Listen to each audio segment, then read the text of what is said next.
Race fans, please support the brands that support our sport.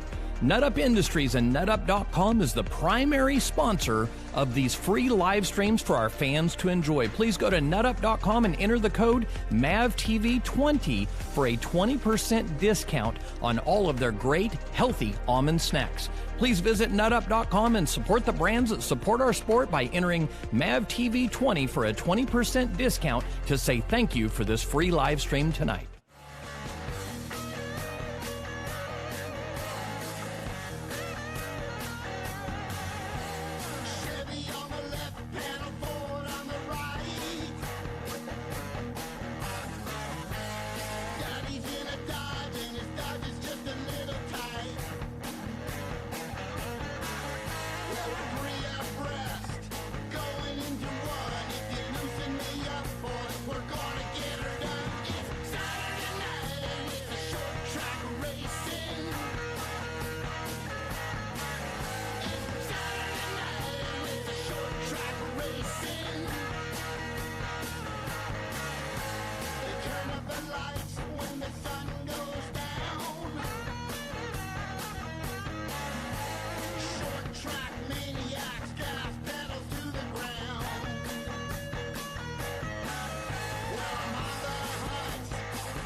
Ladies and gentlemen, may I have your attention, please? This motorsport special event starts in 10, 9, 8, 7, 6, 5, 4, 3, 2, 1. Here we go. Welcome, everyone. I see a few of you guys out there. Davey Munoz, first one on the board today. I guess I have to send you a fishing lure. That's why we posted that a minute ago. How's everyone doing out there? Right now we have the Junior Late Model Exhibition Heat Race is on the track. Casey Klein has been looking really good in the Junior Late Models. He'll join the Pro Late Models, gain some experience there. So that's our last heat race, and we have Legends of Kearney Bowl coming up. And what's on tap for you tonight? Main events are about ready to roll right now, 6 o'clock. So we're about 2 minutes late. We like to keep our tight schedule here. So schedule at 6 o'clock, Legends of Kearney Bowl to take the track. They're getting ready to do that right now. Then we'll have the mini stocks. Got a nice group of mini stocks, really racy program there in the mini stocks. John Williams, one of our maintenance guys, built a car, and I spotted for him. You guys are going to be able to listen in to me spotting for John. In the mini stock race, then after that we have Junior Late Model Exhibition Race, 20 laps. This is where we warm up our new juniors that are trying to gain a little momentum and come back for the next week's big TV race. Mini Super Toyotas, the MSTs, 30 laps after that. Then we have the hobby stocks for 30 laps. Then we will have the Pro Spec Modifieds, the Madera Late Models, and the Legends of Kearney Bowl will end the night 24 cars strong, Legends of Kearney Bowl. I heard they even had 25, another car, but I think I saw 24 on the final list for qualifying. But that'll be a very racy situation. Let's see who's taking the track right now. Let's jump over here and open this microphone up for you guys so we can hear some of that big horsepower from the Legends of Kearney Bowl cars rolling out. Give you another camera angle here. Let's jump over. See the cars all lining up. Hear the big horsepower rolling out. Uh-oh, little flicker on that camera. Didn't like seeing that, especially when I don't have my maintenance man running tonight. Dean Gray is on the main camera. Let's see if we can turn that one up a little bit for you guys. Go over here to my audio board. See where I was 6. Nose that one up just a little bit so we can hear a little thump from that one.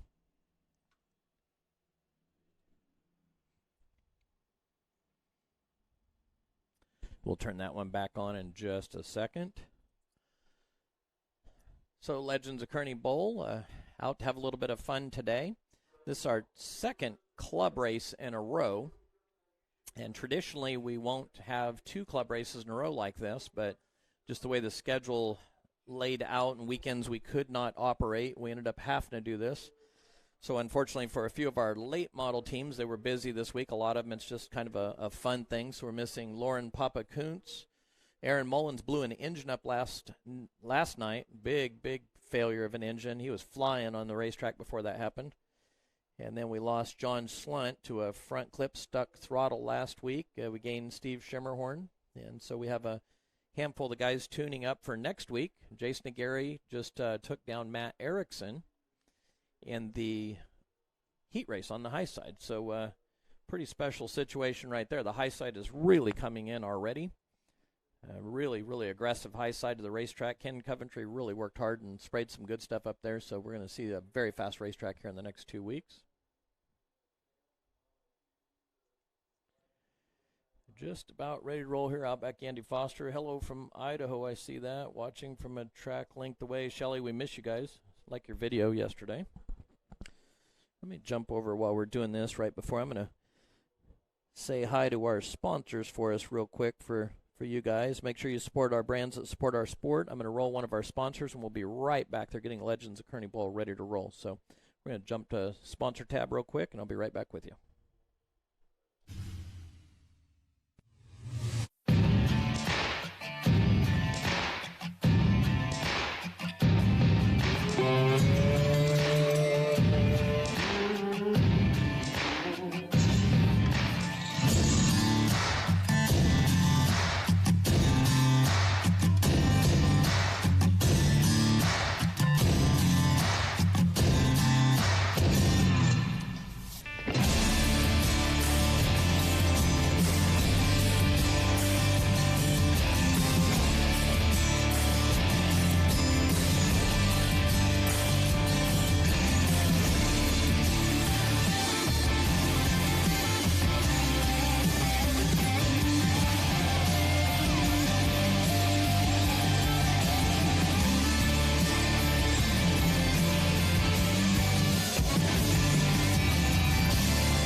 5150 Apparel. Lifestyle with a purpose. Is that your stomach growling or the sound of thousands of horsepower circling the track? Fuel up for race day with Mission Foods. Supercharge your taste buds with fast and easy to create recipes that are winner circle delicious. Try some of our mouth-watering tacos to piled high nachos, fresh chips with guac, and more. Start those engines because Mission has you covered from the green flag to the checkered flag. Now that's too fast, too tasty. Hey race fans, are you a fan of grassroots racing? Would you like to see more content from behind the scenes at the Madera Speedway? If so, you need to check out our YouTube channel, Short Track TV. Short Track TV is where you will find the behind the scenes action with documentaries of the race car drivers, old race footage, and other exciting and fun content from the Madera Speedway. Go to Short Track TV and subscribe today and enjoy some more great content from the fastest 1/3 mile in the West, the Madera Speedway. Race fans, please support the brands that support our sport. NutUp Industries and NutUp.com is the primary sponsor of these free live streams for our fans to enjoy. Please go to NutUp.com and enter the code MAVTV20 for a 20% discount on all of their great, healthy almond snacks. Please visit NutUp.com and support the brands that support our sport by entering MAVTV20 for a 20% discount to say thank you for this free live stream tonight. Welcome along to Madera Speedway live stream on the YouTube Short Track TV Live. Remember, you can catch us on Facebook at Madera Speedway and RaceMadera.com on the wide world web. I'm Outback Andy. I'll be taking you through the night with my co-announcer tonight, Kenny Shepard. Great day here in California. Nice warm weather, a little bit of breeze out here to keep the temperature down on this spring day out here in Madera. Brought to you by NutUp 5150 and, of course, Mission Foods on the racetrack. Now, it is the Legends of Kearney Bowl, and great to have these cars out on the racetrack. Cars out there, the number 4 is Ken Wade, Kerry Christian in the 78, Joe Kirk in the 97, Curtis Taylor in the 55, Tony Pereira in the 98, Bobby Hutton in the Circle 45, and Wayne Kalushin in the 56.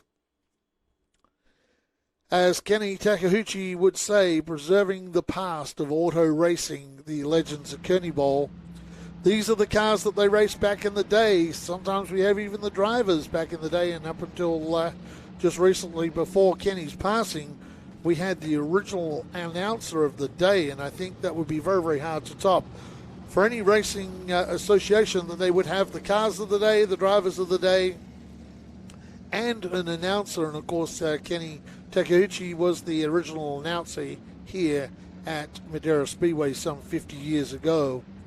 Sadly passing away just over a year ago. We really miss Kenny Takeuchi in the booth. And he was a wealth of knowledge and used to tell us all about the racing stories every week of the all-time racing up and down California and all over the country. We're set to go. Green flag racing for our Legends of Kearney Bowl.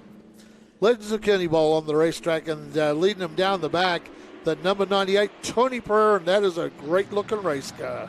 Yeah, the horsepower, you can hear the ground-pounding horsepower. They run these big, modern tires, too, so I would imagine if you had some of the drivers back in the day in these cars right now, you talk about really flying around the racetrack, they get the job done. Yeah, and some of these cars, Kenny, are pretty expensive race cars as well. And as Kenny Takeuchi used to say, these guys are out there spending their kids' inheritance on these cars.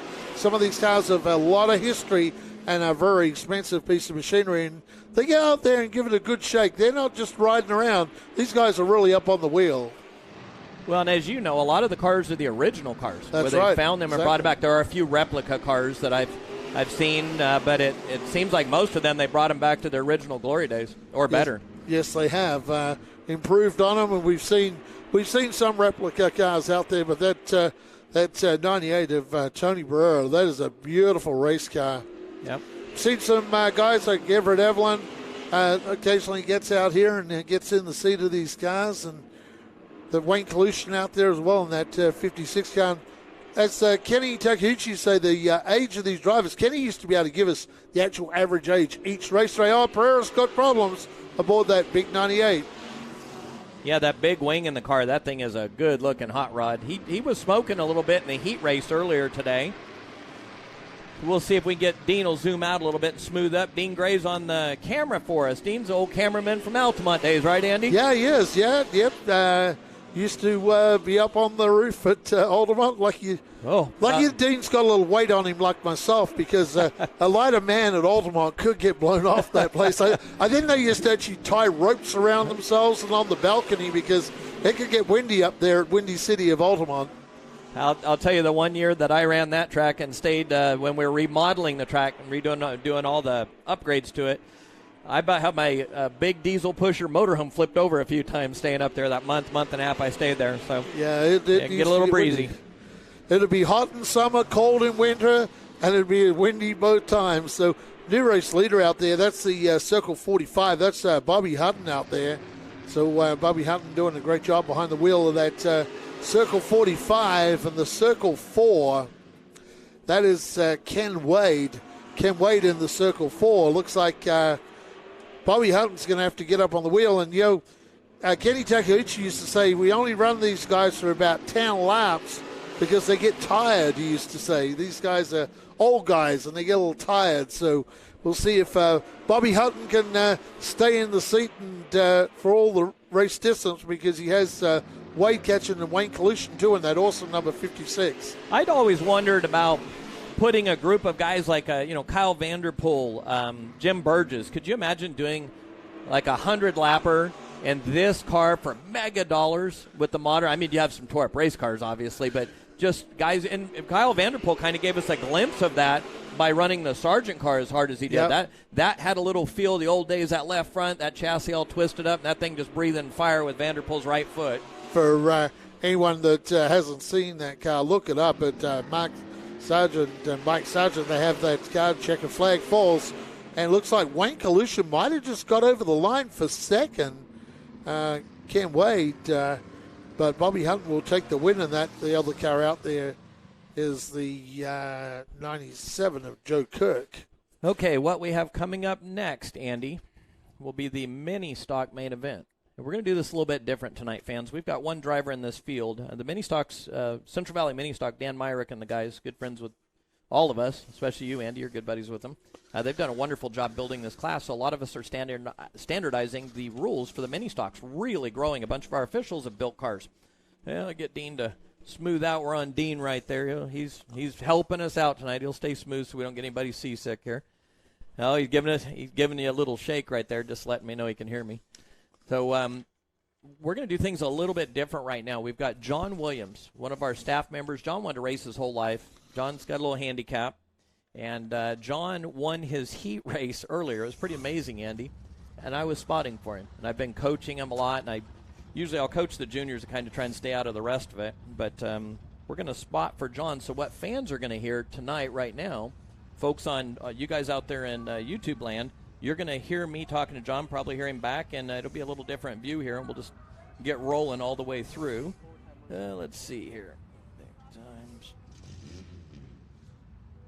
Yeah, looking forward to this mini stock race. This will be called basically the Central Valley mini stock rules for the class at Madera now. And I see this thing getting really big, Kenny. I see this certainly 20 or more cars very, very soon here in these cars. This is a great division and affordable for people to get into, and there's a lot of cars out there available. So a lot of fun. If you want to get involved here at Madera Speedway, this is a good way to start racing.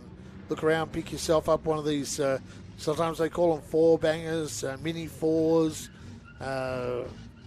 mini stocks. Pick yourself up a front-wheel drive four-cylinder car and come race with these, or contact Kenny Shepard. He'll put you in contact with people that maybe can build you a roll cage. We or own. Yep. I think we've got 3 or 4 on the property we're buying. Yep. Let me check something here. Kenny and John Williams. Put your hand out if you can hear me. He can hear you. I saw the hand come out the window there, Kenny. I think he's waving at the other guys. John Williams, you got me? Put your hand out or tap the roof if you hear me, please.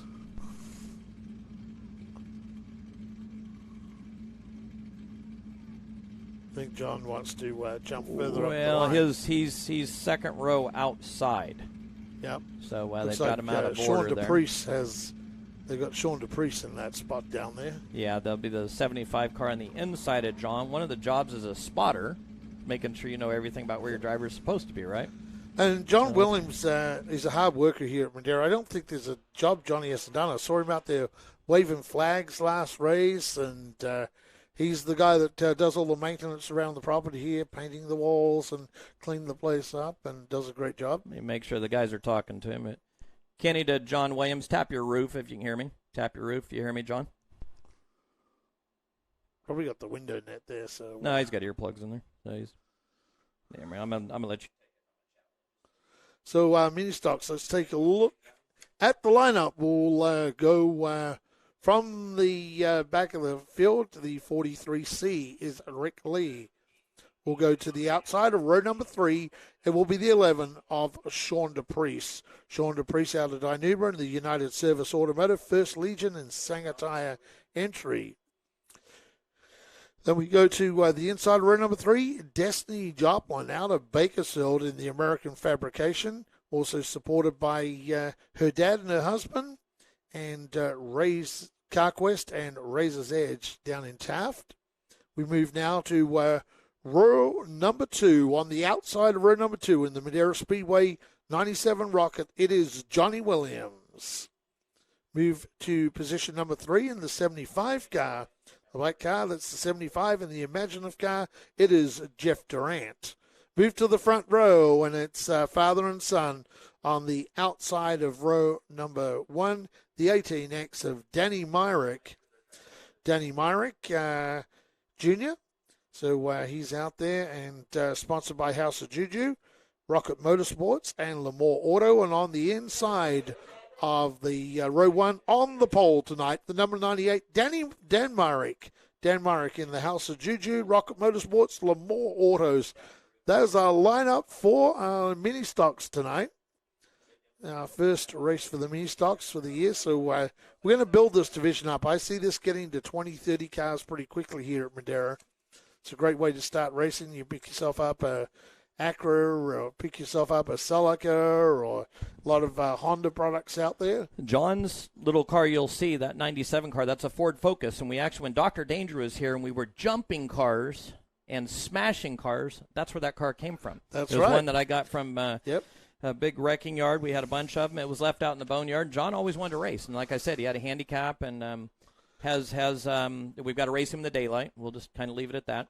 We did start him, though, in the Enduro a couple of years ago. Yes, Pumpkin he Smash, led a lap. Yes, he led a did. lap. He but did. It was dark. He led a lap and pulled off. He's not comfortable at night. He can see really well in the daytime. But so John Williams belongs behind that black 75 car. We're going to get John up there in that 4th place. We're going to be second row outside is where we will be. And what you guys, John can actually hear me right now. I'm on the radio while I'm on the headset with you guys. So this is going to sound a little bit different than just Andy and I calling the race. You're going to hear us kind of spotting NASCAR style. Yeah, actually, they'll see how the late model races have a spotter. So for the fans, they get to kind of hear how someone spots someone. So that's going to be pretty cool, Kenny. Yeah, and I'm going to really rely on Dean. I won't be doing much switching here, so Dean's going to probably stay on John. If we have our way, we're going to work John to the front. He'll be the action right here anyway. But like I say, he won his heat race, the fast heat. Had to make a big move down in turn 3 with just a couple laps to go, and that was his first victory. So you want to talk about a smile on a young man's face. I call him young. He's younger than me. Wanted to race his whole life, Andy, and here we are. Yep, Johnny Williams in that Row Environmental Services, Lucas Oil, Madera Speedway, number 97. Johnny Williams. Yep, looks like I think we're going to be 1 to go at the line, John. 1 to go at the line. We're going to watch ourselves on this first lap. We'll tuck in nice and tight. Remember, they're going to build speed starting in turn 3. On the high side, we're going to roll pretty hard, and we'll see how fast we can get you down the bottom. That's where you're quick. So here, Kenny Shepard telling Johnny, that's going to be the tactic. He's going to get down to the inside. Well, now I'm not with John, but I'm going to hustle him on the top. He doesn't know that yet. But here, you know how you got that perfectly matched set of tires? Here we go, fans. All right, John. We're good on the top, too. If we got to roll the top, we'll get him. Gary, I don't know if you saw that, but he just whipped Matt Erickson that heat race on the top. We're going green this time by. Let's get right on the bumper of that car ahead of you. Tuck in there nice. Hang tight. They're going to start building speed. Let's go, John. Pick it up. Pick it up. Come on, John. Pick it up. Pick it up. Let's get beside that 75. Come on. Come on. Hammer down. Drive it in. Drive it in as far as you can here on the outside. You got one inside. Stay on the high side. Inside. Inside. Roll. Inside. Looking inside. Looking. Clear. Clear. Looking inside again. Stay on the high side. Drive it in a mile. Drive it in a mile. Little stick. Johnny's doing a great job down there, too. Inside. Clear. Clear. Your track. Let's roll the outside of this 5. Let's roll him on the top side and go get the leaders. Little too high on the entry. Big roll. Come on. Come on. Keep digging. Johnny got inside. That slingshot off of turn 2. That was pretty cool. Inside, easy. Don't pinch him. Inside. Keep coming. We'll clear him here in a bit. Let's go get that next one ahead of you. Clear inside. Clear inside. Let's go to the bottom. Let's run him down. Sweep that bottom like I had to do in the heat. Sweep it. Let's go. Let's go get him. John Williams. I'm going to give him a little look at the leaders right now as they come by. Leaders are out ahead. Come on, John. Let's roll him down. Give us the speed through the middle. Open your entry for me. Let's run him down. Open that entry. Sweep the center right here. Meanwhile, up front, we got a challenge. The 75 now. Jeff Durant getting to the inside one of the Myrick cars. That's the 88. Let me jump in. Let's get Dean to the leader real quick. Big battle for the front. Yeah, it's Dan Myrick, young Dan Myrick, holding out Jeff Durant. These guys have done a lot of racing together, too. And then we go back to Dan Myrick Sr., Johnny Williams under pressure from Sean DePriest and all clear, Jesse Joplin. All clear. You got one. He is looking inside. Let's get this next guy ahead of you. Let's go to work. Roll the center. Now let it breathe. Come on up. Come on up behind him. You're clear behind you. Let's go to work on him. Let's use the whole track. Outside. Big roll right here. Let's get a run on him on 3 right here. Outside, outside. Stay down. Outside. Let's roll the center hard here. Let's get it back. Roll, roll. Don't give it away to him. Let's go. We got to get that black car ahead of you down here. Drive it in. Drive it in a mile. So Sean DePriest now goes upstairs trying to find a way around the outside the 18X of Danny Myrick. So DePriest now moves himself up to 3rd on the racetrack. Meanwhile, up front, good battle between Durant and our race leader, Dan Myrick. Dan Myrick doing a great battle. job. Look at this run coming right now. Look at this big run coming down here in 3 right now. That's a good battle for the lead. They put on a good battle in the heat race. No, almost touched him. Big battle for 3rd. Also, there's 4 cars piled up for 3rd right now as well. We haven't talked about the car that's about to go a lap down. That's Rick Lee, and that's some of our Madera safety crew out there having to drive around too. They bought a car and they're sharing it out there. So Rick Lee in the 43 car, one of the Madera safety guys. Okay, we'll slide back to John Williams, give him a little help. We kind of ignored him for a minute there. Dean will move the camera back. Let's go to work, John. You got one behind you, but you're all clear. Let's get that big roll on the bottom again. Let's open that entry instead of easy. Ooh. That'll work. 4 wheels are actually 8's better than 4. I'll let you talk to him in the pits out back, Andy. Well, say, who's that guy's spotter? Brian Herzog knows, Kenny. All right, John, let's roll the center. Let's go run down this next guy ahead of you. All the way to the wall. You're clear. Bring it out. Sweep it in and roll the center. Let's run him down. Johnny Williams put that move on Danny Myrick, and that allowed the Joplin to also make a move on the Myrick car as well. So Johnny Williams got to try and catch up to the Sean DePriest 11. All right, John, you got one outside of you. Lap car outside. Let's stay on the bottom, but get as much speed right there. Let's roll that bottom. Roll, roll, roll. 2 car lengths behind you. You're clear. Keep that entry opened up. Let's get speed through the middle. Middle exit your speed. Good corner. Do it again. A little bit high on exit. 1 car length behind you.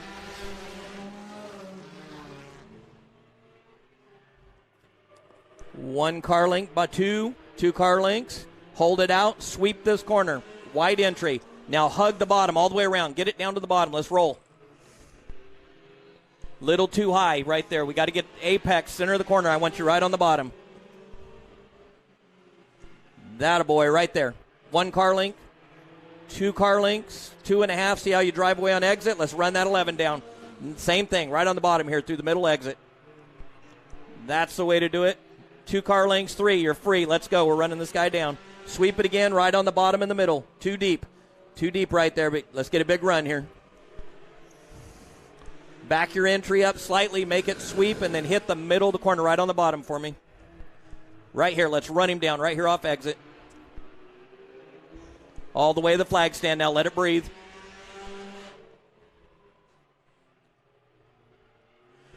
$15 down, Outback Andy heading to 20. Yep, doing a good job. And John Williams getting some coaching from. Well, we got a big battle up front right now. Yeah, we have got a big battle up front. We've got to leave John alone right now because we've got a battle with just 3 to go this time by. Dean Gray is going to stay on that lead battle for us. This is going to be really interesting. Danny Myrick's going down. Oh, Myrick, the lap car, got into the 75 car of Jeff Durant. Gave him now, could that be a team thing? Myrick? Yeah. Huh? I think so. Wow. That was very interesting. Yeah, I think that was for sure the Myrick's running team there. For sure. That was a nice old bump out of the turn. But there's 2 to go. 2 to go. I bet he will get to his back bumper yet. Look at the left rear on that 75 car Outback, Andy. Watch this entry on the corner down here. Dean will stay with him. Watch the entry. Yep, watch the left rear. Yep. Right Watch off the that racetrack. left rear. Right to the bumper. 1 to go. Here we go, Outback Andy. Yeah, Who is it going to be? Look at the big run Durant's got on the high side. He's going to do a crossover right here. Big crossover coming off the bottom of the track. A lot of speed. The 75 to the top. Watch the crossover off turn 4. 88's going to try and protect the bottom. They're coming to the green. To the checkered. And it will be the 88 will get the win. Woo. Dan Myrick takes the win from the 75 of Jeff Durant. Third place will go to Sean DePries, followed by Johnny Williams. Then you go back to Destiny Joplin and the 43 car Rick Lee and Danny Myrick in the 18X. Good job, John Williams. 4th place. Almost a podium. You won your heat race tonight. Great job. Improved a lot. Way to do it. Great job from our mini stocks. And if you want to get involved, contact the Madera Speedway, and they'll certainly tell you how you can get involved in driving these cars. An inexpensive way to start your Speedway career. Well, we have some fans that have been so dedicated, our Turn 4 fans. We have 2 extra cars now. We're probably going to have 4 of these things in the next month or so. So we ought to take any of our gals down there from Turn 4, that Turn 4 fan group down there, and put them in these cars. We got our officials we're going to rotate. Look at John's picking up sponsors all the time. Wreck on the side. I've seen that car. That sponsor on Shimmerhorn's car, right? Yes, it is. Wow, yes, look at him picking up some help already from that heat race win. The Rowe family, Nick Rowe and the Hobby Stocks, and Steve Shimmerhorn. See if we can get Dean to be nice and smooth so he's not rattling anyone around. What we have here, these are our club races, so we're having a lot of fun.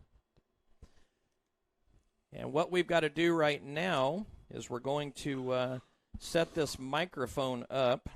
I think John's trying to get out here. See how fast John can get out here and set the microphone. Not only is John, he helps everywhere. He's running our bottom microphone tonight for us. Nice and steady, Dean. You can get everybody sick here. That was a pretty entertaining mini stock race, Kenny. And like I said, I see this division really growing here at Madera Speedway. Central Valley mini stock, pretty much Central Valley mini stock rules. So a lot of these cars are dirt cars that come out and run on the pavement as well. Most of them actually run a lot of dirt races, so you can run dirt and pavement. Okay, what we'll do right now is we'll have our interviews. They'll come up, and Dean Gray will put the camera on them, and then I'll open the mic up for the interviews. Outback Andy. It's all yours. Well, a great mini stock race down there tonight, and the 88 House of Juju entry gets to victory lane. Dan Myrick, that was a great race out there, and hounded by that 75 of Jeff Durant. Jeff did a great job racing with you tonight, and another victory for you in the 88 car. Well, it was a lot of fun. Jeff is definitely a great contender. I felt like he was pressuring me the whole time, but he said he wasn't, but I don't know about that. But I look forward to seeing the video of this and seeing how it happened, but I just knew if I gave him the inside, he was going to take it, and I just had to play a strategy that was going to work for us. And I just appreciate you guys putting these races on. I thank my son, Dan Myrick, who provided this car for me to race tonight. and what a blessing it's been, and it's been great to race with my son on his team. So thank you all for tuning in, and hope you enjoy the rest of the night. Hey, this is Kenny. Your son has done a wonderful job with this package of rules, so a lot of us racetrack operators, we've adopted to synchronize, so it's really healthy. What do you think about the camaraderie? And it seems like it's so much fun when you guys come in with the Central Valley Mini Stock Group. What do you think about the camaraderie, the ease of building these cars, and is it a good place for other people to start if they want to get involved in racing? Man, this is a perfect place to come. It's inexpensive. Of course, in any racing, you can put as much money as you want to, but you could come out here and have fun. The motor in this car, the 88 car tonight, is a stock. It's not even a crate motor, it's a junkyard motor. And so that tells you what you can do with an old worn out motor. And not having to change the suspension, you run your stock suspension and those types of things. So it's a great, inexpensive place to start. Well, we really appreciate you guys being here. I can't wait for the big tour to come in. Of course, Olga's Dream 100, we're doing the big open mini stock program. You guys will be the undercard of that again. So thank you very much for coming in and supporting. We're trying to grow this thing, get a bunch of new racers in mini stocks. We're talking about a lot here with all the fans online. So thank you very much. Great job. That was really thrilling and fun to watch that race. Yeah, it was great for me, and thank you guys. Have a good night. Thanks very much down there, Dan Myrick. Yeah, and you can pick these cars up. A lot of these cars are pretty cheap, too. Find them at Don't Pass Smog and put a roll cage in them and go racing. So it's an inexpensive way of getting behind the wheel and starting your Speedway career. Is he done? He's talking to me? No, I was actually talking to the fans, Dan, but I think you heard that anyway. Hey, great job, buddy. Yep, a lot of fun, and we've got so many people on our staff. You know, the little red car you talked about, Rick. We've got some of our other safety crew. They'll be running another car that we picked up. So it's just a great way for folks to go have fun. Let's see what see if I can jump to another camera here. I might have to look at trying to bring my race suit and helmet out of retirement, Kenny Shepard. Oh, here, we'll put you in the rotation. Okay, a hard-charging second place tonight, and I tell you what, tire wear, only used 3 of the tires because I can tell you that the left rear of the 75 spent very, very little time on the racetrack tonight. Hey, great job down there, Jeff Duran, and that Magic Century. Really took it up to Dan Myrick, and then you got into lap traffic and looked like Danny was trying to make sure you didn't get the win. But, hey, great job out there, and that was entertaining for the fans on YouTube. Hey, thank you. Yeah, you don't need that left rear. It's overrated. But, hey, I just want to thank God. He's given me so many opportunities to have an awesome life. I want to thank Barry Patton Racing. I want to thank Max Tire Pros in Clovis and Junk King Denver, Paul Durant's company. And he's helped me out a little bit. And I want to thank my wife, Cindy, and my 2 fans, Daniel and Rachel. 3 fans now that are engaged, and Miranda. So awesome fun. Had a little stumble there on lap 5. Not sure what happened. He let him kind of get away from me, and that's all I had to try to get to him. I've known him since we were 14, 15. So it was an awesome race. Thank you for having us, Kenny. Hey, just quickly, Jeff, we talked to Dan about this, about the camaraderie with you guys, and everybody kind of helps each other out, and about the build of these cars, how it's pretty cheap to get into these. And Dan Myrick said the motor in that car of his was just out of the junkyard, so it's a good way to get you started in a Speedway career. Yeah, I went to see Dan and his son. I call him DJ, but he's really Dan. Racing Lemoore their first year. I went to the first race, and I thought to myself, hey, I'll just get a car. I think I had $1,200 in the first car I got, with the cage and everything, fixing the motor. And if the car would have burned down after hot laps, I would have been like, all right, I got my money's worth. And I raced that car 2 years, and I got this one, and I'm hooked. I haven't missed a CVMS, now West Coast Sports Compact race, period, since my first one, which was their second race. And I pick up a few other ones, like here today, non-points races, Antioch, Ocean. So I race quite a bit. I'm not sure. Mama likes me gone sometimes, but not quite this much. So thank you, baby. Appreciate all you do for me. Well, tell her thank you very much for us. We appreciate you being here. I love the mini stock racing. The first time Dan brought the group last year, actually year before last, home run. We're working hard to build up some more competitors for you guys. Well, we're all buying some cars and throwing in, so it'll be a lot of fun. So thank you very much for doing what you do. I appreciate all you do for us, Kenny. Thank you. God bless. Yeah, Jeff Durant, one of the guys who's been doing this for a while and really enjoys his racing. Like I said, he goes and races all over Central California. We're going to get to our third place car here in a very short space of time as he walks up to the podium.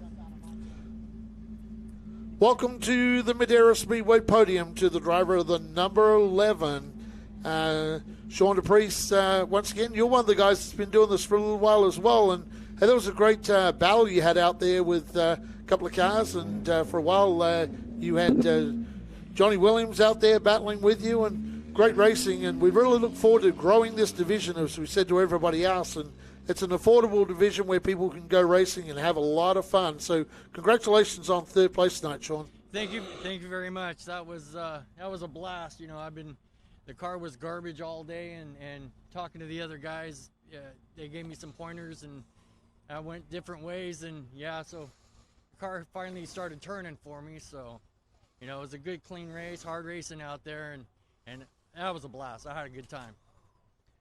Hey, this is Kenny. How long does it take to build one of these cars? And roughly, we've got a lot of fans on the message boards on the live show right now asking, what's it cost to build one of these? What could you actually do it with some buddies and some sweat equity? What would it take? Well, you get yourself a car.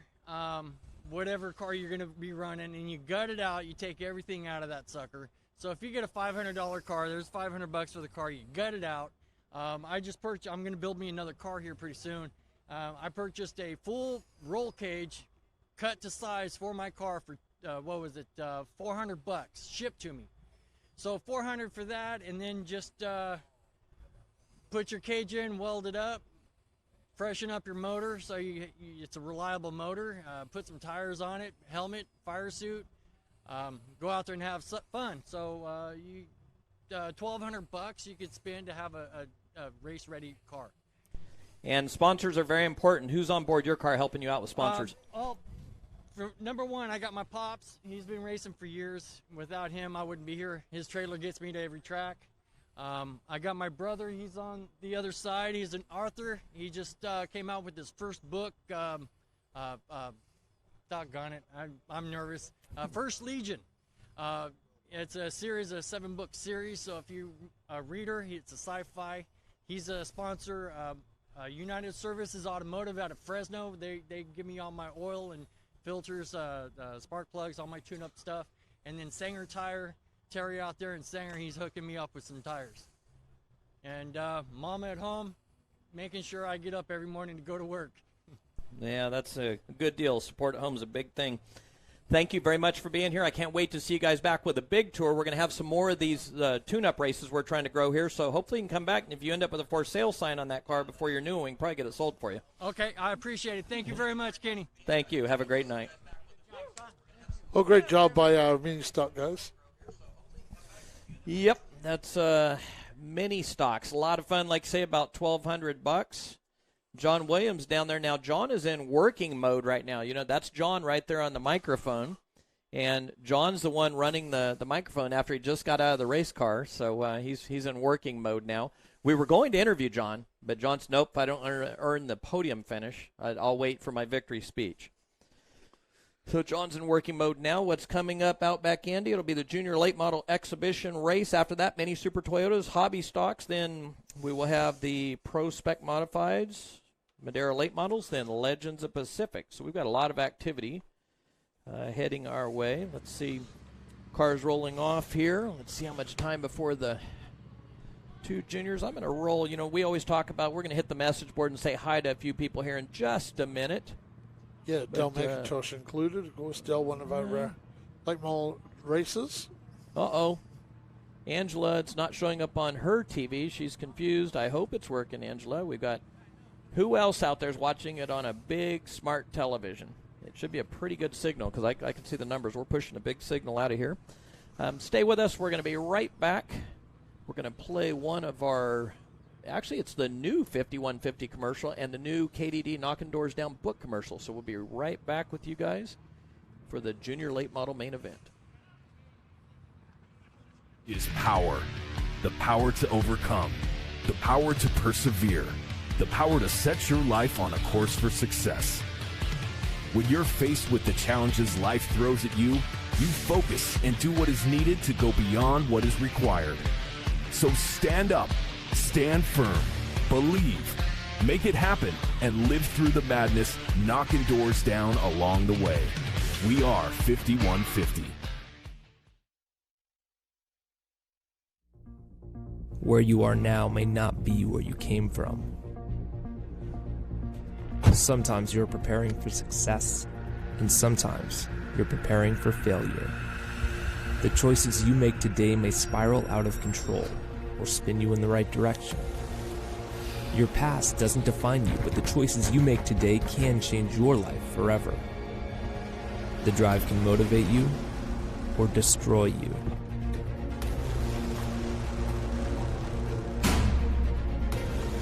But you have to find a way out. Discover a riveting, real-life story of recovery that will inspire you.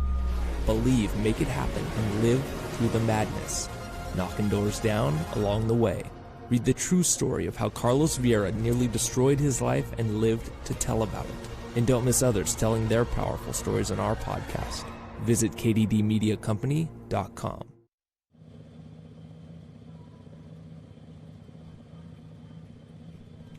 Well, Carlos Vieira's Knocking Doors Down, the book that Carlos Vieira wrote. And I tell you what, that's a great book too.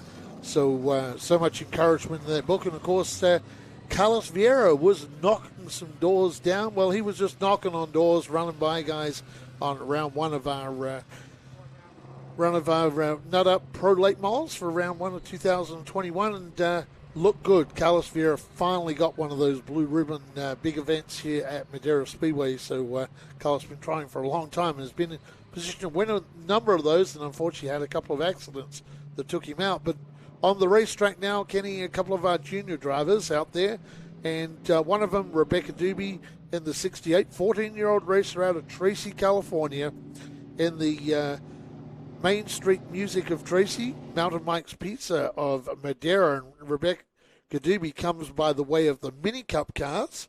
So Rebecca Doobie, the other car out there, is from Quincy, Washington, 13-year-old. Now, fans, what they're actually doing right now, this is a junior late model exhibition race. So we have these throughout the season. Turn my monitor up so I can hear myself there. So we'll have these during the season. It looks like it'll be 1 to go. I believe Josh will give them at the line. Josh is filling in for Frank. Frank, I'm not sure if you're watching. He's on vacation over the coast right now. Yeah, he is. I saw that today. Right. Yeah. So 1 to go. Here we go. So what we do is it's a 20-lap exhibition race.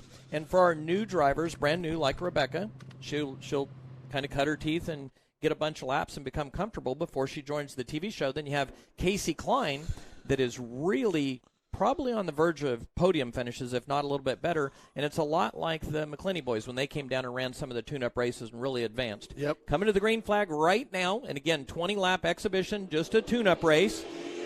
So the one car is Quincy, Washington's Casey Cash Klein in the Therme Farms Sporty Steakhouse Mountain View Polaris entry. And they've had some mechanical issues they've had to deal with. Round 1 of the junior series, they had a fuel tank issue. So Casey out here doing some test and tune. They've decided to come down and run a local show all the way from Washington to get this number 1 car up to speed. And he's certainly a driver that we expect to see this year in victory lane for sure. Casey Cash, the 13-year-old racer. Well, Rebecca Doobie, very, very new to this, Kenny. Rebecca's doing a much better job, though. Typically what happens with your mini cup drivers, they'll roll too much speed on the entry, like right there with Rebecca, and then they roll across the track. She's doing a much better job from the center out. And that's actually what I was trying to teach John Williams, and the junior drivers can learn from that as well. Get that speed, get the car rotated, get the angle, and then roll with speed through the center of the corner. So watch Rebecca here. She's doing Dean's moving forward, but she's doing a much better job for us. Okay, Rebecca Doobie looking better every lap in this car. Like I say, from the mini cups, you can put a mini cup just about on the hood of this car. width-wise and length-wise. And Rebecca Doobie keeping all the fenders on this car, keeping it straight, just getting lap after lap. And this is good training. Like Kenny said, she'll do this club shows and then get ready to be approved to race in our TV shows. Casey goes around, yeah. And Rebecca goes around as well. Yep, that's good awareness. Get it slowed down, don't get close to him. So we'll give the these track workers up. a little workout. One of the things that's the most difficult thing for the kids when they first learn to drive a junior late model, believe it or not, Andy, is the clutch. So now you add the embankment of the track. So take Rebecca, in this case, she's pointing uphill a little bit. So that's a little bit tough. Let's see what she does. Should be able to take off. Kind of a standoff right now, isn't it? All right, which one's going to roll? Okay, it would really be something if this was a checkered flag and they already took the white flag, huh? Yeah. Sort of like two boxers trying to get off the mat when they hit each other at the same time. Casey decided that he was going to be the first one away. Now Rebecca rolling back, and that's you got to be careful too, rolling back over those rumble strips so you don't put a hole in the oil pan. We've seen a couple of drivers do that before. Yeah, that's a lot of them like to get that oil pan way, way down there. Well, let's see who's out there in internet land. Sterling Baker. Hi, Sterling. Pam Silva. Hello, Pam. Davey Munoz. We said hi to Davey. He won the fishing lure for the first one on the show. Let's see. Someone from Yuma. John from Yuma, Arizona, watching on the 55-inch. How's it look, John? Should be pretty strong. Angela's got hers working now. Okay, we were worried. Angela's will be working next Saturday. We're going to talk about this because hopefully we'll have her in turn 4, so she's just watching the racetrack with her eyes. Yeah, make sure you let us know where you're from, too, out there. Steve Fernandez, Veterans Home in Fresno. Jim Dale. Hello, Jim. How are you doing?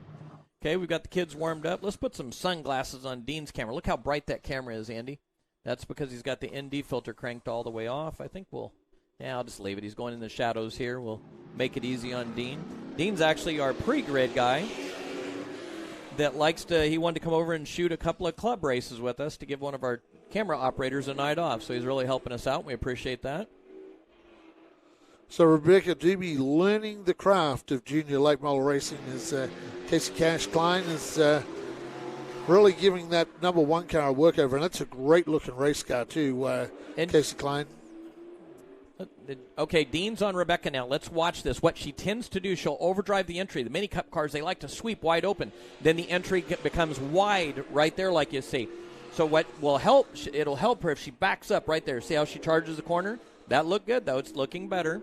She's holding the line. Let's see what she does down there in 3 and 4. She can back the speed up right here and then get the car to rotate. That's pretty nice. Not bad. It's probably her best corner she's had so far. Really improving. Now, Rebecca Doobie is out of Tracy, and that car has an orange roll cage and an orange interior. So I would have a big feeling that that's a Philpott garage car, one of the Philpott's cars. You would be correct. Yes, it would be. Yep. Exactly, yep. Back up front, Casey Klein. Now, why do they call him Cash? I'm not sure why they call him Cash, but that is his nickname, Casey Cash. So Rebecca Doobie turns it around in turn 2.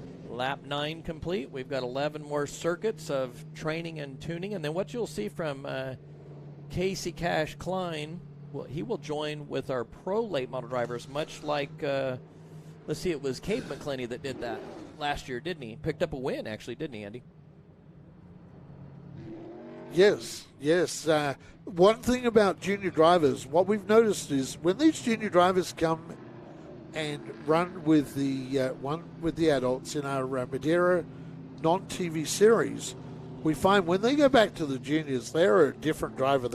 And McClenny came here and won a local show and did a great job, Cade McClenny. And how about his younger brother, Cale McClenny, getting the win in round 1 of the junior series? The first of the McClenny brothers to actually get a win in our junior series on TV. Cade didn't get the win. He's moved up this year to the Nut Up series, but Cale gets the win for the McClenny family. And both those kids came through the Mini Cups. A couple of people out there will look online here. Lion Place, yes, we are a Madera-based. The short track TV is owned by the promoters of Madera Speedway. So Yes, we are in Madera based. And Davey Munoz says in 1959, the old San Jose Speedway was the first time he saw those basic stock cars. A great lot of memories. I was 9 years of age. Yeah, Davey, I remember when I was 9 years of age, I saw my first race at Beaver Lake Speedway in Perth, Western Australia. What were they racing? They were racing stock cars. They were racing, right. and juniors. And I picked up. My dad said to me afterwards, "You still seem like you like that." I said, "Yeah, I'd like to do this sometime." So they went out and bought me a race car, and then the rest is history. From 1974 onwards, racing those cars back there for many, many years, and then the later years turning over to the announcer's booth, as well as racing as well. So Rebecca Doobie will get lined up with Casey Klein, the Washington driver, up against the Tracy, California driver. Quincy Washington's Casey Klein. And Casey's down here tuning up to really take advantage of 2 weeks of club racing in an effort to show very well next week in the junior late model race. And he did a really good job against Matt Erickson and all the top drivers. We're back next week with round 2 of the Nut Pro Late Model Series as seen on MAV TV. And keep watching that on MAV TV every Monday. We still have some series that haven't been shown, right? We're actually, we just turned in, we're doing the Triple Turkey is what's airing. Coming up right now, actually, be the Olga's Dream 100 off of turn 4. We're coming back to green. We've got 11 circuits to go right now, Andy, in this junior late model race. Yeah, see what Rebecca's doing on the start. She's laying back, trying to get behind Casey Cash to try and look at the lines that Casey's running. Well, and last week what we did with her, we had her actually go out and follow Austin Herzog a bunch around in a private practice session. So you'll see Rebecca. Let's watch her entry here. Not bad. That's pretty good. Watch Casey's entry. Holds the car way out to the wall, then rotates right here across the bottom. Now, I believe this is Casey's new car, and he's more comfortable with the old car. So I think they're really trying to get him comfortable with this car, unless they've switched back that I didn't know about. But earlier in the weekend, yesterday, it was with the new car. Let's watch Rebecca as she rolls down here, lap 11, heading to 12. Nice-looking entry. Stays with the bottom. Not bad at all, Andy. She's looking much better. Let's looking a lot better. Let's see now. See right there where she left the wall, and that's the hardest thing to do. Hold the car out and gain that big angle. I wish I had. Good job that time too. Car started to slip up the racetrack out of turn 2, where you get that big run, and Rebecca did a good job of just giving it some wheel to the right and staying in the gas, and that was some smooth turn 2 that time from Rebecca Doobie. Yeah, let's watch. I'm going to go back to this other camera, and she can watch this afterwards. So watch Casey as he comes up, clear up towards the wall. Watch Rebecca. She can a little boxy angle, and then the car down the middle of the track. And if you dive to the bottom with a lot of speed, then what happens? Well, we're on the wrong camera. You go up across the track. So what you actually want to do is hold the car out next to the wall as long as you can. Let's watch Casey's entry. Rotate. Let's watch Rebecca. Little lower and a little more point there. The car's that's better though. She's doing much better. Casey Cash. Someone says here on our message board that's his middle name. Okay, is that the case? I guess so. You're the guy that digs up down there now. Come on. Yeah, supposed to dig it all out. I think Stephen Blakeslee did say I that. thought it was a nickname. I wasn't sure, but. It's got $100 bills all over the side of that race car, so it might be a big Saturday night, next Saturday night on MAV TV they're anticipating. All right, let's watch Rebecca this time. Nice entry. Let's go to this camera and see that. Nice rotation. Now, it would help the car. She's back in the corner up doing a really good job. She holds the car out towards the wall a little more and gains some angle, but watch this. She's really, really improving every lap. Yep. Here, let's watch right here. Oh, she's clear out towards the wall there. Much better angle. It's a big task for these young kids, Kenny, when they come from the mini cups, where you have to keep them wide open in the mini cups, and you go to these stock cars where you've got to back it down a little bit and bring the car into the turn. Well, I'll tell you something interesting. I was watching Jason, our top-notch photographer, his son Sam, run from quarter midgets to mini cups. You talk about wide open. Yeah, that kid is wide open. Wide open. Like, oh, look over that checkered flag coming right here. Casey coming by. Good job. That's Rebecca. But look over that tree, Andy. What do you see out there over the Madera Speedway sign? Out off the end of that tree there. What do you see in the sky? Oh, full moon. Whew. Yeah. You know what that makes me want to do? That full moon? No, not fishing. turn into where? Oh, fishing. You got it. I'm sure Davey Munoz right there. What do we do on a full moon in April, Davey? We start looking for those bedding fish, right? Boy, what an opportunity. I actually had a friend fish a tournament today. Been getting updates all day. Okay, so next up, we'll do a couple interviews real quick with the kids, give them a trophy and pat them on the back for their improvements. And then the next race up will be the Mini Super Toyotas, so it will start to get real serious after this. Yeah, good job by Rebecca. Only one spin in that exhibition race for Rebecca, so she's improving all the time. I think that was a double spin, wasn't it? Yeah, we had Casey spun as well at the same time. Casey's working hard. So look at those $100 bills on the side of that car. It's a great looking car too. I can't wait to see that car in Victory Lane on MAV TV for Casey Cash. So Angela said Howl. She was thinking would turn into werewolves on the moon. Go fishing, yes, in the betting. Well, any time. Now, this is how you get beat up in a tournament, by not paying attention to that stuff, Davey. Have you seen Rod Carsey on here? Have you seen Rod yet from Indiana? No, I haven't seen Rod yet. I heard they had 80-mile-an-hour winds earlier this week, so I wanted to ask him about that weather. We're always hassling him about weather. Let me get over here. Make sure all of our guys are getting the lights turned on. Speedway lights should be coming on any time now. Josh, make sure that radio's all the way up to if you would volume.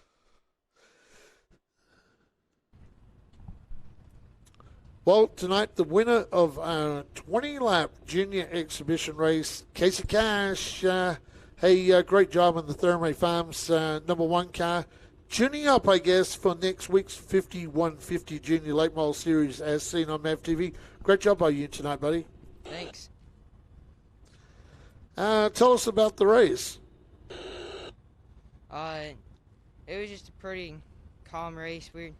We're just out here this weekend to work on our car setup and make our car fast because we're bringing a new car for next weekend, and we just want to make sure we're not behind with the car and we're up to speed, and so we're not wasting our time with the TV races trying to be fast.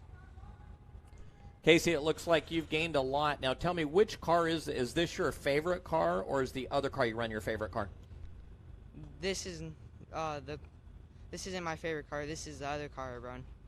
Okay, so this is the newer car of the two you guys were telling me about next week. Now, you're going to run with the pros here in a few minutes, so you'll get to tune up for another 40 laps. The high side of the track will rubber up even more, so that'll probably be a pretty good advantage for you going into next week. Yeah, it definitely will. Just getting the outside all the time is way better. How comfortable are you on the outside? And then tell us about the supporters. You guys put a lot of effort in this program. What sponsors, who helps you guys out? Yeah, the outside is definitely a big thing for us. Just because you can work the outside and be just as fast here on the inside, and makes it way harder for people to pass you because you get a way better run on the outside. And then all my sponsors are Thamer Farms, Sporty Steakhouse, Mountain View Polaris, and Custom Fab for putting together this new car. And my mom, my dad, especially my dad, for coming out here by himself this weekend to work on the car, even though we don't have any crew. Well, I'll let you get back to the pit area so you guys can pull that restrictor plate off and get ready for this pro race. You're looking really good. Congratulations. You're really making some improvements. We really noted last year at the end of the race the improvements you made, and you're just advancing. You're not going to be far off of the front crowd in that junior race very soon. Thank you, guys. Now back, Andy. He's at the end of last year. I heard you and Steven talk about it on MAV TV, and at the end of last year, it was really interesting how much confidence he gained. He had one race where all of a sudden it just came together, and he was up there running top 3, top 2, and he turned into a big-time race car driver on one night right in front of our eyes. Yeah, and he's going to go run that late model race later on in the night, the 40-lap race, the sprint race tonight. So we find that the drivers that have done that have really improved when it comes to the next round of the Junior Series. Well, we move down to second place tonight. Rebecca Doobie learning the craft of late model racing. We mentioned before, pretty much the Mini Cup that you ran before, you could fit on the hood lengthwise and widthwise. Now you have a longer car, bigger car, wider car. And, tell us about it, the difference between these two cars. And we also said the big thing with these cars is the Mini Cups, you've got to keep them wound up all the time. You've got to run hard in the corner, where with the late models you've got to try and back it down a little bit. So it's a lot more on and off the throttle And you did a great job out there. Just as one spin, Casey had a spin at the same time, and really you were just avoiding him. But, hey, great job, and you're really showing improvement in that 68 car. Thank you. So the difference between the Mini Cup and the late model is having to drive with the clutch, and you can't go full in through the corner in the late model like you can a Mini Cup. But it's fun. Rebecca, you've been out here for 2 weeks now. I've talked to you a little bit, and you got to follow Austin Herzog, and I've seen huge improvements right there. The line really looks good. How much more comfortable are you right now compared to a week ago Friday where you'd never even pushed the clutch in the car and rolled around? I'm so much more comfortable in this car now that we've gotten things situated and we fixed the brake problem, and it's so much better this week than it was last week.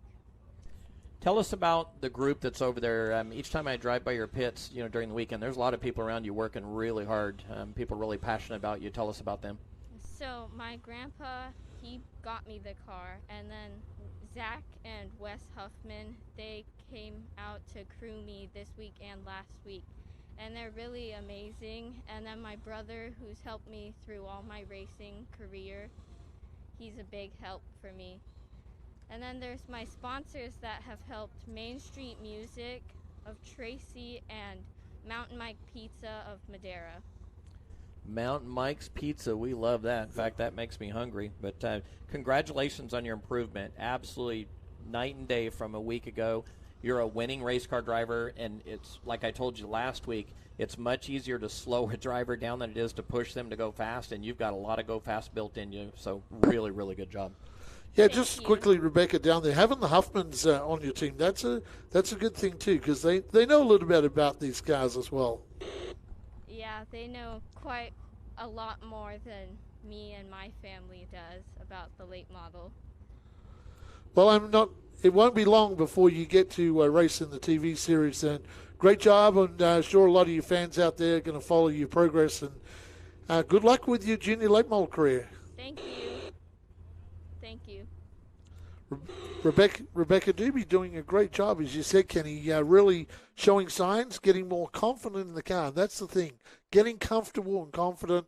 They had some brake issues last week. They've fixed that. So it's a really big task coming from the Mini Cup to these cars. It's just one is just there's throttle control. The other one is just really you're on the gas a lot of the time. And Rebecca's just learning that, so that's great news that she has some people like the Huffmans helping them out as well.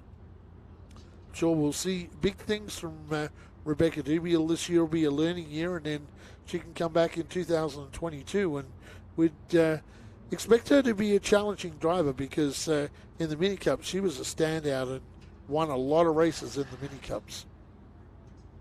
And also the 2020 Madera Speedway Mini Cup champion, Rebecca Doobie. Well, we're going to go to the YouTube and see who's on here. Laurie Bowersox watching from Seminole, Oklahoma. Hey, good to have you online, Laurie Bowersox. Got some Casey Cash fans out there. Mark's YouTube channel. Yes, you did miss the Legends of Kearney Bowl. They were up first today, and they put on a great show, too. Well, the good thing, Andy, is we've got the VCR set on YouTube, so you can go back and rewind it and watch it. Kersey Young was talking about the high side, next week's race. Kersey, this track is night and day different. Anyone watching, you'll be surprised next week. We worked in quite the high side last night, put a little magic potion on it, put some rubber down. I'll bet you see someone win on the high side tonight here shortly. MST's out back, Andy. Mini Super Toyotas. Yes, Mini Super Toyotas been a division here at Madera Speedway for as long as I can remember, Kenny. These cars have been around a long, long time. For fans out there, a Toyota-powered car, a smaller modified, just a little smaller than the full modified. These cars are very, very quick around here at Madera Speedway. So looking forward to tonight's main event for our Mini Super Toyotas, and I'm going to start down the back. I'm going to call it from the back in the 95.7, the Fox Thompson Trailers entry. It is the 77 of Nick Thompson. In fact, Nick's opted to start towards the rear. In the seventh starting spot tonight will be the number 10 in the Herzog Roofing, Diamond Star Investments, Ridgeline Capital Partners, and Ken Coventry Race Engines. That will be Sean Reynolds in the 10 car. Starting on the outside of row number 3 in the 21, the Leap car. It is Mr. Leap himself. That is Patrick Geiger for the Turn 4 fans out there. We go to row number 3 on the inside, the 58. That is Tim Camera. Tim Camera down there in the 58. Move to row number 2. Say Nick Thompson will start outside there. Haley Bug will start on the inside. And the Fancy Deagles car, the number 2, Haley Bug, our Rookie of the Year for 2020 at Madera Speedway. We go to the front row tonight in the number 40, a driver making his return to racing at Madera Speedway. In the Spice Entertainment, number 40, it is Aaron Reeves. And leading him to the green tonight in the 88, it is Chris Earls. Chris Earls in the 88 entry out of Fresno in the Pi Solar, number 88. That's our lineup for tonight for our Mini Super Toyotas.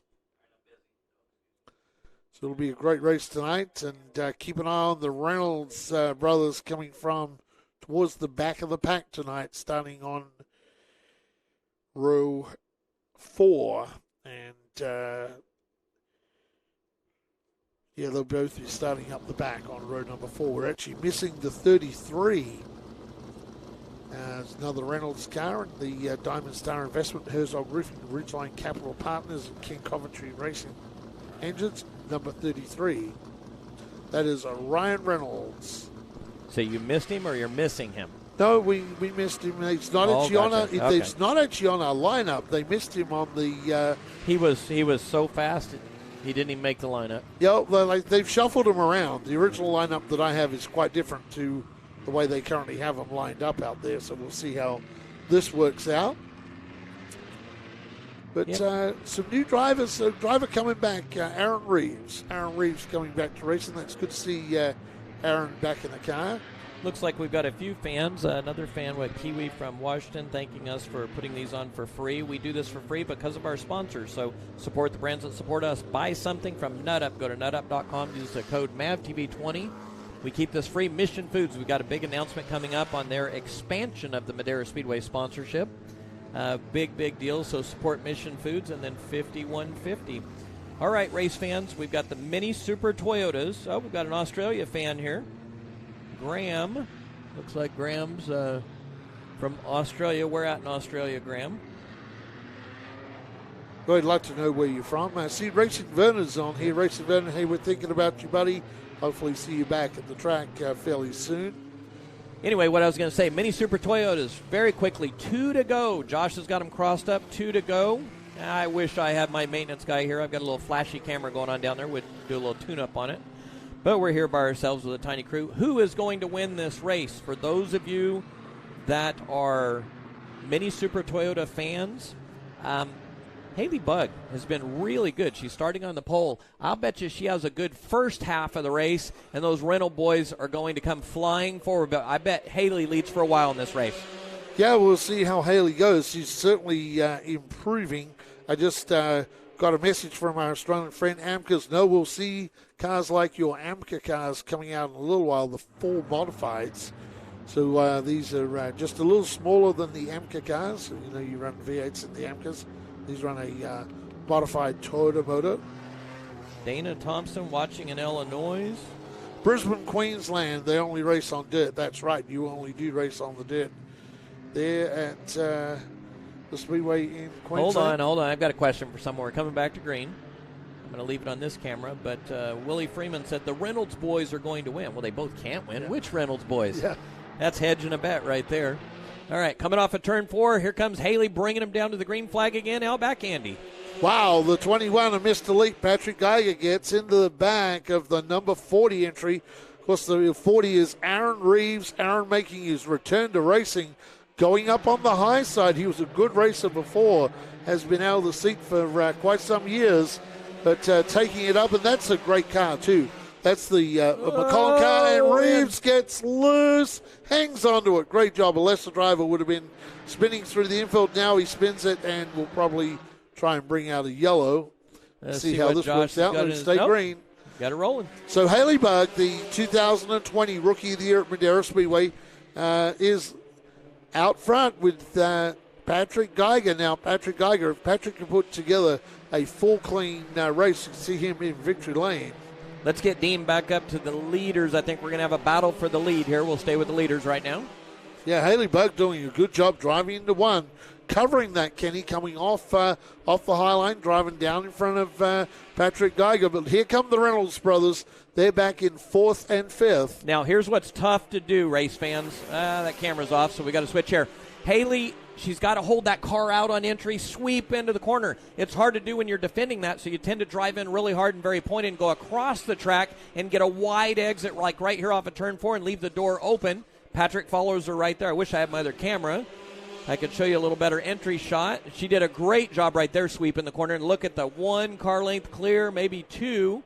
See if she'll sweep this corner. Hold that car out, rotate the car right here, and build all that speed. Excellent lap. Really good job. Now let it breathe right to the wall and just keep qualifying.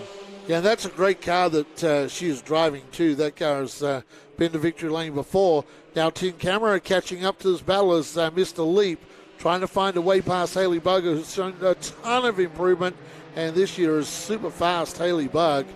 And, you got a big battle coming in right behind him. Patrick really has to press the issue right now. Normally you say on a 7 laps of a race like this, it's not time to win it right now, but it might be. Those Reynolds boys are coming forward. You've got a lot of company compressing right here. But look at Haley doing a wonderful job. 2 car length lead. Yeah, 2 car length lead for Haley Bugg and the Reynolds brothers. We got Sean on the inside, Ryan in the 33, the 10 is Sean. And we got Camera sandwiched right in the middle of the lead battle and that battle for 4th and 5th. Watch this speed shot. Geiger's coming inside. Let's see what happens here. Haley needs to roll the outside. Very aggressive now. There's a lot of grip out there. The Reynolds boys will, little contact. They're not hooked together. Maybe they are. Yep, so the yellow comes out. No, they get freed up right there. So, for involvement, causing a caution come out, they'll both go to the rear, and that will put the 2-car 58 and 10 on the front row, won't it? Yep. It'll be the 58 and the 10 on the front row. So, hey, welcome along, too, to Al Phillips from Elk Grove, California.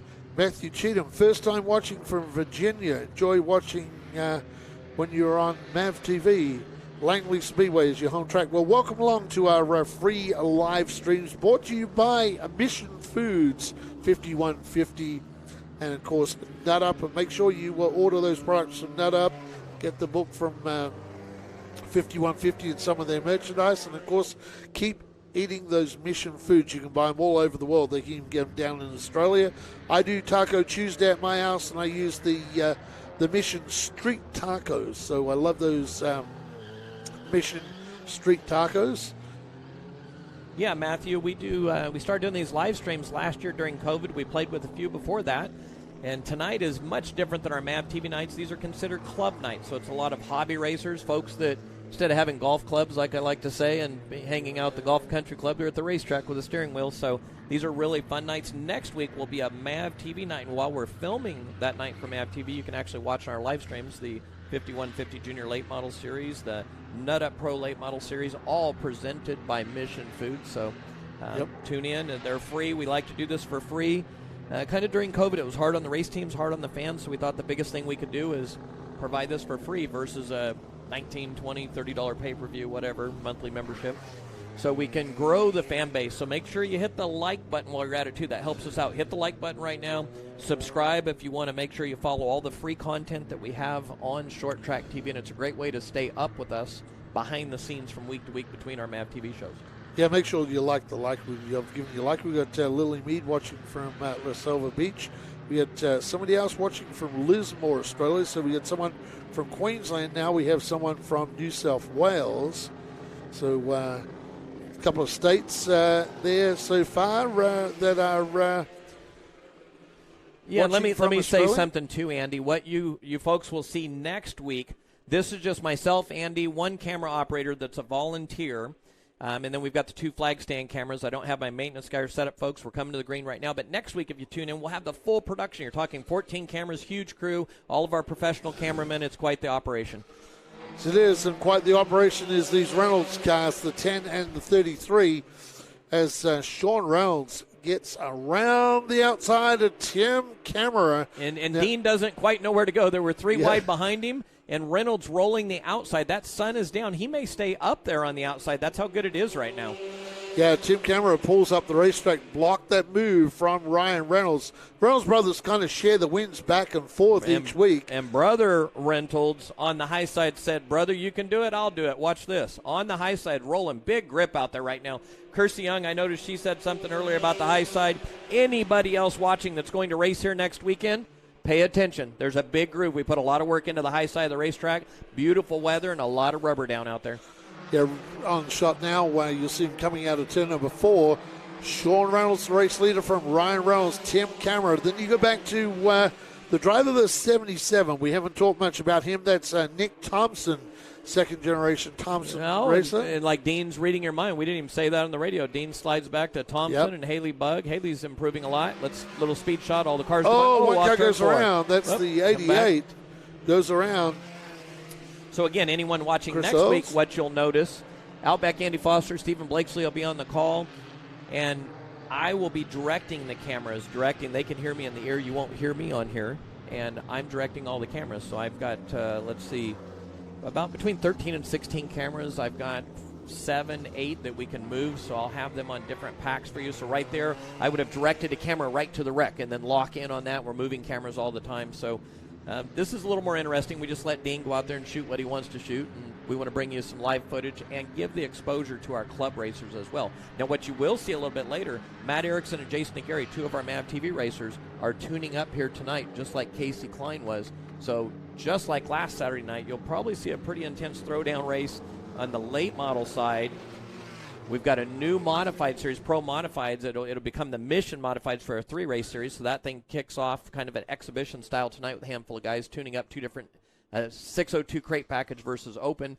But we'll end the night with a big Legends, INX Legends race. Big car count, 24, 25 Legends. What we have? Yeah, we've got a lot of them. It'll be intense. Coming to the green again, the brothers Reynolds. That high side looks pretty good, Outback Andy. Yeah, and Sean chose the outside, so you get to choose. You get to choose the outside or the inside. So Sean chose the outside and gets a big run out of 51-50 turn.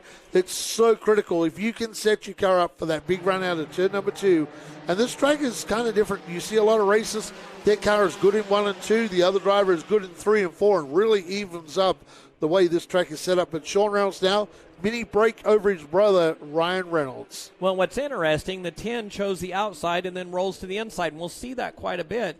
But he wants to defend when they're slow on momentum. The outside has the advantage right there. So that's an indicator to any of the kids that are racing next week. The outside's coming in a major way. Haley Bugg got hooked up on the back of Tim Camera. Has lost a bunch of ground because the 40 now has moved to the outside of Haley Bugg. That's Aaron Reeves. Couldn't get the job done, though, over Haley Bugg. Good recovery from Haley, and she's got to try and run Camera down to get that final podium spot, Kenny. Now we've got someone asking what kind of cars. He says, I know they're modifieds, but what exactly are they? They're Toyota modifieds with older. We had a Toyota sedan class for a long time, mid-70s type Toyotas, and very, very popular. This was the modified, kind of the IMCA modified version of that car. At one time, now it's a lot of older equipment as far as the running gear in these cars. Very racy, very flashy, and they train the drivers really well to sweep the corners and build speed through the middle of the corner here. Yeah, most of the parts that come out of these come out of the old Toyota Corollas. So they're like a Corolla rear end, and a lot of the steering parts are either fabricated now or they are Toyota Corolla. You see they run kind of a strut deal on the front as to a regular shock absorber on the front of these cars. Now, Haley Bugg is making inroads as the Reynolds brothers go to it up front. Sean got about a 2-car length lead over his brother Ryan. But Tim Cameron's going to start to get nervous here shortly because here comes Haley Bugg. She is coming. Well, and I'll go to a speed shot right here once again. Outback Indy, if you look at your monitor, you're going to see the 2 leaders come by, and we'll see the gap to third place, and then see Haley making ground on the third place car. Yes, you will see him making ground. Screenshot now is with our race leaders. That is Sean up front.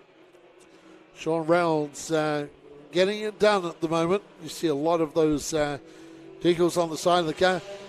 These guys started racing at the same time in their first year of racing. Unfortunately, Sean had a throttle hang up in turn 1. Horror crash into the wall and broke his leg and put him out of racing for a while. But after he came back, I tell you what, he had to do the catch-up learning to his brother, and he is certainly now equal, maybe if not better than his other brother in the 33. So Sean Ryan, they put a great job on every race. And they race each other hard, too. There's give and take between the two brothers, but they will spin down here on turn 4. Driver's door blocking the racetrack. That's the 77 of Nick Thompson. Yeah, these Reynolds brothers, they get to racing pretty hard together. They'll certainly turn on. When it came to the championship last year, they really turned the action on between the Reynolds brothers. Yeah, you'll see it right here as well. Now let's see. Who takes the high side, fans? Does the 10 car go to the high side? Sorry about that, Rick Thompson. Yes, third-generation driver. You're quite right. Third-generation driver for Keep Nick him Thompson. straight, Rick. I need help up here with Andy. Keep him straight. Smiling down there. So, again, what's high or low? Do you take the high side, the low side here, Andy? Look, it worked last time for Sean on the outside, so I think he'll persist with that. He really likes that run out of turn 2. He's got the car really well set up that it's handling turns 1 and 2 superbly.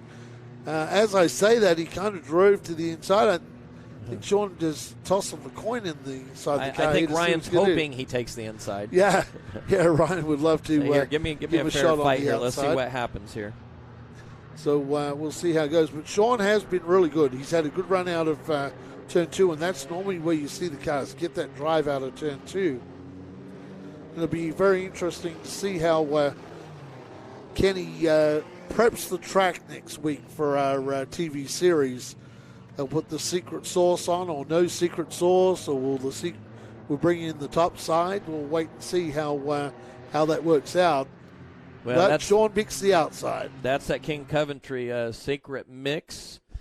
So this could be interesting. He takes the outside. Let's see if Dean Gray can stay with him. We're still yellow flag right now. We forgot to mention during this race that unfortunately for Patrick Geiger, he's on the infield. So obviously maybe some damage from the incident with Haley Bugg. Now, interesting for Haley Bugg gets to start on the outside of Tim Cameron. Haley might like this. This is a good shot for Haley to follow Sean Reynolds. She's got to look at it last restart, how Sean was doing that. Much like we talked about Rebecca Doobie, Haley, we watched her really improve. And from a quarter midget driver, wide open through the corner. And she's a fast driver. That's 2 young ladies that have got a lot of go in it. You've got to pull them back a little bit, back the corner up. Looks like they're pulling Tim down into the victory lane area to look at something that's a problem, it appears.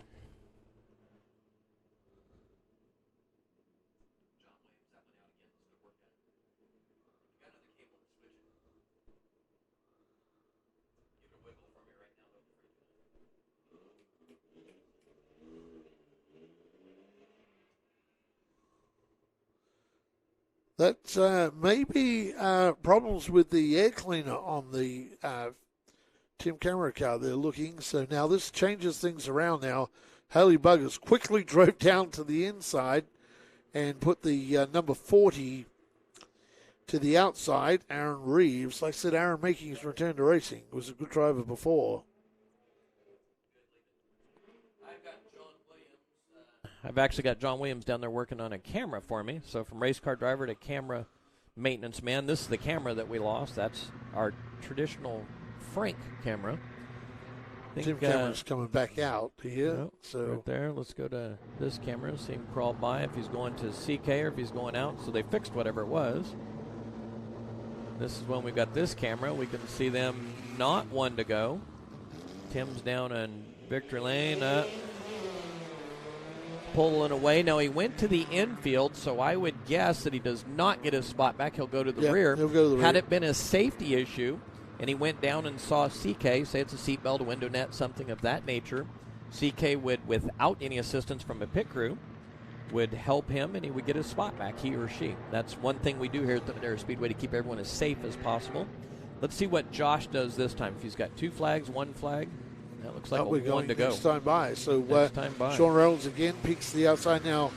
Haley Bugg, interesting. If I was Haley, I might have took a chance on starting on the outside.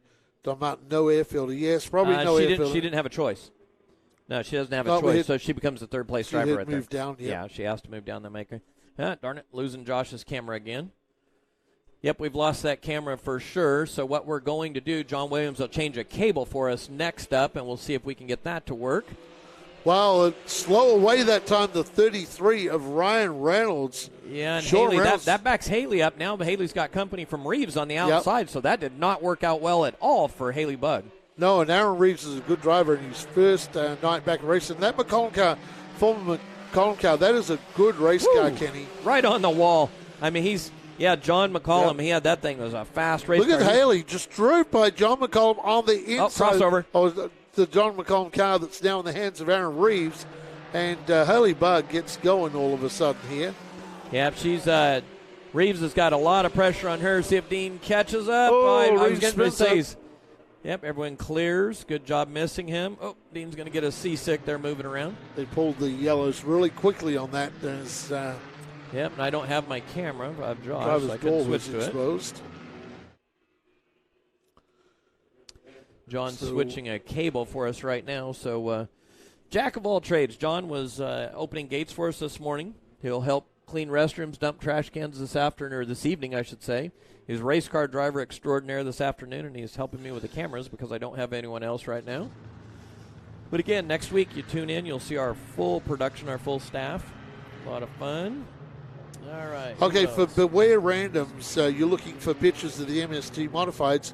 I would go on the Madera Speedway page, or if you also look up Sportsmobile, which is a sponsor of these, Sportsmobile MSTs on Facebook, you will find a Facebook page for the Sportsmobile. Sportsmobile are the sponsor of this division. So if you go on there, Sportsmobile MSTs on Facebook, and you'll be able to find some pictures for Beware Randoms. And there'll be a lot of images on there. Also images on the Madera Speedway page, racemadera.com, or check out the Madera Speedway Facebook page. So the lineup now for this new lineup will be Ryan Reynolds on the inside, his brother Sean. Row 2, Haley Bugg on the inside. On the outside, it will be the 88 of Chris Earls. Now, Chris had an early spin, has worked his way back to 4th. Then we've got the 77 of Nick Thompson on the outside of Nick Thompson, Tim Camera, and Aaron Reeves. And Sean gets a killer restart once again. The 88 drives in. Oh, just got a hit from the 77. Barely. 77 did an excellent job getting that car slowed down. Tried to avoid him. Yep. But that car was spinning across the front of Nick Thompson. Like you say, Nick did a good job of trying to avoid that car. He did an excellent job. Really got the car slowed down with a bunch of brake. And look at that old McCollum car, the John McCollum car that Reeves is driving. Look at the right side, Andy, next time it comes by. I will take a look at that. Yeah, he was using every bit of the racetrack, we'll say. Let's see if where Dean's at right now. He's up towards the front, but we'll go. Let's see if we can get a shot for the fans when he comes by. Breed cautions, as they say. So watch the right side of that red number 40 for car. Grandinetti, this is actually their main event, not a heat race. Did you get to look at the right side of that red 40? No, actually, I didn't. You missed it, didn't you? I was watching the YouTube there, Kenny Shepard. Yeah. Well, I won't spoil it. We'll let you look at the right side again, see what you see. But I'll give you a hint. Josh looked like he got covered in snow when they went by.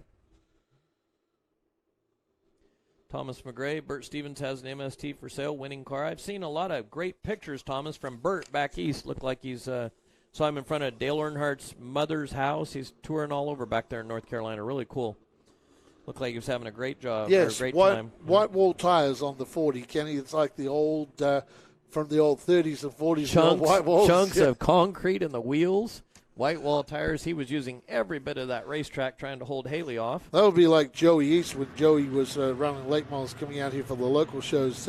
Joey used to love banging it off the wall coming out of turn 4, and I think he ran Mike Nake out of used wheels. They put used wheels on it because Joey was white walling that thing every race. Cross them up, 2 to go. That's what that means, 2 to go. Real quick before we go, Big B, what's going on, race family? Hope everyone's having a good race tonight. Is there fans tonight, Kenny? No, there's no fans. We're not allowed to have any fans in the grandstands, but starting next week, we will have fans. We'll have the announcement Wednesday. We're not sure if we'll have 100 or 20%, but we will have fans back in the grandstand starting next week. Very exciting. There's various tracks and football and things going on all over the state where little by little they're coming back. Looks like Josh has that other flag ready out back, Andy. What's that mean? That means 1 to go. And also that black flag out there, just letting them know to settle down a little bit. Let's see what happens here between Ryan and Sean. See, Haley really needs to get a big jump, and she's in a bad spot because the leader's on the outside of the front row, but she's got to hug the back of that 33 car and make sure she doesn't leave any room out there for a run by the 58 off of turn 2. Watch for that right now. Ryan Reynolds has been struggling to get that car up to speed. You see Sean take away from him, and that's holding up Haley Bugg. Yeah, but she did an excellent job rotating through the center of the corner and kept the 58 off the outside to allow her to maintain and pretty much a full grip on third place. She's doing a great job. I think if Haley could start on the outside of row number 2, I think she could drive around Ryan Reynolds on the start. That's a good battle going back in the pack as we show the leaders, but there's also a great battle going on. You'll see it in the screenshot down in 3 and 4. That battle is between Camera and Aaron Reeves and Nick Thompson. That's a 3-car battle for 4th place. So one of these cars, it looks like Nick Thompson trying to find a way into the top 5, and he does that as Camera spins from turn number 2. Turn 2, he's off the apron, but not taking any chances. Josh and the 88 puts the flag out of Chris Earls brings that car to the infield. That looks like that car might have got a little hot down there. The 88 car. Entry. Yep. Mm-hmm. Yep. Well, the 58. Let's see if sounds like it's not running from what the guys are saying. Yeah, it looks like they have to maybe push that car. Justin, watching from Las Vegas. Thanks for the broadcast. You're very welcome. We enjoy doing these. A lot of fun. This just club racing tonight. You want to tune in for a big time race next week. Will be a lot of fun. 5150 Junior Series and the Nut Up Pro late models. Plus our Mini Cup Bandoleros, our future stars there. James Scott, Haley's come a long way. Boy, hasn't she? Yes. She really has. And the thing I like, very, very much like Rebecca Dubing, Haley reminded me the same thing. She had, like I said many times, she has that go built into her. Slow them down on entry. That's a wonderful thing. Normally with the youngsters, we really don't see that out back end. You've got to really encourage them. They're more hesitant. But Rebecca and Haley Bugg, they've had a few. Heck, if Haley were in a late model right now, her biggest problem would be overdriving the center of the corner and plowing through the middle, from all that speed she carries in. So it's really improved a lot. Nope, looks like they've got the 58 car fired up and rolling. And yeah, he looks like he may be pulling that car to wait and see if he decides to go back out on the racetrack. There's that big full moon. Nope, coming back in. So Tim Cameron not happy. No, I'm looking at the Josh shot on your screen right now, just over the end of his arm to your right on that monitor, that big thing you can look at over there, Andy. See that monitor on the end right there? You go, that monitor. 2 to go, and that's not an extra light. That's a big full moon. That's not good for racing. Great for fishing. But all right, off of turn 2, let's get busy again here. Kind of the same replay, lap 28 going to 35. 30. 2 to go. 2 to go. I was trying to give them a bonus of 2 laps, so we're going to see a green-white checkered off of turn 4. They're coming at us out back, Andy. Yep, and Ryan trying to do his best. That's probably the best start that he's got. The 40 car, in the wall. Oh, spins around and... come on, Dean. Hang on. There's Dean. Yep. Nick Thompson. Oh, Nick, I tell you what. Nick has done a good job again. Nick Thompson, that was a great bit of driving by Nick. Had nowhere to go. and was able to pull up and minimize the damage to the 77 car. Poor Nick is going to need a brake pad sponsor after tonight. Yeah. Anybody out there with an auto body shop, you might want to help him because he's used them all up. Excellent job not wiping that car out. But Aaron Reeves, you know, I was impressed. Aaron ran one of our short track shootouts in a late model a few years ago. Ended up in the C main, if I recall right, and transferred into the B. He is not bashful about getting the elbows up and going. He gets up on the wheel. And right now, he's wanting about a foot wider racetrack than what we have to offer. And he's just used up that front straightaway wall. Another thing that John does. John and Jim, they paint the walls here during the weekdays. Yep. So that's how John earns his racing money. Yep. John Williams has got some work to do this week. Well, he's the one I saw shaking his head when all that, it looks like white snow. We call it concrete snow on Frank, as you and Steven I talk often about watch it on MAV TV, and you see poor old Frank down there. It's like Showered. it's snowing down there at times. And for those that don't actually see it on TV, sometimes after the race, if we walk down there, especially when I've had to go down to victory lane, you see poor old Frank down there. Just you don't see it on camera, but he's all brushing off that white paint and concrete that gets in there. And as I say, I've seen cars actually pack concrete dust and paint inside the wheel, and it keeps going with the inertia until they stop, and then it all just falls out. And they collect a lot of paint and concrete up in these wheels. So we get ready for this start. Ryan Reynolds would love another nice start like the last one, if you can improve on that, to take it up to brother Sean. Haley Bug on the inside. Haley can't catch a break with that outside spot. She'll get the probably a podium finish in this race, but she'd love to have had a shot at that 33 car. Now Haley puts the muscle on the back of Ryan Reynolds. It's race on between the Reynolds brothers. We drive into Mission Turn down there. Too fast, too tasty. I tell you what, they're great snacks too, the Mission snacks. White flag in the air out yes, back, Andy. White flag. And it's kind of the same thing. Haley's the one that has a little bit more of a roll, possibly a shot at second, a little bit of a piece of the bumper at second anyway. Very impressive. Watch Haley roll up on this 33 car in the middle of the corner. Just a shame she couldn't get an outside starting position for the start. But the winner will be Sean Reynolds. Will take it out for his brother Ryan Reynolds. Great drive, Haley Bug. Haley Bug in third. And then you go back to the 40 of Aaron Reeves.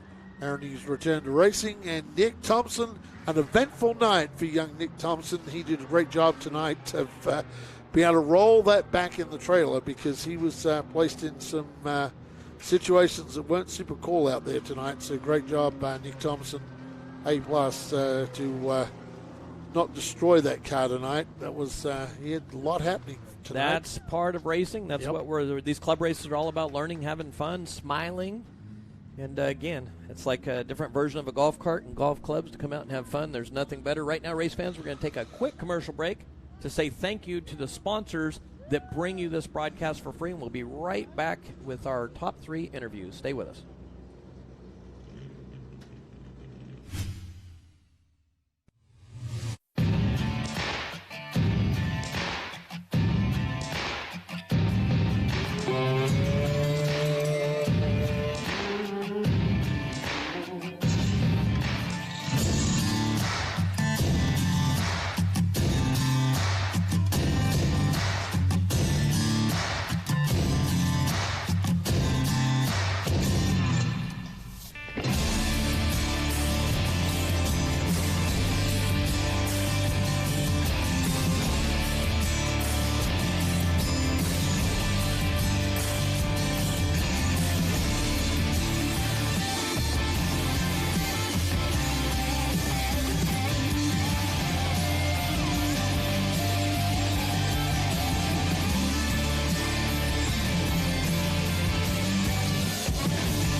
$51.50 apparel.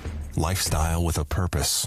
Is that your stomach growling or the sound of thousands of horsepower circling the track? Fuel up for race day with Mission Foods. Supercharge your taste buds with fast and easy-to-create recipes that are winner circle delicious. Try some of our mouth-watering tacos to piled high nachos, fresh chips with guac, and more. Start those engines because Mission has you covered from the green flag to the checkered flag. Now that's too fast, too tasty. Hey race fans, are you a fan of grassroots racing? Would you like to see more content from behind the scenes at the Madera Speedway? If so, you need to check out our YouTube channel, Short Track TV. Short Track TV is where you will find the behind the scenes action with documentaries of the race car drivers, old race footage, and other exciting and fun content from the Madera Speedway. Go to Short Track TV and subscribe today and enjoy some more great content from the fastest 1/3 mile in the West, the Madera Speedway. Race fans, please support the brands that support our sport. NutUp Industries and NutUp.com is the primary sponsor of these free live streams for our fans to enjoy. Please go to NutUp.com and enter the code MAVTV20 for a 20% discount on all of their great, healthy almond snacks. Please visit NutUp.com and support the brands that support our sport by entering MAVTV20 for a 20% discount to say thank you for this free live stream tonight. Welcome back to the Madera live stream, and of course you can pick up those awesome Nut Up products, and I like the sea salt and caramel, and Kenny Shepard, he loves now they're like full race cars. He loves the sweet heat. Tonight's main event winner for our MSTs down there, a driver of the number 10 entry, Sean Reynolds. Hey, great win by you brother, tonight, mixing it up, and of course you were the king of the restarts tonight. Killer restarts from you. Yeah, that was quite a few restarts in a row. The high side was hooked up and going. Yeah, we saw you picking that outside. You had that car right on the sweet line. We often say that 5150 turn number 2, if you set the car up, you can get that big run off the hill down that back section. Yeah, it was hooked up, and I mean, it was really, really sticky up there, and it would get the gas early, and it would hook up and go, and I was able to beat my brother around the high side for sure. Great way to start your title defense. Yeah, I'm sure this is a great way to start the 2021 championship. Yeah, definitely a great way to start, for sure. And we talk about it in the telecast. You guys be brothers, but you certainly don't give each other much out there. You play fair, but you really race hard together.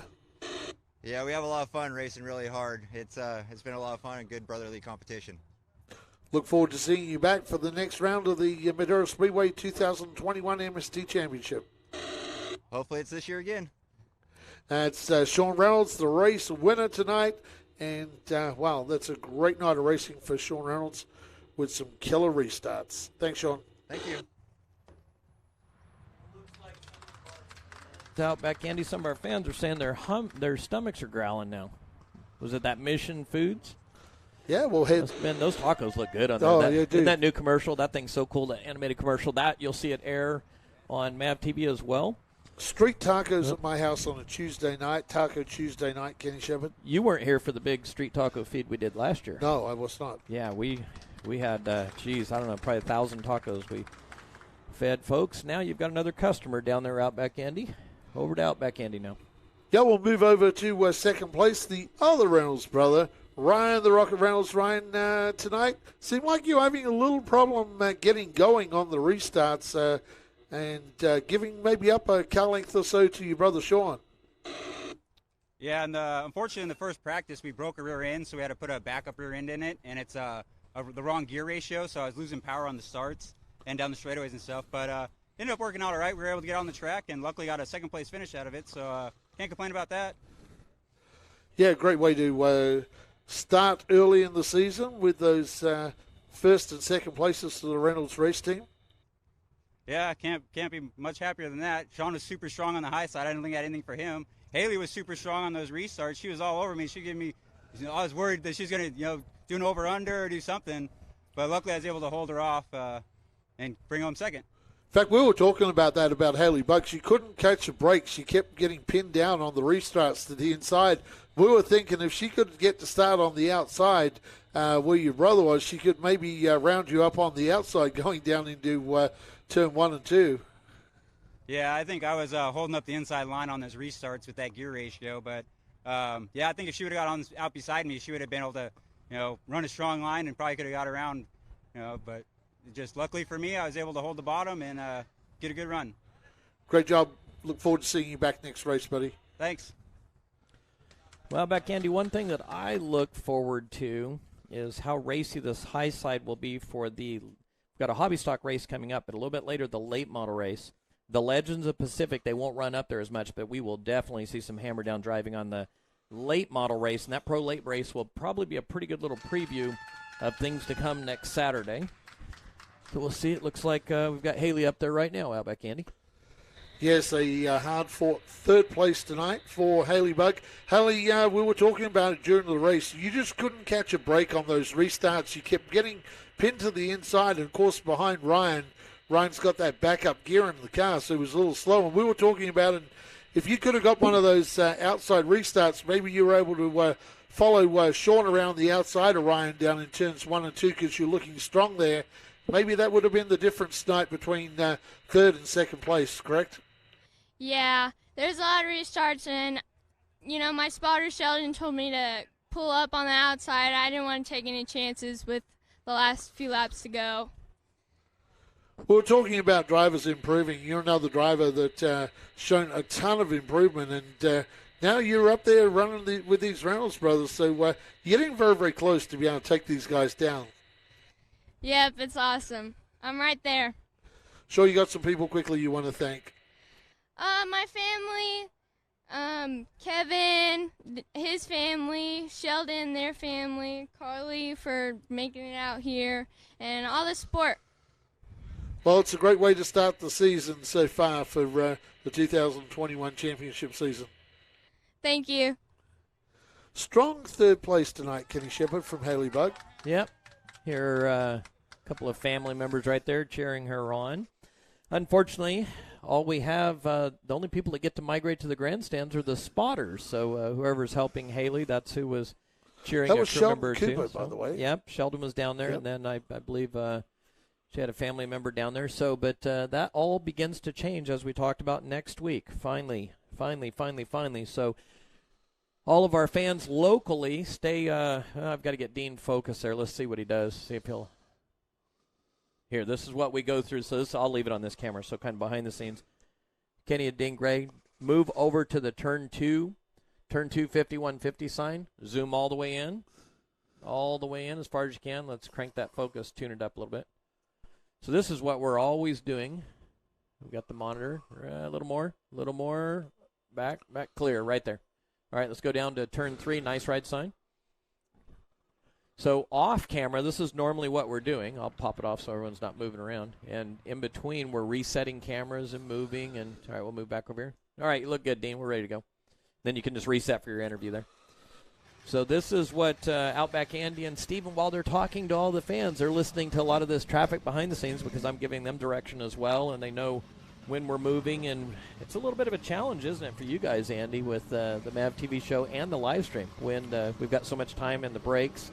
That one to go where we've got to be real tidy with our MAV TV content. It's kind of different, too, because the way we used to do it back in the day, you and I used to record it in the studio after it was all cut, so we would go in and do the voiceover. Voiceover. Yeah. Now, first 2 years. Yeah, and now what we do, we're doing it live now, so that's why when you listen to us on a TV night, you'll hear a lot of where we're, hey, stay with us, race fans, we're going to commercial break, or hey, welcome back to MAV TV fans. We do that a lot of times. You might hear that on one restart. You might hear it 3 or 4 times because we try and anticipate a little bit ourselves when the crew would be cut to a commercial. So we do that. Sometimes they don't even cut to commercial, or sometimes they'll cut to commercial and then they'll piece little bits of audio that we do in for them. Oh, look at your monitor now. Yep. Look at your monitor there now. It is. That's not one of the Speedway lights. That's no. Dean on the light there. Yep, that's what we see clear down there in the background. Yep. So normally, though, I'm going to say, the club races are normally really clean. Really clean. Some of the best camaraderie, great racing. And in fact, let's see if we can get Dean right here. Watch. Teams are coming out with jacks and gear on their own trunk lids. So you've got, and what will happen here? You'll have, of the hobby stock drivers, 3 or 4 will share one crew member. That one crew member will run around with that single jack and help 2 or 3 other guys if they drop off a spare tire or 2 out there. So just like the mini stocks, you go through that pit area with the mini stocks, they're all helping each other. Especially with these guys, too. Steve Schimmelhorn, he's got a big night tonight. He's got to help out along the way here and there, and he's certainly got a car involved in this particular race as well. Yep, Steve's old championship-winning car is in this race, and then Steve makes his late model debut, and that's a Carl Pierce late model. It is a Carl Pierce, and that's a really good race car. Yeah, good race car. Steve Schimmelhorn is, we'll talk more about Steve when we get to late models, but he's a guy that came from the Enduro Series and then decided he would bring that old Enduro car to the hobby stocks, way outclassed. Steve worked away, got it to where it was semi-competitive, and then picked up an Eloy Bazan car, which that 21 car is, and had a fast race car and took down some championships, and very fast driver, Steve Schimmelhorn. So get ready now for our hobby stock race tonight. So we'll start way at the back, that black number 1, that is Drew Rees. We move to the pickup truck, and it's good to have this young lady back with us. Has now moved to Madera in the Wiley X number 2K. It is Harley Keneally. Moved to the guy in the number 2, that yellow car, and great to see this guy return to racing. A racing family here from Madera for many years. The driver of the number 2, it is Donnie Large Jr. Donnie Large Jr. brought to you by EBC Brakes, Sanger Tire, RCM, and Patent Racing, and he is out of Clovis. We go to the 21 car now. That is Nick Rowe. Nick Rowe in the Rowe Environmental Services, Fortney Towing entry. He is out of Fresno. We move to the position number 3. He is the 2020 Madera Speedway Hobby Stock Champion in the Driven Animosity number 42, also supported by A&M Business Services and All Willie's Backflows. This is Manny Gonzalez Jr. We move to the front row. It's an all Bakersfield front row, too, on the outside of the front row in the number 77 entry. It's great to have him here at Madera Speedway. That is Mike Nix. Mike Nix in the 77 entry, and the 87 starting on the pole tonight. It is Lloyd Rand out of Bakersfield in the Sully & Sons Hydraulics, Respawn Laser Tag, and Victory Graphics, number 87. That is our lineup tonight for our hobby stocks. You know, that second place car, 77 car, that was the winner last week, and that's an all Mopar powered car. I didn't know if you knew that or not, Andy. Yeah, this is a Mopar powered car, and that 77, we'll talk about his sponsors. It is Michael Young Realtor, 10,000 RPM, and Skinny's Automotive, supporting the Bakersfield driver of Mike Nixon. Yes, he's got that Challenger front body panels on that car, so I picked that was a Mopar. Yeah, running gear all the way through. Really cool. And what you've got here is kind of a combination hobby stock, super stocks. We had quite an interest in these cars and different combinations. You'll see a truck. You'll see cars, kind of cars that look a little more like dirt cars, but a lot more interest. Absolutely growing again. Yeah, I've seen on the dirt side of things, especially through California, I've seen some very fast Mopar street stocks and hobby stocks over the years, and this is a great-looking car, too, the 77. So I want to jump back real quick while we got a chance. Graham from Australia. Graham mentioned that he's 53 years old, I believe I saw up above in the thread, and was talking about he raced super modified sprints and other things. Did they have super modifieds in Australia? Yes, they did. Yeah, they had pretty much like our Legends of Kearney Bowl cars, which was the what led into being sprint cars. There was a lot of cars that came in fact, from the United States. The Sargents, over the years, you had Marshall Sargent was a tourist down there. Wow. You had a lot of guys like Wayne Sue, and we had some really big tours of Australia. And I'm getting ready to start putting together a series that's called Where Are They Now? And it's going to be all drivers that toured Australia. Unfortunately, we lost a lot of them, Wayne Sue and Gene Welsh from key tours over the year. They would sell venues out, those tours with Gene Welsh's tours over the year. Gene would sometimes rent a track, sometimes he'd partner with a track. And what they used to do is they used to have 4 Australians and 4 Americans, and they would run heat races with 4 cars, and they'd run run about 8 heat races, and then all the Americans and the Australians would start up the back of the main event. So we're getting ready to go hobby stock racing from Madera Speedway, California. Getting ready as the pace starts to build down in turn number 4. Oh, big jump on the start. 30 big jump. 77 car was kind of sleeping on that one. Need to roll with him because the leader has the right to go. And Lloyd ran. This is pretty impressive, this 87 and Lloyd ran. So the Bakersfield cars up front, and it is a fast pace up front. Yeah, I'm kind of curious to see how the laps and the wear and tear on the 87 car. Very fast race car, but the 77 looks a little smoother through the center of the corner. So I'm kind of curious. He had a little wiggle right there, a little loose. Really fast car up on the wheel, but watch this. See if that 77 just rolls through the center, a little bit on the right rear of the 87. So let's see what that does long term here. Donnie Lights Jr. in that converted tour car that he downgraded to a hobby stock. He was telling me about that car. Lloyd ran. I tell you, Lloyd ran, I think that was a previous dirt car, as unfortunately Donnie Lights Jr. pulls to the inside. Yeah, he had problems with the rear end last week, so unfortunately he was very optimistic about this week. But the lead car, you're saying that was a former dirt car, kind of rolls over to the right rear. So watch this. The 77 car locked down. The 77's better through the middle of the corner, but the exit speed of the 87 is big. But can that right rear tire take it for all of these laps? Yeah, that'll be the question, whether he burns that tire off. Like you said, can he really rolling it over, driving it hard off of the right rear out of turn number 2 that time. This is punishing that Hoosier tire.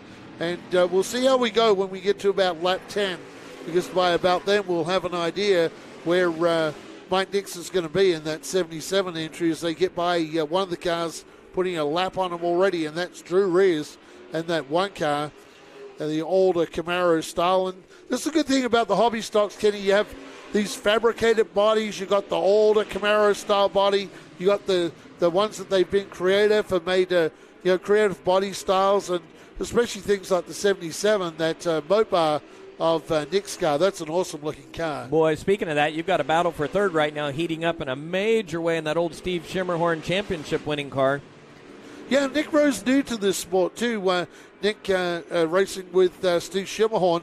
And Nick's learning. Every event Nick comes out, he continues to improve all the time. So he's starting to take it up to the 2020 champ. Yeah, back up front right now. It's kind of the same gap. The 87 car looks like it's got a lot of thunder under the hood pulling up off the corner. 77 smooth through the center, big roll. You know what I'd like to see right now, Outback Andy? I would like to see Howard Holden and his dominating hobby stock out here going toe-to-toe with that 87 car right now. Yeah, that'd be cool to see. I think that could be a good race. Howard out there with these is Harley Keneally. Harley having pretty much a second run in this number 2 truck, the Wiley X number 2 for Harley Keneally. Harley's been very impressive, improving. Another one of the young ladies that has a lot of go. She's not bashful about pushing that right pedal. So we got 3 girls on the property tonight that are really hammer down drivers. Yeah, and Harley Keneally comes from the Mini Cup series. Didn't spend a lot of time in the Mini Cup series, but has moved up now, and she's getting from a spotter that the battle for third position is coming. Yep, watch your monitor over there, Andy. It's heating up, or as you guys somehow like to always say, it's hot up somehow. You and Steven talk about.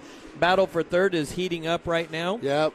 Yeah, kind of same position, really hooked up, locked down. Gonzalez had a big push in the middle. Manny was really struggling in the heat race. Looks like Chucky Gary and the crews went to work on that car and has made it a lot better. Yeah, Manny Gonzalez over the last couple of years, the legendary Chucky Gary. Chuck drove this in the open hobby stocks, and Manny was driving in the regular hobby stocks. And Chuck really made some gains on this car for young Manny. And, of course, young man being schooled by the legendary Chuck Aguirre. Chuck's been around the sport a long, long time and knows a lot about these hobby stock type street stock cars. So it really shows to Manny. And Manny comes by the way of our Toyota sedans. He drove from Toyota sedans to this. And another driver that's just shown a ton of improvement, Kenny. Yep, very good. Don't look now, but the leader, that gap is closing down out back, Andy. And we're at the halfway point right now. This could become very interesting. Yeah, unfortunately, we're losing the one car. Reeves is pulling that. Look at that gap. Half a car length out back, Andy. Half a car length. That 77 car, nice and smooth. Let's see if Smooth beats the Hammer. A little sideways. The leader sideways on that right rear tire. That 77, it's kind of a cat and mouse game right now. Yeah, it is. And as this, we're, I think, lap 19, lap 20 this time coming by, starts to punish that right rear on Lloyd Wrent's car. Nix is going to try and look for a way by, but the 87 Lloyd Wrent is really making things difficult, making this Madera Speedway track very, very wide. And he knows the line he's got to do to break that run, because he knows if Nix gets a run on him, Lloyd is kind of toast here. So he's having to move up the racetrack and block that run from Nix. Yeah, and we've got a battle brewing for the lead. It looks like Dean's going to jump over and hold. Let's wait right here. Oh, look at the front brake rotors on the 77 car out back, Andy, glowing. Yep. That might be a real negative right here for the closing laps. Well, what's going to be more of a negative? Will it be more of a negative of having a tire that you burn off, or will it be a negative of no brakes? Here you go into the turn, and they are glowing red for Nix. And Nix is having to use a lot of brakes on this car, so if the brakes go away, that might right hand to the back it to bumper, right to the back Lloyd bumper. Wrent. Yep, got right to the back of him. They got Harley Keneally in front of him. Yeah, let's watch right here coming off the turn. We're lap 23 we're coming to. 30 laps is the race. Harley Keneally doing a nice job in her second ride in this number 2 car, or the 2 truck, to get out of the way. That's like a Southwest Tour truck. So she's doing a good job of moving out of the way and letting these leaders battle on through. Lloyd Wrent making this track so wide at Madera. Nick's trying to make a run, but those glowing brakes, and here we go, they get red as he gets into turn 3. And look at the battle for third place between the 42 and the 21. I tell you what, that is a battle and a half. Whoa, and Nix all the way to the back bumper. The 87 car made contact with the 87 car. A little bit of nudge, a big gap down the back straightaway, but that was off the contact of the front bumper off of turn 2. Yeah, I think the brakes are starting to fade on Michael Nick's car. Yeah, so but he got to the back bumper out back, Andy. Watch off of turn 2. He's a lot better. The 87 car is really tight in 1 and 2. We've got 3 laps to go this time by, all the way to the back bumper. This is getting interesting. We often question crossover. We often question when is the right time to do that bumper run. If you do it too early, they've got some opportunities. I think it's 2 laps from home was the time to do it, and that would be the lap right now, I believe, with 2 laps remaining, I believe, in this race. Off lap of turn 28. Off of turn 2. You're going to see the move right here off of turn 2. Little contact right. Nope, not quite. Yep. Coming to the white flag this time by. It'll be the white flag this time. We drive down into Mission turns 3 and 4. They will straighten up. Here comes the white flag this time. Wrent pulls it right up the racetrack and gets sideways across the front of Nix. It's going to be a battle and a half. Big push. Big gap. I thought we might see a little coming down here. But it's definitely the 87 wore down a little bit. 77 was better on the long run, right to the back bumper and right here. Manny Gonzalez says something has gone wrong with the 42 car. But Lloyd Wrent takes a big win at Madera Speedway from Mike Nix. That's some great racing. They pull up side by side. Third over the line will be the 21 of Nick Rowe as the Driven Animosity, number 42. Our championship driver from 2020 ran into trouble. And Harley Keneally now will be scored with a top 5.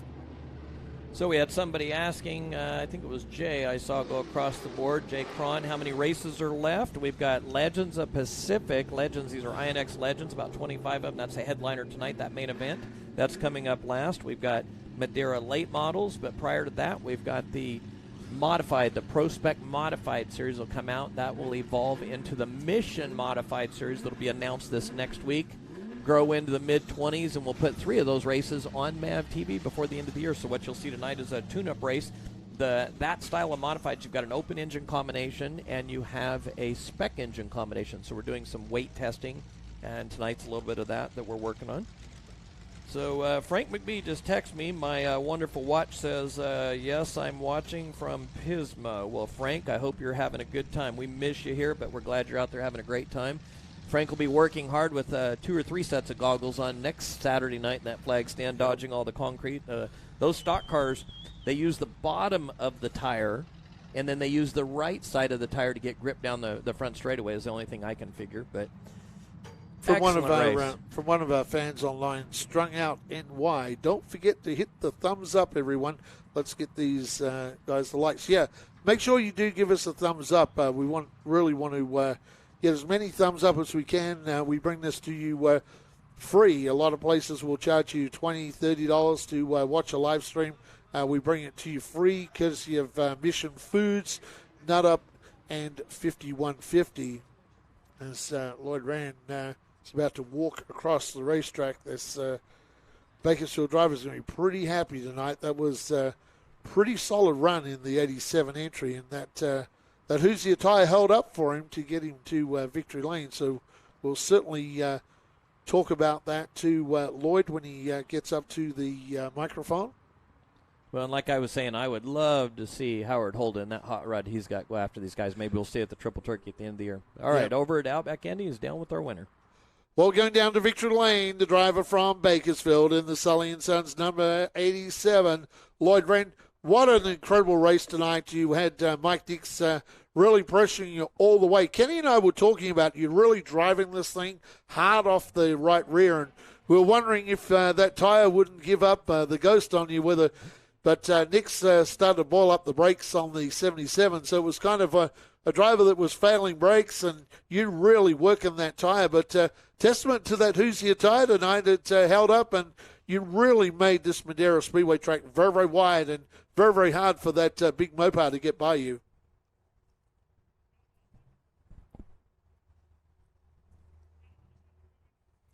Not sure if he can hear you. Let's make sure John Williams got that radio turned all the way up where they can hear us. John, raise your hand if you can. Okay, try it again, Outback Andy. Okay, we'll try this one more time. See if you can hear us down there, Lloyd. Yes, you can hear us. Hey, we were just saying during the broadcast, Kenny and I were talking about it.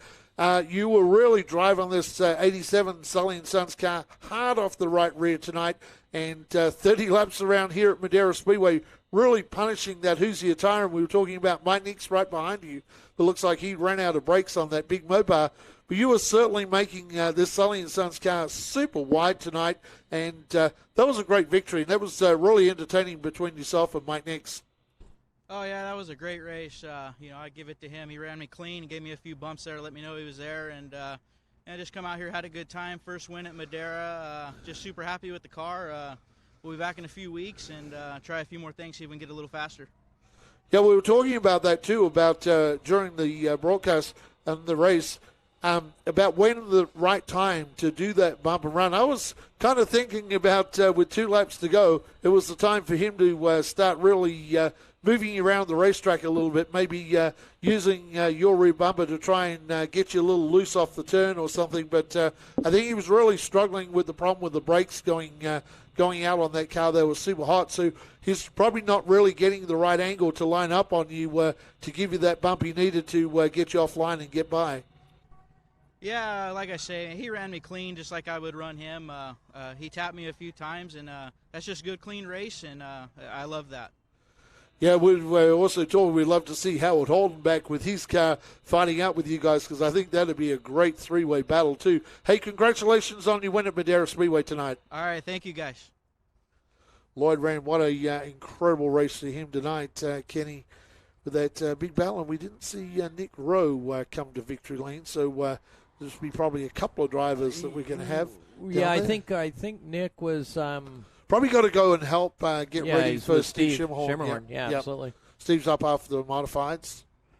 Yep, this will be an interesting interview. Our last week's winner, really, really tough. He played the chaser all night tonight. That was quite the cat and mouse game there.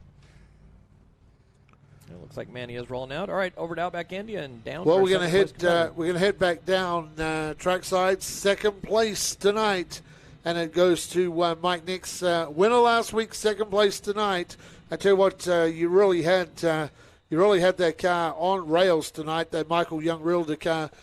We were noticing that the brakes were getting very, very red on that car. We were kind of wondering if you're running out of brakes. And talk to Lloyd about it. When was the time to make that bumper run? And I know you ran him really hard. You ran him really, really fair. But I was kind of thinking maybe with 2 to go, you might have started to use that back bumper of his car to move him out of the way. But it looked like you were maybe struggling with some brakes. They were very, very red that last 20 laps. Yeah, I was using them up pretty good, but I just couldn't get to his back bumper. I was able to get close once or twice, but he had such a great run off the turns that I couldn't do anything with it. Tried moving up to the second groove a little bit, and it didn't work. Yeah, we were talking about that during the race, how he was driving that car so hard off the right rear and really making it hard on you. And when you got a car that's driving off the right rear out of the turns like that, I know as a race car driver, it is very hard sometimes to get by. Yes, definitely. So great job by you tonight, by the way. Yeah, thank you. And I got to thank my wife back home. I forgot to do that last week. She's not going to let me live that down. And thank you, Skinny Automotive, Mike Young, 10,000 RPM, Terry Henry's, Wonkum Race Engines. If it wasn't for them, my parents, I wouldn't have been able to make it up here again. So appreciate all the help. Thank you. Hey, good to see you flying the Mopar flag for the Mopar fans, too. Absolutely. Yeah, Kenny was saying that car is all Mopar, so it's pretty cool down there. Yep, love it. It's cool. We see years ago we had a Ford in the early days with that Ray Miller car. You remember that? Yeah. Region champion. So it looks like Manny made his way back out. So Manny Gonzalez Jr., he'll come up to the microphone. Let's see. We see him come through the flag stand right here. Right on up. And what we do is we bring them up individually away from everyone else. So they'll come up to a microphone all by themselves, and Outback Andy will have a chat with them. 2020 Madera Speedway Hobby Stock Champion Manny Gonzalez Jr. Driving that Driven Animosity 42. Hey, another solid night for you with third place tonight in the 42 car. Yeah, it was a good, decent night. Just having a little trouble in the turns with the handling. Can't get enough speed coming in and coming out. But I got to thank my whole team for getting this car fixed all week.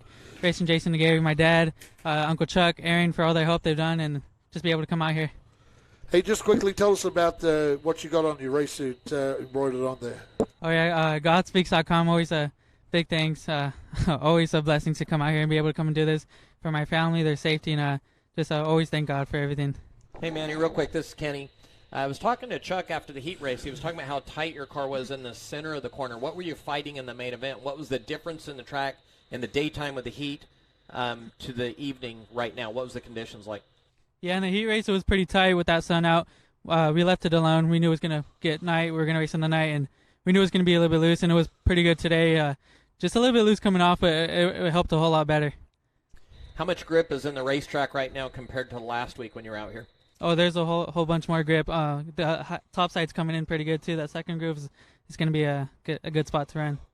Who else helps you on that race car? I see some other decals on there. Who else? I know you've got some guys very dedicated to your program, but you've got some great sponsors, too. Yeah, Driven Animosity, Caps Part of Coating, A&M Services, Ovally's Backflow, and Fresh Off the Go for all their help they've done for this season. All right, thank you very much. Very impressive run. We'll see you at the next club race. It's nice to be called a champion, so we'll say our 2020 champion. Thank you very much. Classy run. All right, thank you. Very interested in the track conditions out back, Andy. And that's why I was asking. I actually wanted to ask that of the Reynolds boys, but whoops, get off Dean moving there. Normally I don't have to talk and switch buttons and do audio and all that, so I think the track conditions like Manny was talking about, a lot more grip. The drivers coming here next week, it's going to be night and day with what they dealt with on March 13th, and then a little bit later tonight, I think you're really just here shortly. We've got the modified kind of exhibition-style race coming up. After this race, you'll see the late models, and you'll have Ericsson, Aguirre. Aguirre actually beat Ericsson on the high side of the track with the sun out today. Ericsson wins on the high side last week, so Some other drivers have really gone to work, and they're going to have to put some effort into the high side of this racetrack. You want to win races right now. Yep, they are. Hey, we often talk, Kenny, about drivers, showing improvement and things. Manny Gonzalez Jr. came from the Toyota sedans up to the hobby stocks. That was a pretty incredible interview from Manny tonight. You asked Manny some questions, and they were answers we wouldn't have got probably even 12 months ago. Manny's becoming really comfortable now behind the microphone and the way he speaks now, and that's really cool. And I'm guessing it's also helping out with Chuck Aguirre that he's able to give the feedback to the team, and that's why we're seeing Manny be as good as he is now. Well, with the young drivers, a good example is Austin Herzog. A super young driver winning all those races in the junior late models, and then watching him grow up on the cameras on MAV TV right in front of us. Look how mature his interviews are now, and how smooth he is. And a lot with any of these young drivers is learning to give the feedback. Look with our 5150 program, how many young kids we've worked with now since 2015. 2014, we're developing it. 2016, we've been on TV 6 years. And you've had so many kids, and listening in and all the audio and everything we've been able to record has been incredible. You've had from, in the early days, we had Cole Custer out here. Then he was some of the first NASCAR Cup racing. Yeah, he was the first videos we did as the pilots that we were sending in to put the TV show together. Then from Cole, we had Haley Deegan, we've had Jesse Love, and we could go on and on. Ryan Vargas.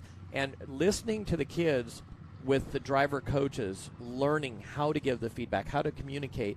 Right now, you've got a great situation with Matt Eshelman right now with the Sinister Diesel team. Yep. A young lady that, teaching the feedback and how to go racing.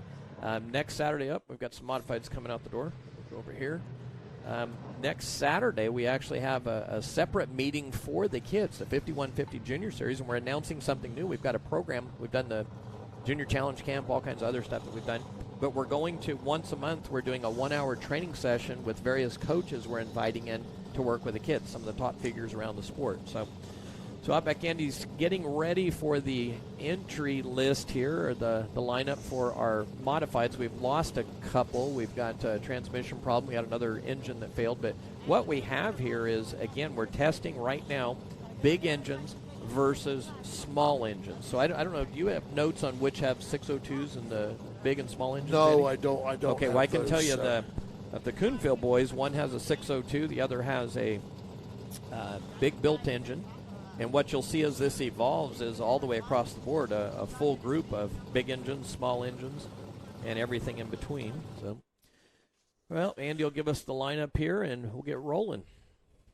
Yes, Kenny, we are scheduled for the modifieds. I think this is 40 laps? It'll be 40. Yeah, it'll be 40 laps. The reason for that is this has got the same late model tire that we use, the Hoosier 970, with the 602 versus the built motor, and we want some data off the cars to see how the tire holds up, to see if the big engine wipes out the little engine, so on and so forth, and we'll make adjustments as we head to the big three, the Mission Modified Series, which you'll see cars from all over the place in that big three. Okay, we're going to go with the lineup. One of the drivers looks like he may not make the start of the race. We're hoping to see him start the race. Had some transmission problems, and that was Rick Avila out of Pleasanton, and the driving out Cancer 42 did not, unfortunately, make the grid. So we'll go with the cars that are out there. The 34, Kelly Barker out of Grand Terrace, California, and the Maeda Motorsports Inland Empire Roofing Finlay Chevrolet number 34. We look at the 96 entry out of Courteville, Nick Lyons, and the Allied Auto Stores Chevrolet. The number 2 entry out of Modesto. This is Adam Coonfield and the Performance Electric and Plumbing, Bob Strambold Racing, ModestoBedbugs.com, David's Racing Products, Forbidden Motorsports entry. And the 25 is Aaron Coonfield out of Riverbank and the ModestoBugs.com, David's Racing Products. Number 25, that will be modifieds for the 40-lap main event tonight. And for those people that are in Australia that were asking about AMCAs, this is pretty much equivalent to your AMCA cars, and they are pavement modifieds. So they're kind of a little bit different, but basically the same in size as your AMCAs. They call them AMCA cars instead of IMCA modified, so they're AMCA. Yeah, and if you tune in, we've got the North State Modifieds coming next month. That'll be a field of roughly 20. And then what will happen with the Mission Modified Series, those 3 will make it to television. Mission Foods has signed on for a major sponsorship to support this series. That's what we're testing for tonight. You'll have a group of North State modified drivers, Vegas drivers, Havasu drivers, Southern drivers, the base of drivers in this territory. They will all come together, kind of a Civil War, North versus South shootout. Crate engines versus big engines with this adjusted rule package. We're kind of modeled after our late models. And you'll see a Big 3 series. Mission Foods is supporting some big money on the line, and there will be some hammer-down racing. It'll be the best modified drivers. We'll probably even pull some from up in the Northwest. So I'm really anxious for that announcement. You'll see it come out later this week. That'd be cool, super cool. I love modifieds, the open wheel cars. Tonight's kind of cool because we got a bit of a combo night at Madera tonight with open wheel and closed wheel cars, with the open wheel being the modifieds, the super modifieds, and of course you can kind of call Legends almost a open wheel car. When they touch their open wheel, they're like once they lose those fiberglass don't let fenders. that body fool you. They're just like a midget when they get close to each other. But I want to real quick before we're getting ready to go here. Big Al Kennedy, I see him on there. Shout out. Steve talking about Willow Springs dirt track. They need to open.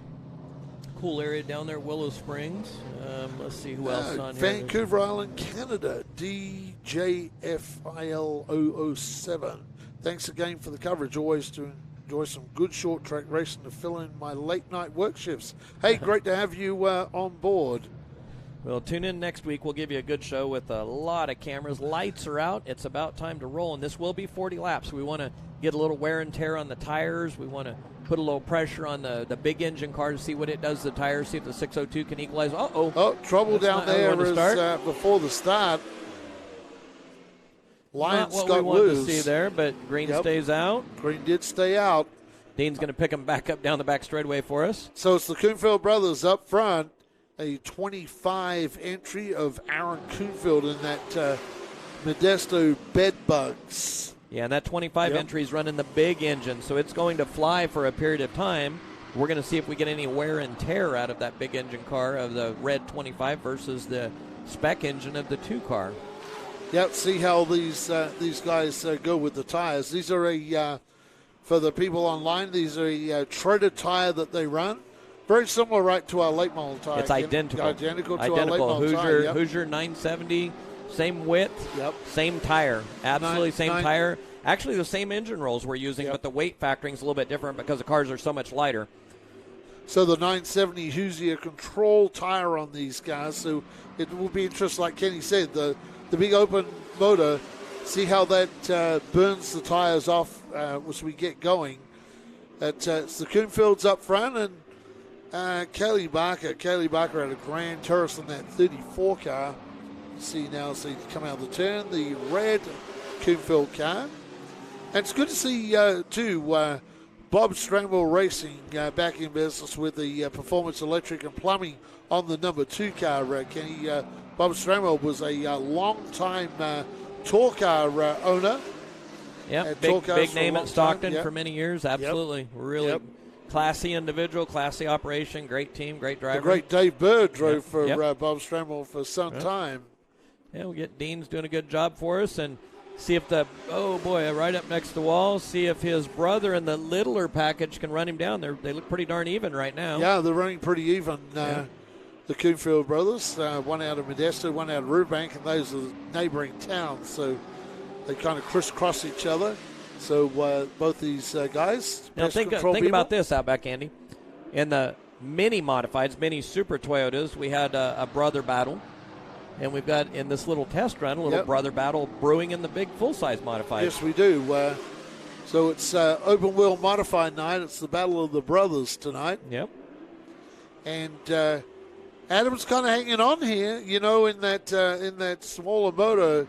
We'll see how he goes towards the end of the race. You would think that maybe the 25 car might buzz the tires off of that, but looking good so far. These guys are putting in some nice clean and green laps. Well, what happens a lot with our late model division, and you'll see it here, is that Eddie Secord was running the 602 crate package here last year. We're playing with the rules package there and really strong with it. But what you'll see with the late models is that 602, the spec crate engine, it's got to get up there and put pressure on that big engine. That you've got to put some heat on that guy and then get them guy or gal to spin the tires.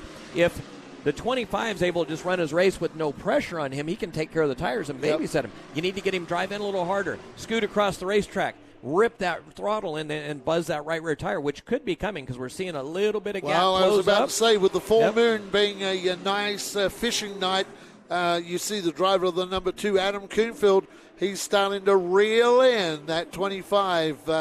Got the hook attached to the back of that 25 and puts the muscle on him.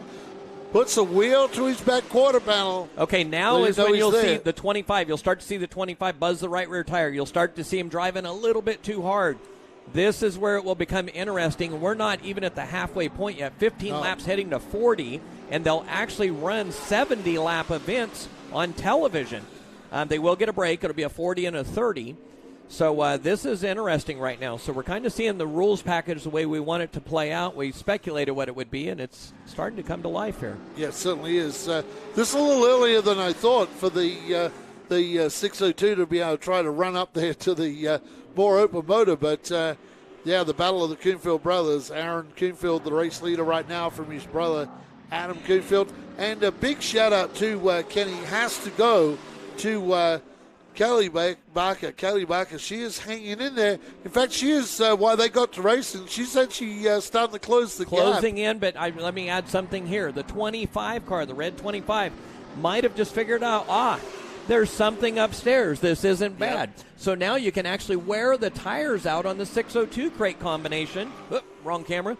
Jump over here and upstairs, and if I'm the 25, I'd roll in, and we've got a tri-bank track, 4 degrees, 9 degrees, 12 degrees. Go ahead and step upstairs with that 25. Let it breathe instead of pinning it down right there. And as you were saying, that 34 car might be the winning race car before this is over with. We are just now coming to lap 20. Oh, big hit here.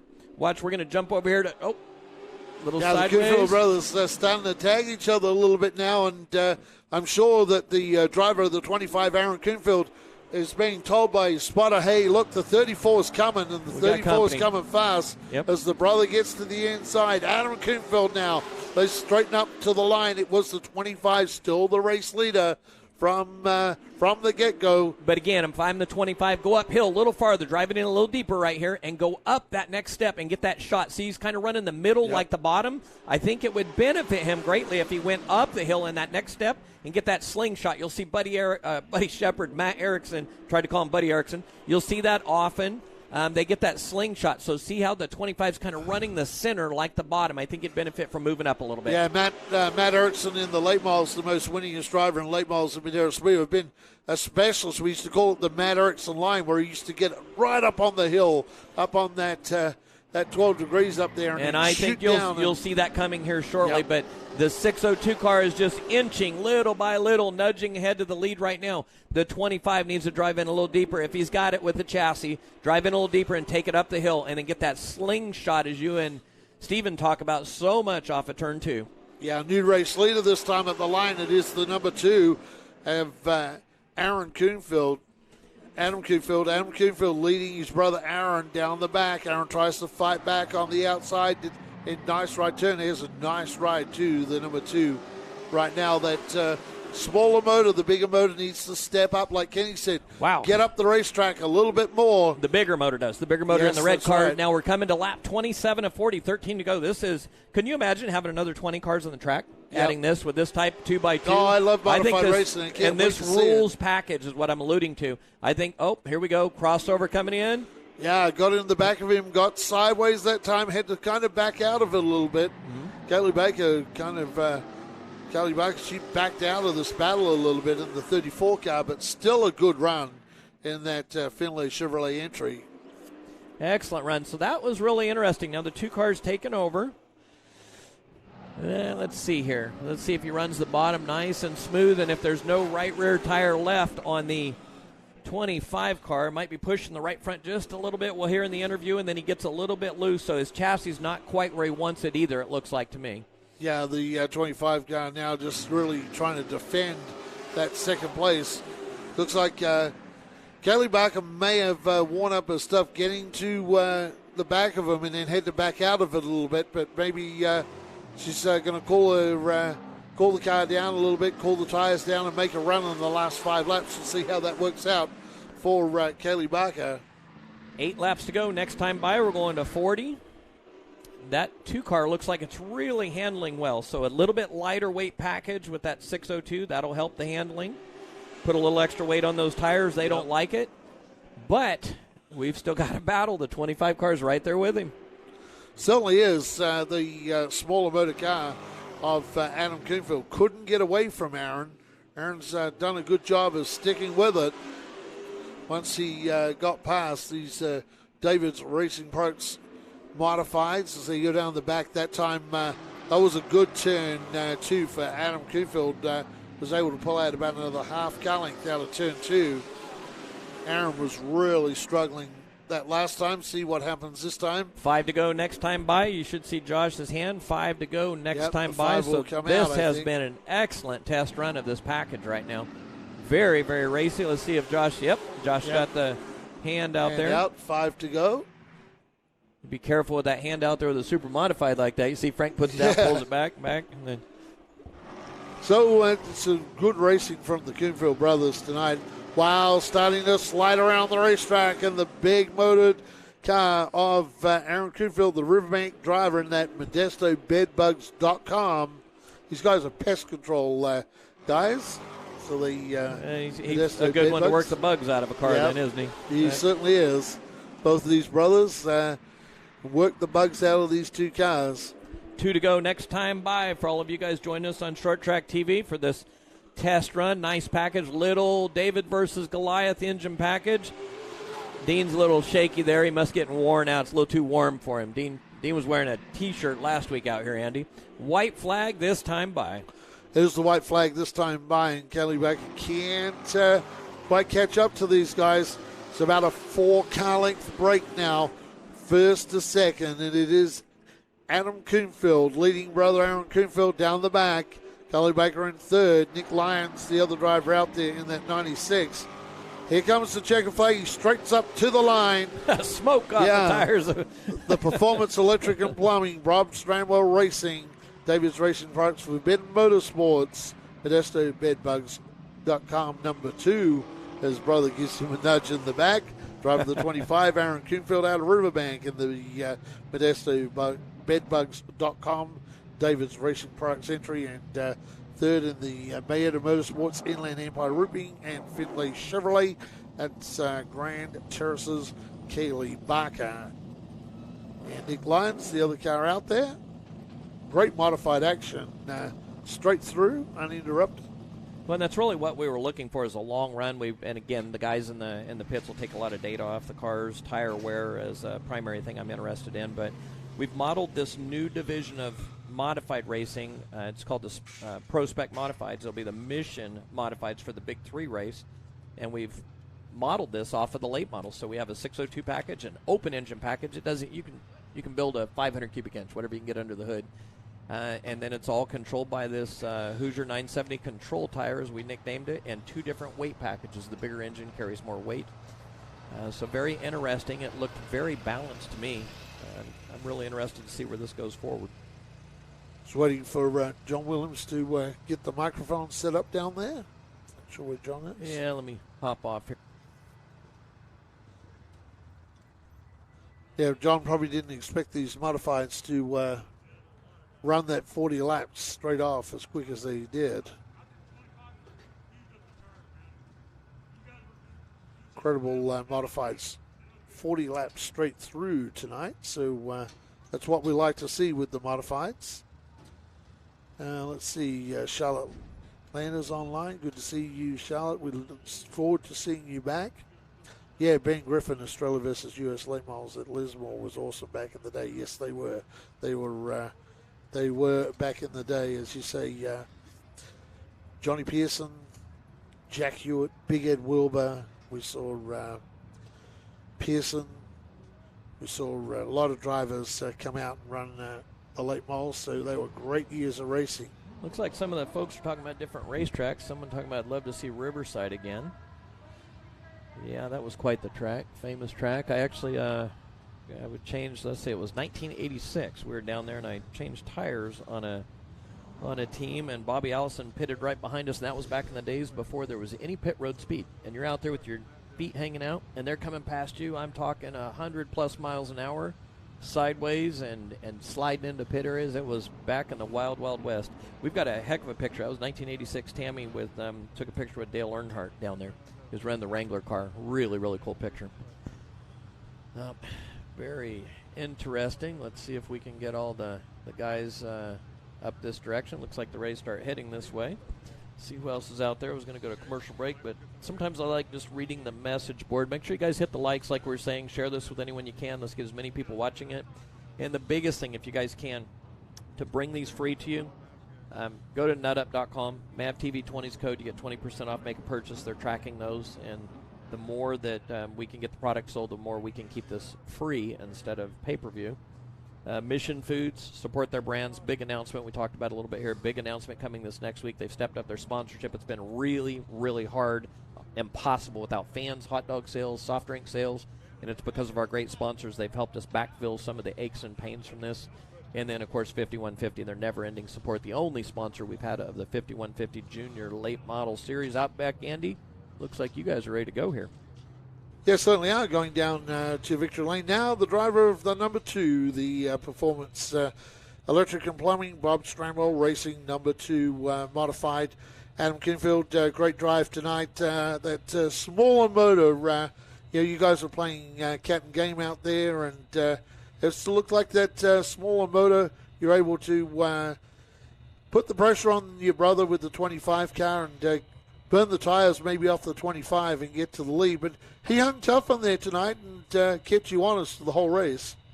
Absolutely. That's why when they asked me if they wanted to narrow it down to 30 or 35, I said, no way. I didn't bring a big motor. I knew exactly what would happen to that 25 car.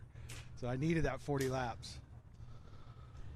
Speaking of that, as we go into the big races, the Mission Modified Big Race Series, you have a lot of cars out here. Those are 75-lap races, okay? Would you rather see those straight through or with a break? I got mixed emotions. Ask me if I'm leading it, and I'll answer. If I'm leading it, I want it done. If I'm in the back, I need a halfway point. Yeah, the halfway point is really good for airtime for the drivers. Fans like to see that, sponsors. But when it comes to the cat and mouse, sometimes I wonder, the 602, you want to get that big engine. You want to put the pressure on the big engine combination, and giving them that break to cool things down, make an adjustment, kind of helps save their tail side sometimes. So really interesting. You guys race so clean right there, and I think we've all been talking about this for a year, coming up with this pro modified combination modeled off our late models. That was a really good test straight through for the package you have, the package your brother has, your driving styles. That's probably as good as it gets. And we're both about the same. I can get in his car, run the same lap times. He can get mine and run the same lap times. But one thing I will point out is I sold my late model to buy this car. This is actually my first time winning a race in a car that I own. Every win I've ever had has been in somebody else's ride, a car that I've drove for them. My brother has tons of wins, but this is pretty crazy for me. I've never won a race in my own car. Wow, how cool. And to do it side by side with your brother with all that pressure. We were talking about it earlier, the Reynolds boys and the mini modifieds, they went at it, and we have a brother modified battle right here, so really cool. Who helps you guys? Is it just out of your own pocket, or do you guys have some other people helping you? Financially, we do most of it ourselves. I have folks that help. Bob Strandwald helps. Ryan Steps of Forbidden. Mike Creven helps. Chris Bray at Phil's Fab. That's a Phil Fabrication race car, and that thing is bad. I know my brother has the Shane at Port City helping him pretty close. So really we have a huge support system to get these cars going here at Madera. That's why we've been testing so much to get them where they're at right now. Well, one thing that will happen, a lot of the other teams that are heading this way, and you mentioned the two different chassis combinations. I know Port City is wanting to put a lot of effort into bringing more cars out. So a lot of the other teams are wanting to pull data or find out how you guys are doing things. So that's real important, where you guys are kind of paving the trail right now. So congratulations on that win. Yes. And that was not given to you. That was really entertaining. Great job for that test run for us. Yes, thank you. And I would also like to thank the guys that are helping me today, Chris Camara, Bob Camara, Ted. Ted's been awesome. Ted actually worked on the race car for a few days, and I wasn't even at the shop, so he did a solo mission, so I'm pretty happy. Everybody that helps. My wife for putting up with all the nights not at home and at the shop, so it's pretty awesome.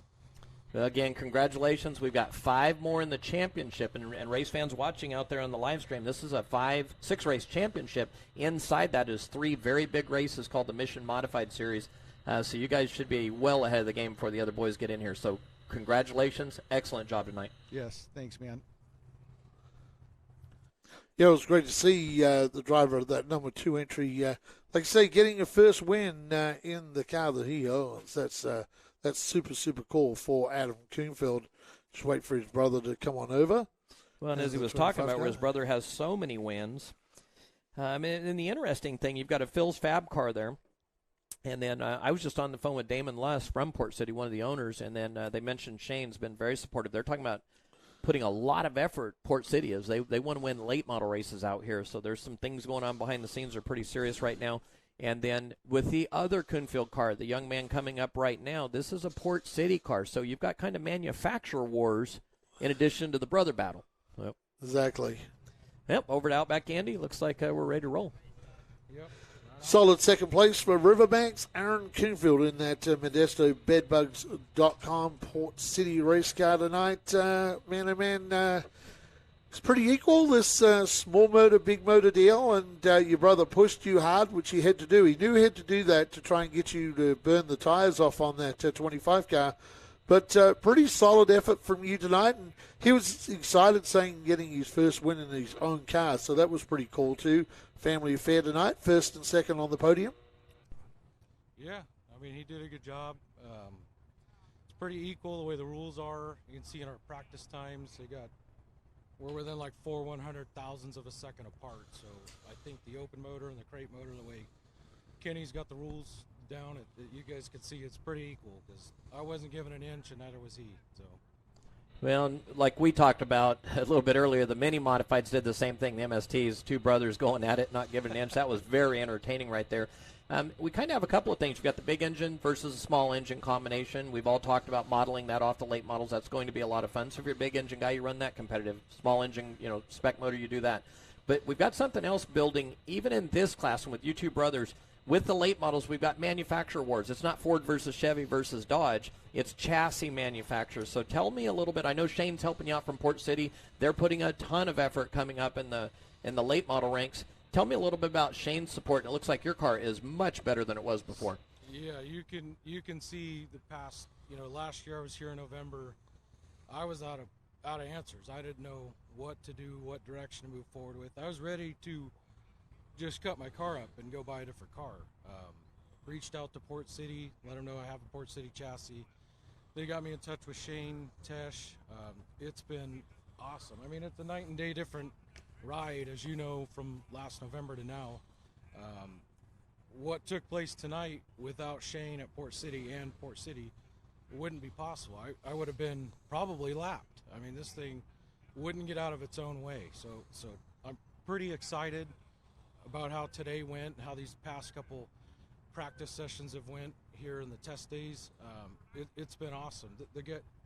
These people have been over backwards to help my racing program, and they're all the way out like Mooresville, North Carolina. So to help just a guy in Central California driving one of their chassis it's an awesome feeling. So to represent Port City in the modifieds and have, I believe, the only Port City here in California, if not definitely Northern California, it's an honor, and it's been awesome to have their help. So I can't thank them enough. Well, it's like buying stock at the right time sometimes too, where Port City's putting such an effort coming up into the late model ranks. Now all of a sudden we've got Mission Foods supporting us for 3 MAV TV shows coming up later in the season, and you're driving a Port City that's getting very fast, where they're very interested in selling a lot more cars out here, so this could be really good for you. It'll get better, but I can't say enough for them. I mean, we correspond via text. I mean, Shane's got his own life. He works at Port City. He's got a million other things going on with his day. And he still takes the time to text message me, correspond with me, email me.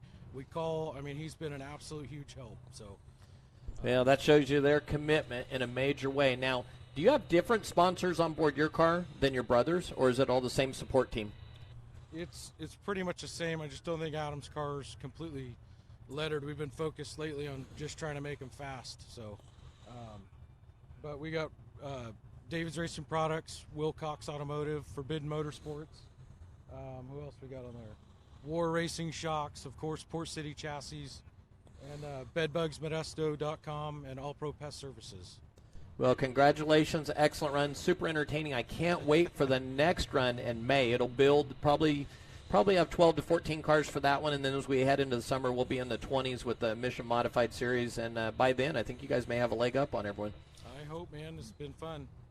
All right. Thank you very much. Great job. Thanks for I'm not going to let them win. We won't tell him you said you let him. I'll tell them tonight. All right. Congratulations. Great job. Thanks, very guys. entertaining. Appreciate it. Well, Outback Andy, it's funny always. I'm the same way with my brothers. He's racing at Merced tonight, and I'll cheer him on. I hope he does a great job and has the, when he wins or loses or whatever. I better switch that camera. But if I'm racing against him, we're all as competitive as ever. I'll tell you a story talking about Riverside down in 1986 when I was down there crewing for doing the tire changing. Tammy and I, we were at a go-kart track over at Orange Show Speedway, and Tammy ended up upside down in the go-kart because we were trying to fight for the best go-kart at the slick track. So anyway, we're all competitive. All right, over to Outback Andy, and he's going to go down. Uh-oh, John's got someone laughing there. Go ahead, Andy. We like smiley faces. Yeah, we're going to go down to Victory Lane, third place tonight. Solid drive tonight for Kelly Barker and that Inland Empire Roofing, Finlay Chevrolet, Madera Motorsports entry. There was a time in that race which you actually made a big gain and got towards these Coonfield cars. Not sure if you used up a lot of the car getting there, but solid hit out tonight for third place, Kelly. Yeah, thank you. It was a lot of fun. Have our little crate motor out here. Discovered before qualifying that we have a dead right rear shock, so kind of just let it ride itself out. Very thankful for the opportunity to race here. It's a fun track, and I'm glad it's open. Yeah, we can't wait to see you get that shock tuned up and come on back and fight it out with the guys. Yeah, I can't wait. It'll be exciting, especially when we get a lot more cars out here too. Anyone else you want to thank for your racing program?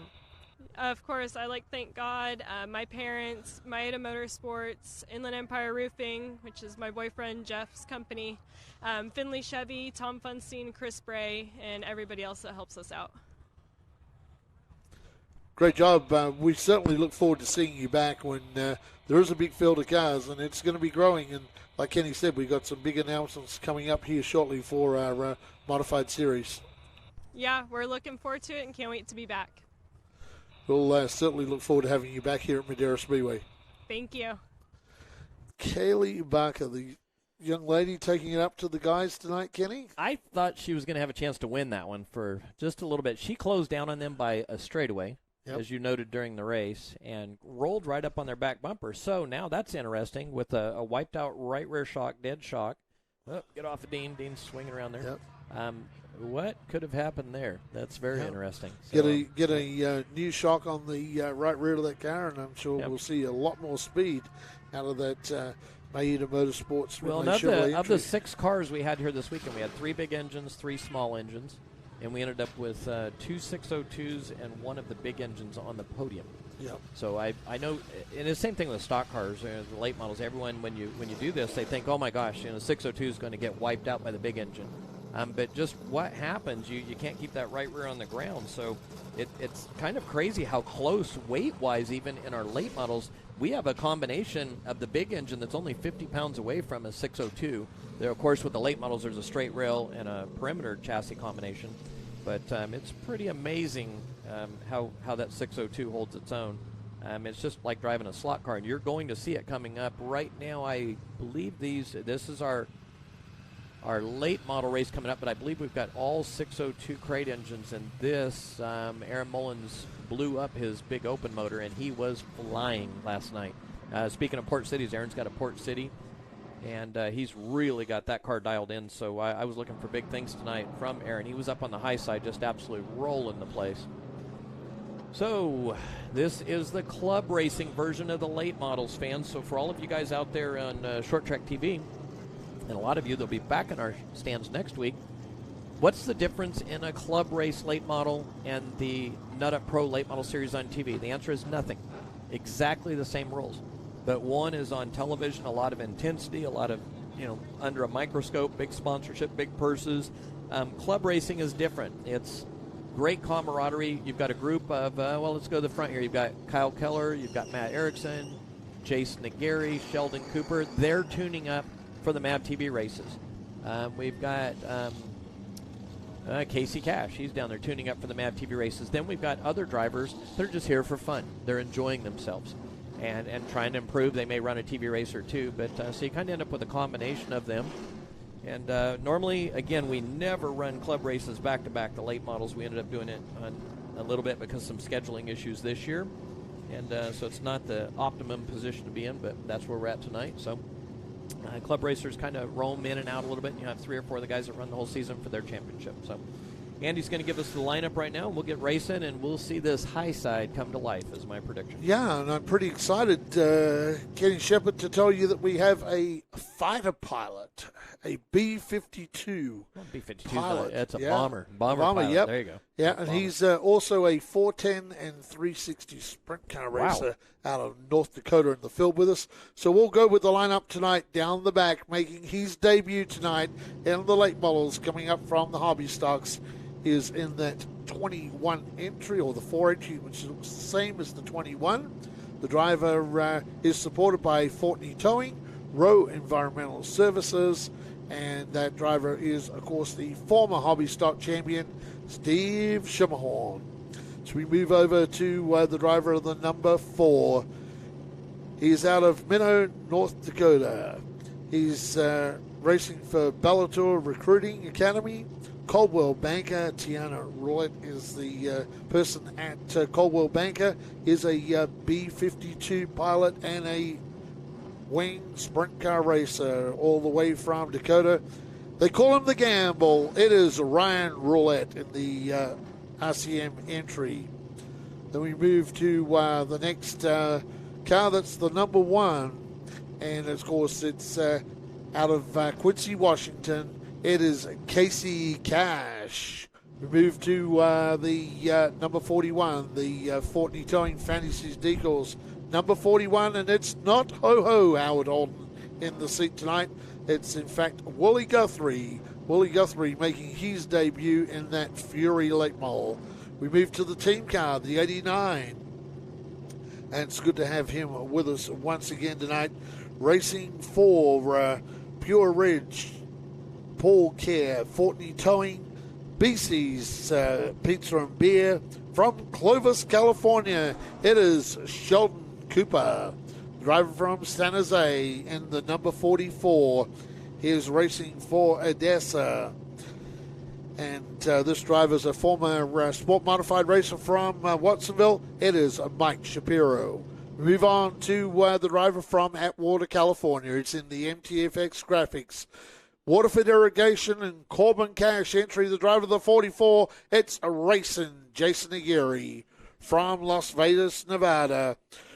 Driving the Aqua Perfect All-Star Towing, Battleborn Racing, C&M Graphics, Cornwall Tools, and he wants to wish Steve Sr. a quick recovery from his health problems. The driver of the number 12, they call him the Wild Child, Kyle Keller.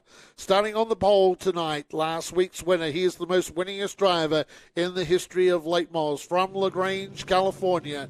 In the MJ Gilbert Construction entry, the number 42, Matt Erickson. And that's the lineup for tonight's late model race. Kenny Shepard, wow, Matt Erickson back in victory lane after a couple of years last week.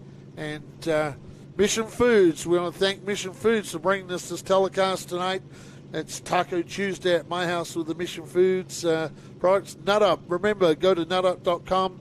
Get those Nut Up products. Kenny Shepard likes the sweet heat. I like the sea salt and caramel. Go to the nutup.com site. Put MAVTV20, all capitals, and they'll give you 20% off your entire purchase. You can get those whole nuts or the chopped nuts. And, of course, 5150. Go to 5150 LTM. 5150, live the madness, and of course you'll get 20% if you put MAVTV20 on all that awesome 5150 apparel. You can also check out the book Knocking Doors Down from Carlos Vieira. I'd like to thank everybody for tuning in. There it is, that awesome book from round one winner of our 2021 Nut Up Pro Late Model Race club race here from Madera on YouTube. We're going to do this, Kenny, all year long. You've decided to bring the live streams. Even when we go to a TV race coming up here at Madera, we are still going to have the live streams. So right through the year, we'll be bringing you these live streams. Stephen Blakeslee and I will be on the call for the TV shows along with Jason Galvin. So we'll look forward to bringing you those big races coming our way at Madera. Tonight, late models, nice little field tonight for our local late model field. Matt Erickson has been doing more test and tune on the 42 car, and that is danger for those TV stars with Matt. And, of course, Jason Aguirre. Talked to Jason down in the mid area he earlier today. He seems to think he can win tonight, and we'll see how he goes. He handled them on the heat race, very fast race car. Yep. Someone said, why so few cars? This is not our TV series. The MAV TV series is next week. This is the club race series. And what we did was last week we had a club race. Normally we'll have one club race a month, one pro late model MAV TV race a month. We did back-to-back races, and we've had a car blow up. We knocked a front clip off a car. It's kind of been hard on him. We normally don't do this back-to-back. So last night in practice, we took out some cars last night in practice. So So what you will see is a very intense test session, we'll say, of the front-running cars, 4 to go right now before we go green. So you'll see the front running, that pack, really tune up and dial in for the TV race next week. Other folks back behind them a little bit, dialing in for their club race championship. For those also, we have 3 championships for our late models too. We have the TV series, the Nut Up Pro Late Model Championship. We have a club championship, which is this event tonight.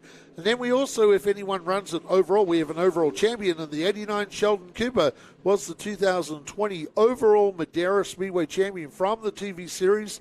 5th place of the year last year in the TV series. And took down a win in the local series. Didn't run all the races, but got enough points to take out the overall. And Sheldon Cooper looked really good in the heat race today. I saw Sheldon very fast pretty through good, the middle. They've really got a lot of the teams have just, these smaller teams have really dialed up their programs to the point where they are terrorizing some of the big high-dollar teams. And, again, that's the 602 versus the Open, the crate engine package with this tire. A lot of our teams, people don't realize it, but we've had teams that will run 2 races on the TV shows. These are 280 lappers on one set of tires, so that's unheard of. That's dirt tracks type stuff, Andy, not pavement tracks. Ryan Roulette has seen shows on MAV TV, and he's a sprint car racer back in North Dakota. Same town Donnie Schatz comes from, incidentally. So seen this and wanted to give it a go. He's never raced pavement before, so he said, look, I hit up Rick Suarez and did a deal with Rick to come run couple of races and see how it goes, and looking maybe if he likes the pavement style, he'll move over to doing a lot more pavement here at Madera. So Ryan Roulette, they call him the Gamble, and he's first start at Madera. Going green, coming to the green. We're going to stay with that front lead pack because it's going to be intense. I think when the 45 gets to the blue 42, little spin here off of turn 4. Yeah, that's Casey Cash, and that'll bring out a Howard Holden's car with Willie Guthrie on board. A lot of sparks coming from the back of the 41, so this will be a complete restart as the spotters up in the spotter stand. Let everybody know that Casey Cash out of Quincy, Washington is facing the wrong way. Spun the tires just a little bit right there on the start, and you'll notice a couple of things. Whoops, being moving around there. Couple of things, 5 warm-up laps. You'll see that even with our TV series, sometimes even up to 8 warm-up laps. And one of the things you really want to do, you want to scrub those tires in. Scrub them, work them. So not sure if that was the case or just buzz the tires with Casey off of turn 4, but that's what this is all about. Test and tune, get ready to roll. And I wouldn't be surprised to see Casey on a podium next Saturday with all the work. They've been down here the last 2 weeks. Last club race, this club race. I would not be surprised one bit. We got a little trouble with the car in the infield here. The 41 car. Look at the right side tires. Yeah, white-walled on that 41 car. There was a lot of sparks coming from the back of Willie Guthrie's car before that car pulled to the infield. So Howard Holden, the owner of that team down there, it's the 41. The team might be parking that car. I'm not sure what they're going to do with Willie Guthrie. Yeah. Yep. Yeah, putting him back. Through the So hood it looks down, like they're so- done. Yep, looks like they might be done at the 41. And that's kind of been the style all weekend, even with testing this week. Like I said, from knocking a front clip off a car, blowing an engine up to. Of course, Aaron Mullins is really a team car too. Howard so Holt, they've had a hard go there, right there. Yep. But even in other private testing, we've lost 2 cars. So, where one tears a rear end up, breaks the rear axle in it, and John Slunt, just the opening race, hung a throttle up right into turn 1 and just knocks the front end off the car. A heavy impact. In fact, there's still the black lines. I don't know if we can see them. They went past them. There's black lines straight up the corner. Yep. Tore that race car up. It was a beautiful race car. So it's that's been hard on them. So they won't run again here for another 3-4 weeks. Right at 4 weeks. To green pretty heading to green quickly, right now. yep. We're going to green at it right now. Kyle Keller, one of our original 5150 junior late model races, did not get a good start. That allows Racing Jason Aguirre now to get right behind Matt Erickson. Sheldon Cooper's in that battle. Yeah, Sheldon was also able to sneak by Keller, but I'm really interested, as fast as the 45 car was during the daytime, to see how fast Jason Aguirre can run down the 42 right now. And Aguirre's not really well known for running upstairs, where Erickson is much more well known for that. I want to see if Aguirre goes, there he goes, upstairs, if he'll do it at night, and if he's got anything for him here. Time will tell. 40 lap sprint race tonight for late models. Matt Erickson, like we said, the most winningest driver ever in late models. And interesting, MJ Gilbert, a sponsor that Matt has had right back from his basically hobby stock days at Aldermont Raceway. That sponsor he's stuck with Matt his whole career. So MJ Gilbert Construction still supporting Matt Erickson, of course. Jason Aguirre with that Corbin Cash Waterford Irrigation supporting the driver of the 45, and you often see him post on Facebook man jobs. Well, he's got a man job to do tonight. Did you see that? That was Josh with a face full of Frank Concrete right there. But let's see, Jason Aguirre's upstairs kind of paving, laying a little rubber down on his own. See him? That could pay dividends later. He's putting some rubber down upstairs. That's could be a big-time deal here shortly. Yes, it will. Racing Jason going up there. Of course, it's cooled down a little bit now, so it was a warm day in California here today, and was starting to take rubber up high. I'm not sure with Jason, he's decided just to file in behind Matt. And, probably 2 laps from home, you'll see Racing Jason Aguirre start to use the front bumper of that car. But interesting battle, too. You can see it is on the speed shot. Sheldon Cooper has got by Kyle Keller, the wild child. So it's a good battle from 2 young racers. And Sheldon Cooper is a budget racer. We often talk about low budget. This is sometimes almost a no-budget race team. He sometimes scrimps and saves just to get to the racetrack. And Sheldon really, really fast. Yeah, he's really fast, but you missed something right here. He may have got by, but he's got a back mirror full and a back bumper full of that 12 car right now. Keller is all over him, hounding him now. So from offense back to defense. Yeah, so this will be a good battle between 2 young stars. Mike Shavira right behind them. Sheldon's car looks a little bit tight in the center of the corner. Like when he rolls it in, he can't get back to the throttle where he wants. And watch what happens. That opens that bottom up. Sheldon, it may serve him well to run upstairs and see if he can drive up the hill. And anytime your car's tight like that, what appears to be a little bit tight, use that hill, come back down. I wouldn't be surprised if he holds off Keller by using the high side right now. Yeah, he may have to go up there and put some more rubber. I think that time out of turn 2. See that big slingshot out of turn 2 from Sheldon Cooper getting around the outside of the wild child. Las Vegas's Kyle Keller. Well, and what happens right now, Andy, is if you're Keller, you've got him, you ran him down, but guess what? You start to wear your stuff out on the bottom. The bottom's more worn. It's more abrasive. The bottom is flatter, so you're going to slide more. That banking is going to be easier on the tires, even though Sheldon's a little bit loose right there. Uh-oh. Yellow is out. Yellow's out, turn 1. And it's a spin for the gamble. The driver that is a B-52 pilot out of North Dakota, Minnow, North Dakota, Ryan Roulette. Where's he at in North Dakota? Minnow, North Dakota. What? Say that again? Minnow, North Dakota. Minnow or Minot? Minot. Is it Minot? It's Minot. I think it's Minot. That's where Donnie Schatz. All I know is it's the same town Donnie Schatz is from. He knows Donnie Schatz. So in cool. in Australian, it'd be Minnow. Yeah, we Minnow. say Minnow. Yeah. So is that like Renault? Yeah, exactly. Okay.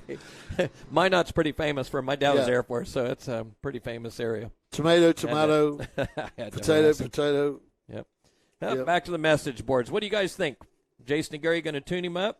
Jason got anything for him? Matt looks really dialed in, much better than he did in the heat race. He's got a lot of speed on the bottom right now. I'm just trying to get back to the live stream myself. Yeah, let's see what Josh is doing. He just did a cross them up, and let's see if they go right to green here. Punch the lights out. Nope, looks like they're staying with our MAV TB techniques, which will be a 2 to go, cross them up, 1 to go, here we go. So you'll see 1 to go this time by. Anybody out there think Jason and Gary's got a shot? He's on the top. Now, if there's ever a time, even though it's lap 13 going to 40, Jason and Gary's got to drive this thing in a mile out back, Andy, to get to the apex deep in turn 1 and then get that big run right past that 5150 sign, go blowing by the 805 sign with back tires just roaring and get that run and go right past the 42 car. Yeah, I think Jason really enjoyed seeing that yellow flag. Gives him a shot now, and like you say, got to get turn 1 and turn 2 down good here for racing Jason and Gary. Matt Erickson, the master of restarts.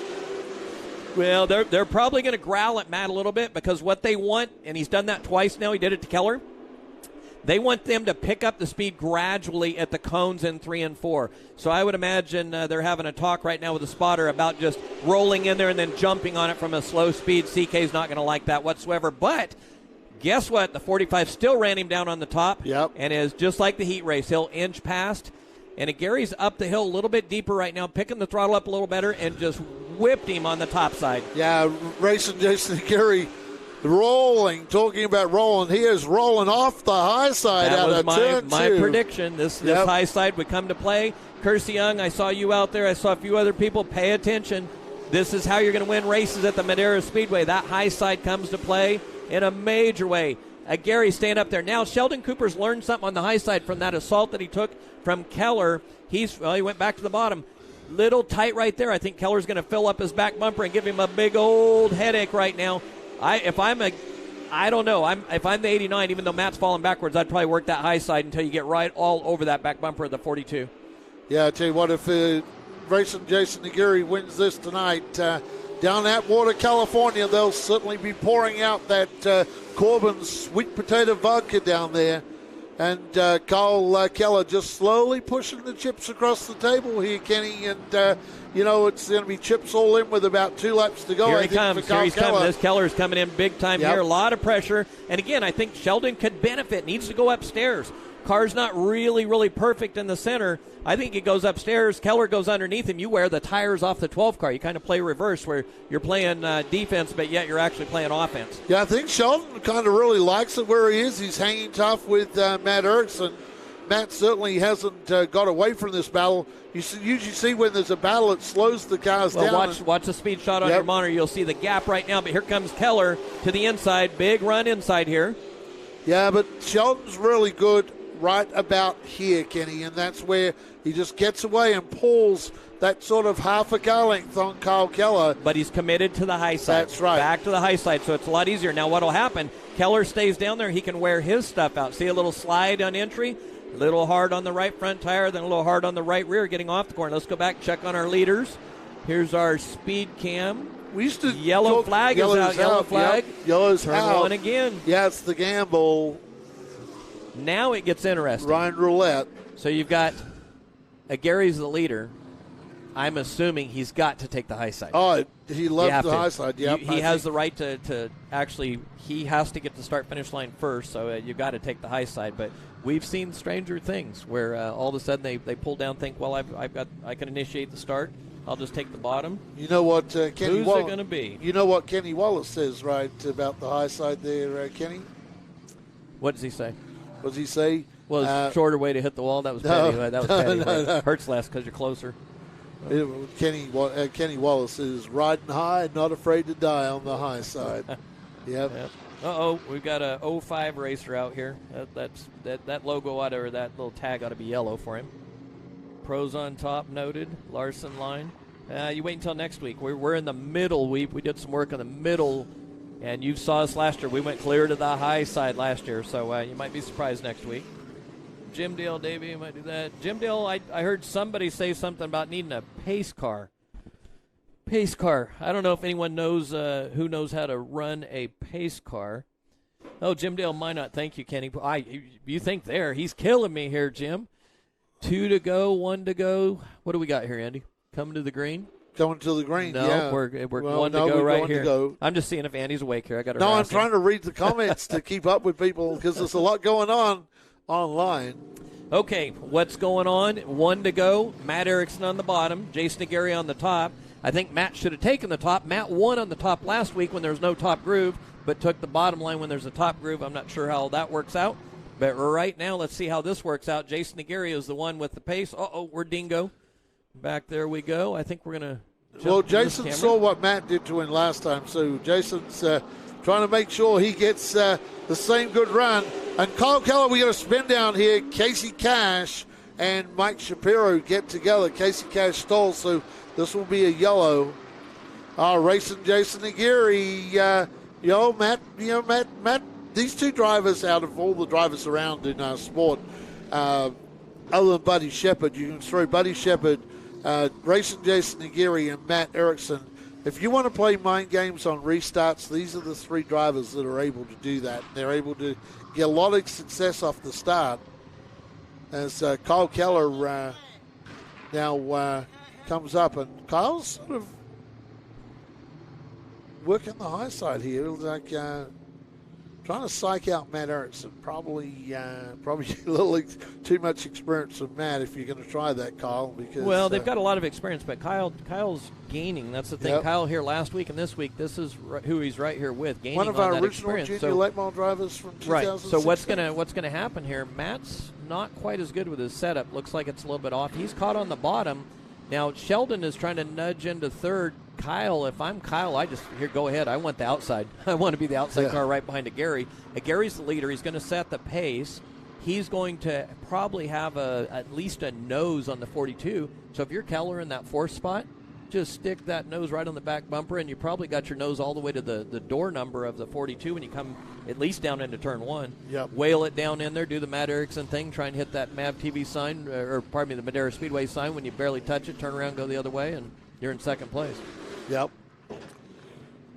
The other thing that will happen, too, is Sheldon's going to be all over the back bumper of the 42. So Matt could get it a couple of ways here where Sheldon's really, really going after him, and he could end up with Keller on the outside.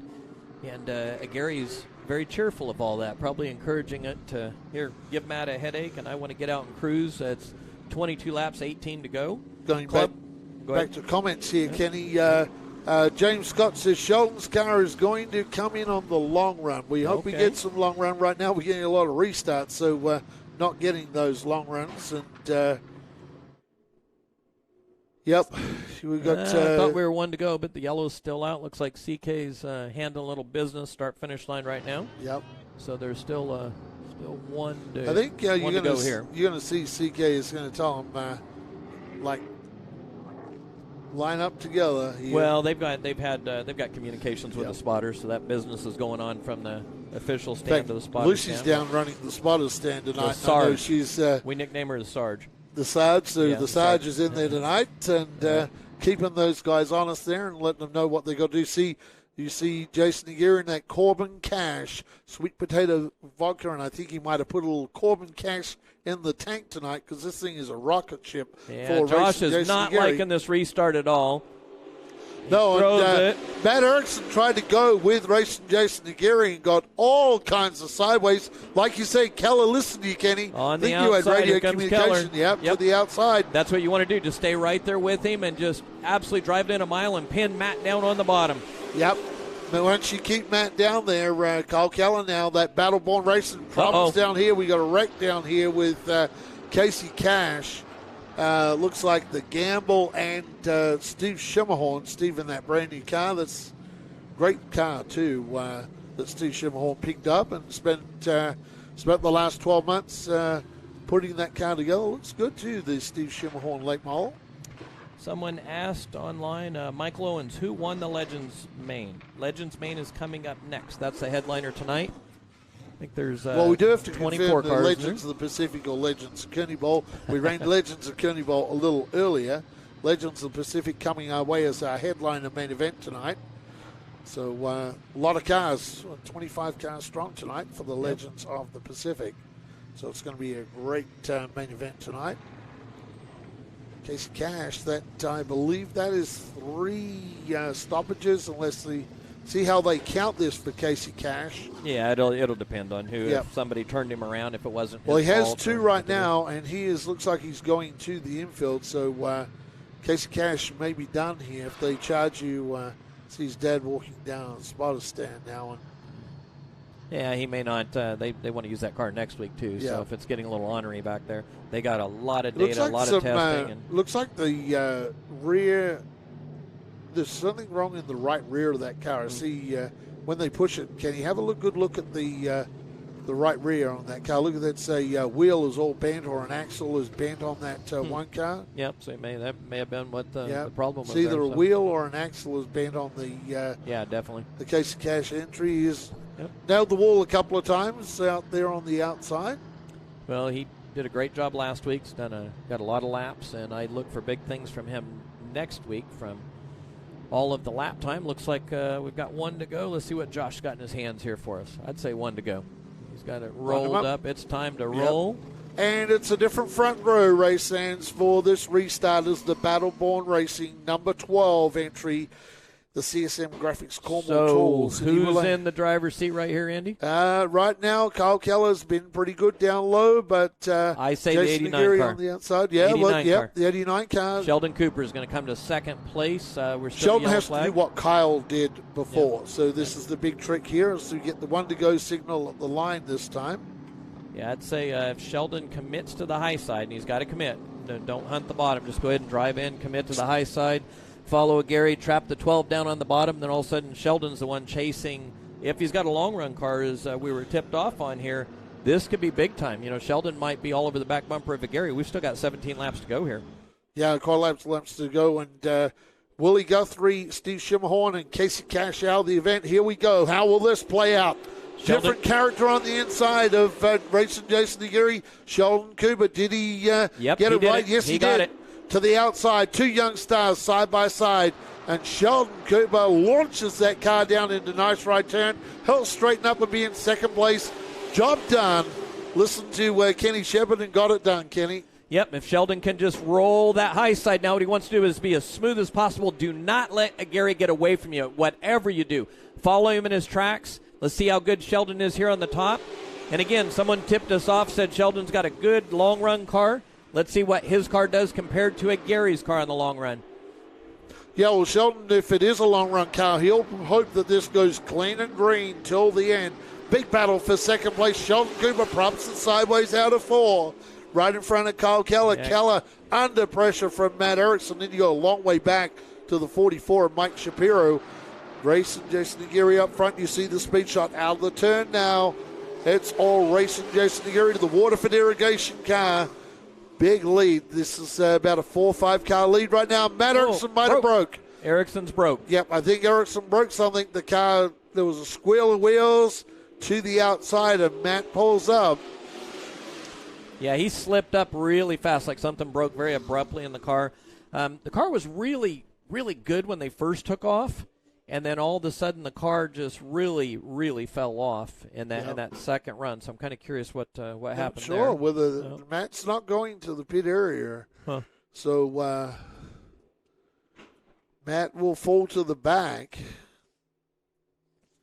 Rick Erickson's leaving the spotter stand like steering broke. He just Rick indicated in the call is something in the steering broke on the car is Matt, what looks Rick's like Matt's motioning. going to tag the back, and Rick's going back up to the spotter stand. So, yeah, something Matt wasn't happy with. Well, he indicated Rick was showing like he had no steering for a bit there, so that might be a little risky to stay on the track instead of taking a chance of trying to knock the wall down with the car if you've got troubles. Rick Erickson's gone over and talked to the Sarge and see what's going on over there. So,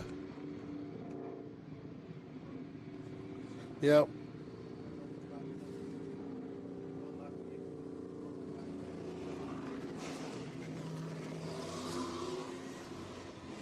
So Matt really need to go to the pit area because he may.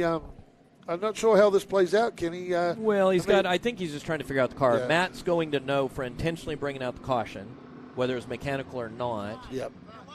Intentionally bringing it out, it's very standard. You're a lap down. You don't have an opportunity to get that lap back, so now you got to race past the leaders to get the lap back.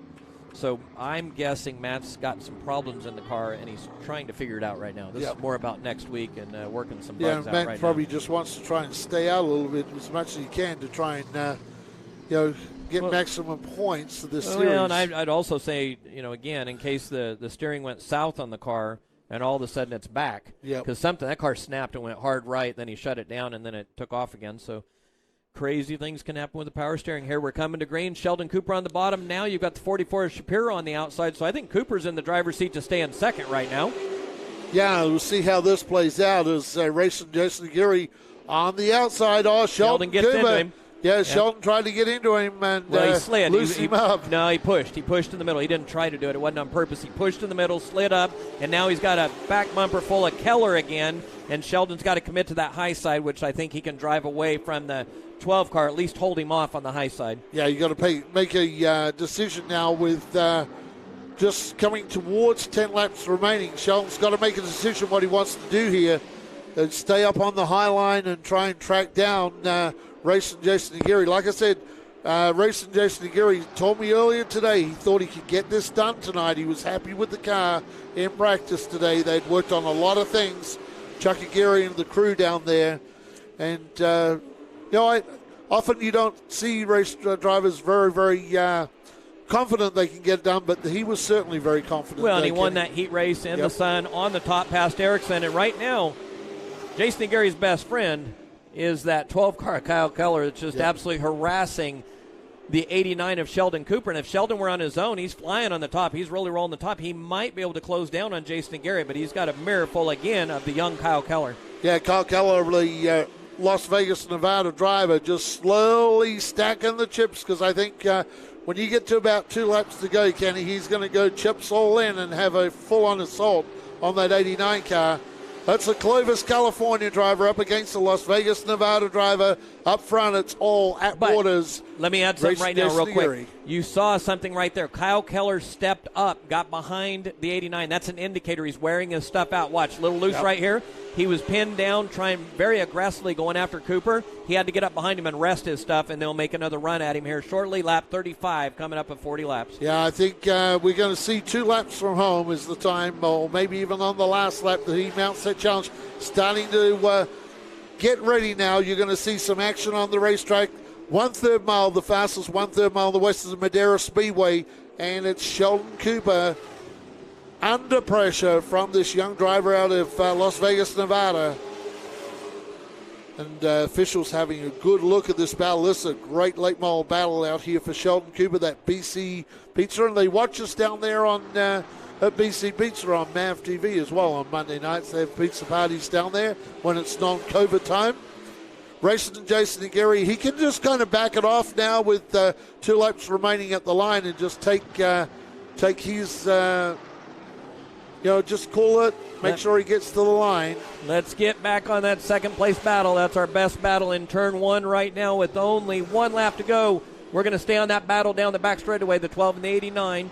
And it's Jason Aguirre's got this thing handled right now, coming for the white flag right now. But we've got a big battle going on right here for second. Kyle Keller pushed all the chips in on the table. Aaron's there now as he gets to the inside of Sheldon Cooper. The big launch for Cooper off of turn number 2. That's the 51-50 turn. This may be a help. The driver from North Dakota is in his way, and Sheldon Cooper will take second. Third will go to Kyle Keller, but the big winner tonight, the Waterford Irrigation, Corbin Kashkar, Atwater's racing Jason Aguirre. That will be followed by Mike Shapiro, the 4. Now, normally the gambler, Ryan Roulette. Normally what we would do in that case, we would have 2 sets of cameras. So I'd have a set of cameras on Jason Aguirre and then another set of 2 or 3 cameras on that second place battle that we could split it. Got a little fire on the 4 car. Yep, that car is on fire down there. So probably going to need a fire extinguisher down here because that's. See, it looks like a little paint's burning down there. And pretty tire good. rubber and a little bit of raw fuel in the exhaust pipe is what you have there. So not uncommon. So, and that's a B-52 pilot with a little fire. Yeah. I can tell you as a pilot myself, that's one thing you don't like is fire. So that's probably getting inside the car, so it's filling up inside. So yeah. Like a little tire rubber. Like it was right at the end of the race for Ryan Roulette. Yep. Hot California nights, and that was a little hotter than Ryan Roulette would have liked. Yeah, like he's probably pretty cool in that race car when you're flying B-52s, and those planes are older than we are. Yep. I'm sure modernized, but let's see who's out there. Who's happy Jason and Gary won? Let me know. That was pretty impressive. And I'll tell you what, the gains that Matt Erickson's made this week will help himself and then his junior driver, Jacob Smith, that last week and this week. The gains that Jason Nagari has made could lead him to victory lane in MAV TV next week. He's that fast right now. He's not won a MAV TV race. I know he wants to win one. He keeps telling me, I'm going to get there. I'm going to get there. Dean's swinging around here for us. And again, normally I have communication. And what I think I saw someone say, hey, I didn't on the lineup. We're not on the cars. What we're allowing Dean to do, Dean's just a volunteer. He's not one of our normal camera guys. He actually works pre-grid for us. Worked with Andy and the guys way back in the Altamont days. Dean wanted to come up and run the camera, so we just 2004 when I started at Altamont Raceway Park. Yep. Stay on the best battle is what Dean's doing. Then he'll pick up the other side. So, but there are quite a few of those DVDs that they hang on a second. They think they've got to wait for some reason. Let me get with John here. Hey, John Williams, we don't need to wait for the interviews for that car. Let's get the interviews rolling, please. So, all right, there we go. We'll get them all moving here. I think they're, we'll pop over here this side. Yeah, there's nobody there yet. Yeah, Jason probably thinks we're doing it TV style, but not realizing we're doing it up at the podium. Yep. Uh-oh. Jason's, I should have showed that. He's going to be a little sticky right now. I think somebody opened a Coca-Cola or something on him over there. The Reynolds brothers just ran out of there, so maybe they were the culprits, huh? Yeah.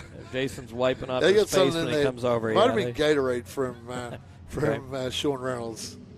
Yeah, so we'll know if he's. This is going to be a very excitable driver in victory lane tonight. Well, and one thing you might want to ask him about is the fact that in the sunshine he went upstairs, and Jason runs the bottom real well, but he beat Matt upstairs with the sun out. That was a big move. And then, obviously, what just took place right there. Matt looked really strong. All of a sudden, Jason took over the race. So, all over to you, Andy. 40 laps of late model racing tonight. And what a great race it was, too. And I'm guessing down in Atwater, California tonight, the Corbin Sweet Potato Vodka is going to flow down there because the driver of that Waterford Irrigation, number 45, racing Jason Aguirre, drives to victory lane. I know it's not a full MAV TV event, and I know he desperately wants to end up in victory lane for one of those MAV shows. But after tonight, going to the outside earlier in the day, and it worked out for him, applied that move tonight and got to the lead, racing Jason Aguirre. This must be a huge confidence booster for your team as you run into the next MAV TV race that I know you really want to win one of those TV shows. Yeah, we're gunning for one of those TV nights. We've been working on stuff the last couple of weeks for these long runs, and we got some stuff ready to go for next week. We're really focused on the long run, and my car didn't get tight there after 20 laps, and we had a little plan going into this one. We'd be strong at the end, and my spotter was telling me clear by 7, clear by 8, so I don't know what was going on back there, but I think we got a pretty good car for next week. Yeah, and restarts tonight. We talked about it during the broadcast.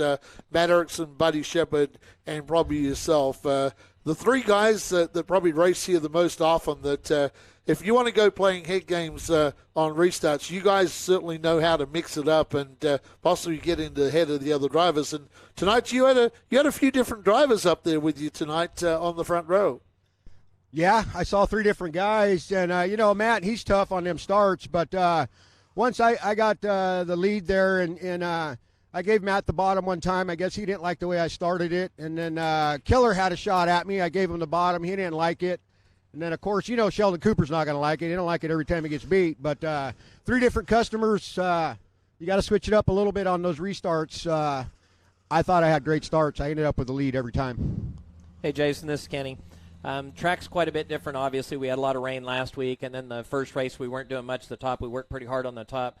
What do you see the racetrack being next week, and what did you learn in the event today and the transition from last week to today that will help you next week with the changing conditions of the racetrack? Well, this week the outside was prepped a lot better than last week, so the outside groove's good. Next week's probably going to be a little bit warmer, but the track prep you guys did for this weekend's great. I think you should just continue to prep it like you did for this weekend. Prep it this way next week. You're going to have a lot of cars out here, and there needs to be 2 grooves. The outside was a little better tonight, but that was, just a long run, and we're focused on the outside.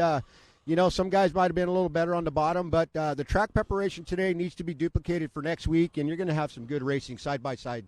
Actually, we're making a change for next week. You'll be the first one to know it right now. You might want to go higher next week. I'll give you a hint. There's not going to be much in the middle, but it might be a right sides against the wall. We did that at the end of last year. But congratulations. Who helps you on that race car? It's my brother-in-law, and mostly in the shop, it's my fiancée, Michelle. It's just her and I. But, I got some really good sponsors, Ron and John Neidham with Waterford Irrigation, the best irrigation company in the valley. We got Corbin Cash, Sweet Potato Spirits, David Susan, his family, cousin Steven Gonzalez, Driven Animosity, MTFX Graphics, Mark Ternowski. He's on there. He's a big help keeping this car look real pretty. Ray Ray's Pizza, Candy Randolph. My sisters help out. But we got a really good collection of sponsors. Waterford Irrigation, Corbin Cash. We're hungry for some wins on those TV nights.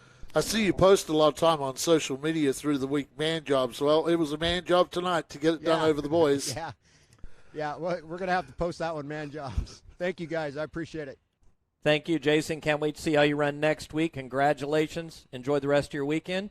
All right, Outback Andy, now it's going to be time to hear from our second and third place driver, and then we're off to our main event. So we're going to be real quick with these next 2 interviews, and be a time to get those legend of the Pacific INX racers out here. A few of them got a pretty good ride home. So, and incidentally, too, racing Jason Aguirre is racing tonight with a bit of a back issue, too. He's tweaked his back a little bit somewhere along the line during the week, so not totally comfortable in the car tonight, but getting it done, so that'll put a smile on his face. We'll bring up second place tonight, and great drive for this kid tonight, one of the most underfunded teams out there, and just continues to pile on these really good finishing positions. Yep, Sheldon Cooper coming up now, Outback Andy. Be interested to see what he has to say about how good his car was handling. Going to head down trackside now to second place tonight, and I'm going to ask you the questions. You got to tell us how you think that car was handling. To me, it looked pretty good out there tonight. Some really good. Looked like you could go low, go high in that car, Sheldon Cooper. You're one of the more underfunded teams. You're the 2020 overall Madera Speedway champion. You just keep clocking off these really strong finishing positions. Again tonight, getting it done right behind the super fast racing Jason Aguirre. I really need to thank my brother and Hayden. We were up till 3 o'clock in the morning trying some stuff after practice last night. We're hunting. We're fishing, Really big shout out to Fort Lee Towing, Pine Ridge Pool Care, BC's Pizza, the Burger Hut, everybody that helps me out. It's been a long week trying to get this car ready. We want TV win, so we're out here hustling and trying to do what we can. You can't win races sitting at home and complaining why you're not fast, So we'll see what happens. Yeah, for as little a team as you guys are, you really are putting in some very, very strong finishing positions. I guess you learn a lot tonight going into the TV show. And I know you're like racing Jason Aguirre. Both of you guys really want to win one of these things. You just got to be more hungrier. It's about hitting your marks. You got to make sure you're staying in line and making sure you're, putting the homework in, We made some adjustments, found some a little bit of speed. We're not happy with where we're at yet, but we're going to go back to work tonight. Probably we'll go back to work and try to find the speed we're missing. I'm not sure if Kenny has anything for you or not, Sheldon. He may have something before we let you go there. Hey, Sheldon, how was your car as far as tightness on the long run? Obviously, a lot of you guys, I hear about you guys working on long run stuff. Did your car get tighter as the run went on, or did it stay neutral? We're running on, probably 300 lap tires. It got a little tighter. We're working on some stuff. We actually tried a bunch of stuff. Shane at Port City and Randy Hedrick. We've been on the phone trying to figure out some cool little tricks, and we tried some stuff, found stuff, but On the longer run last year, we were pretty fast. We had a bit front clips over the off season. David Race Products put a front clip on for us, and we're just trying to find that speed. Again, just takes time and make sure everything's correct. Great drive tonight. Look forward to seeing you back next Saturday night, Sheldon. Thank you. Hear a lot about Shane from Port City. They're putting a lot of effort in, like I said. Let's jump over here. Someone real quick asked, no crowd. Yes, we have no crowd. Shelly's helping you out. COVID, Steve, yes. April 1st, California, we're able to start bringing some folks back into the stands. We'll find out next Wednesday if it's 100 or 20%. That is because we're in purple in Madera and speculating we're going to red. That's the codes. I don't understand it. Purple seems nicer than red to me, but I'm just a racer. All right, over to Outback Andy Foster, and it looks like we're ready with Kyle Keller. Yeah, back down trackside with one of our original junior racers back in 2016, now moving up into the pros from Las Vegas, Nevada. Kyle Keller, they call you the Wild Child. Well, things have got pretty wild out there tonight. You sort of had a bunch of different starting positions during the restarts on that.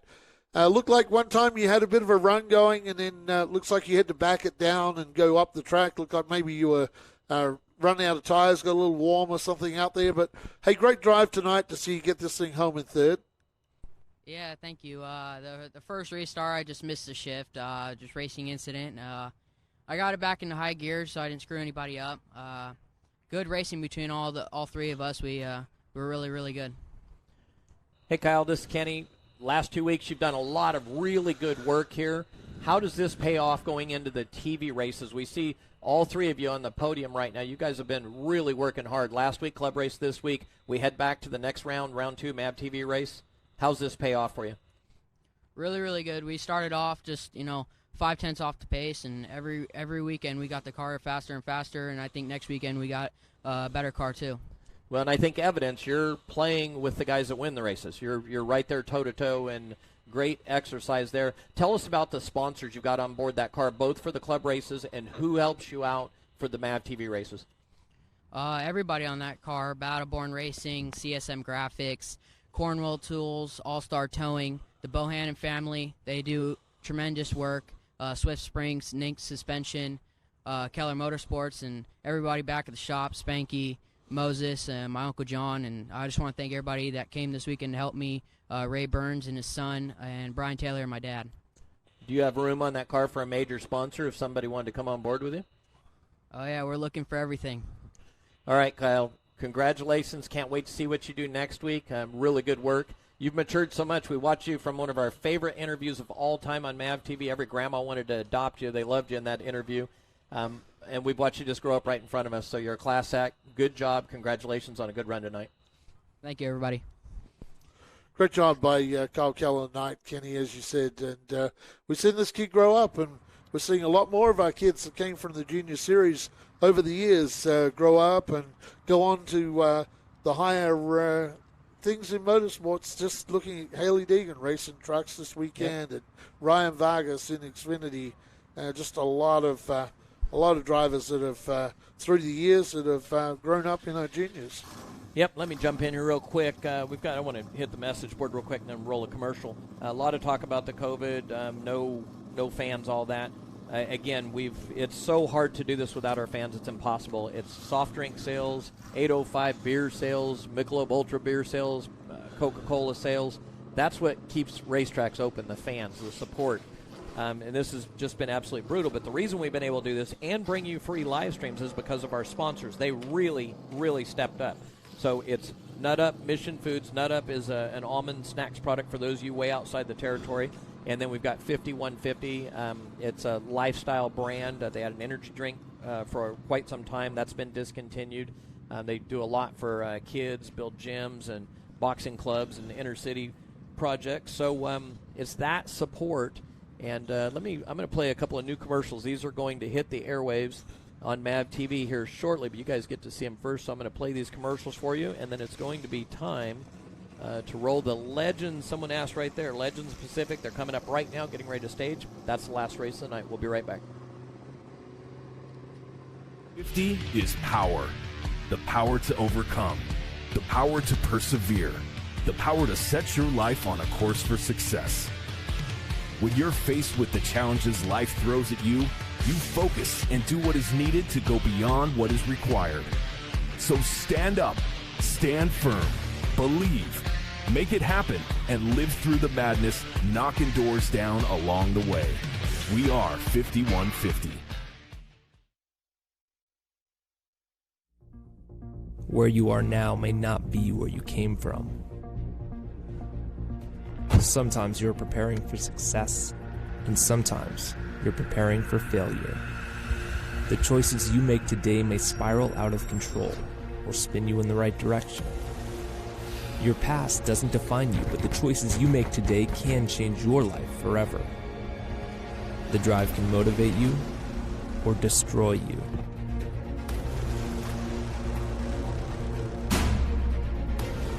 But you have to find a way out. Discover a riveting, real-life story of recovery that will inspire you. Believe, make it happen, and live through the madness, knocking doors down along the way. Read the true story of how Carlos Vieira nearly destroyed his life and lived to tell about it. And don't miss others telling their powerful stories on our podcast. Visit kddmediacompany.com.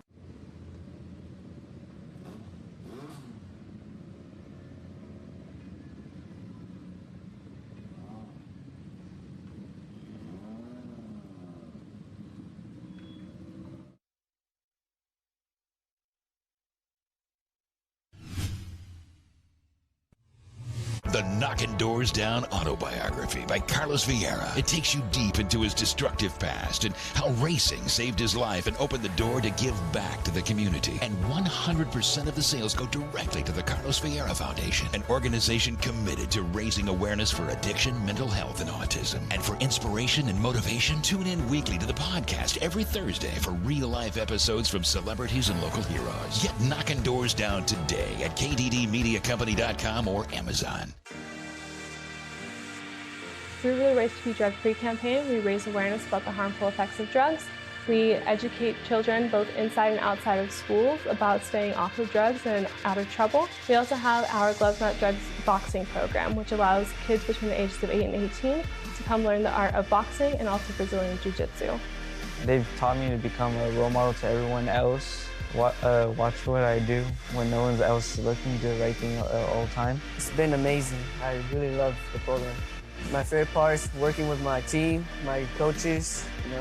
They made me who I am. The program really motivates them to become a better person. I've gotten better in school, more disciplined, and I've gotten better grades since I started this program. Your teammates, they're not only your teammates, your family, Kids who could potentially be doing something bad with their lives, and they can turn it into something good and positive. Thank you for this sport, and it helped me a lot.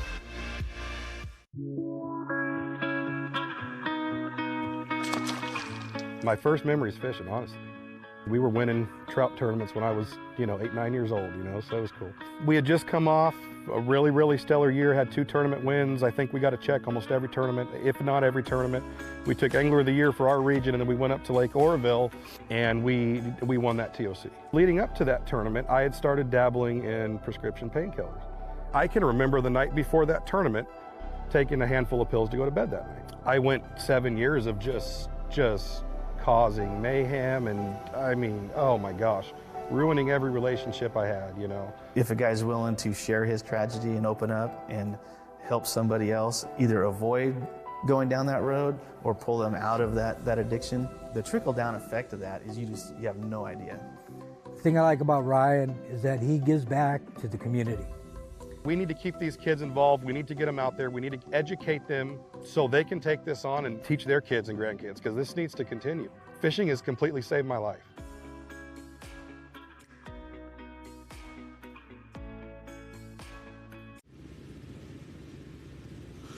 Welcome back to the Madera live stream tonight from Madera Speedway in California. Big welcome along to everybody online.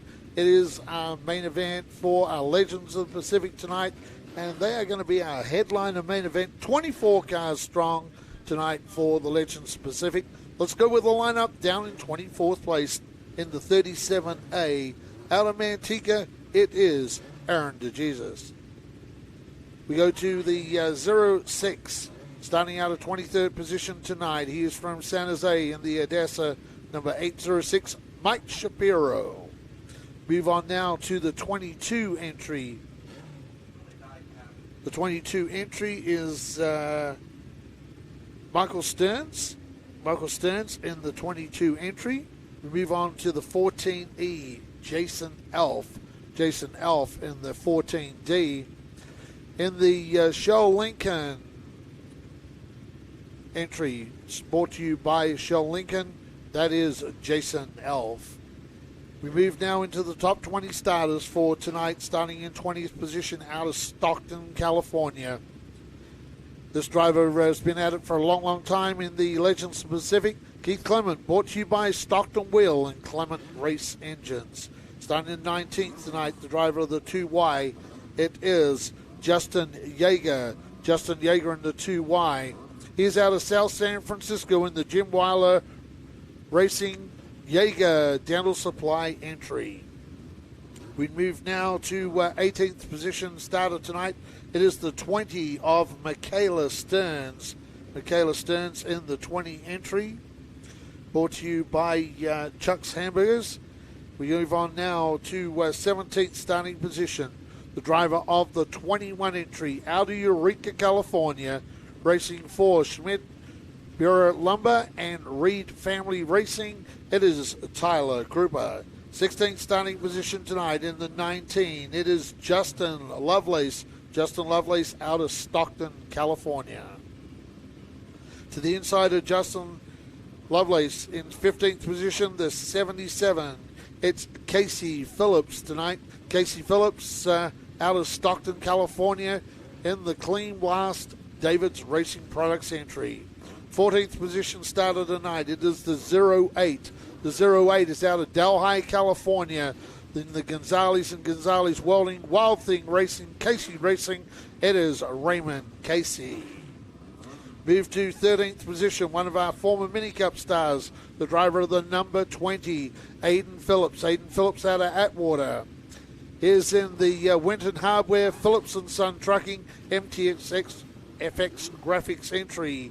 That car signed written by Mark Tronowski. Move to 12th position now on the racetrack in the 9 car tonight. The 9 out of Modesto. It's Forrest Souza, brought to you by David's Racing Products. Move to 11th starting position. Inside of row number 6, the 10C car. The 10C car, Carly Austin. Carly Austin is out of Santa Rosa in the NorCal Transmissions Tech Winchell Racing Tires entry. Inside the top 10 now, the driver of the 65.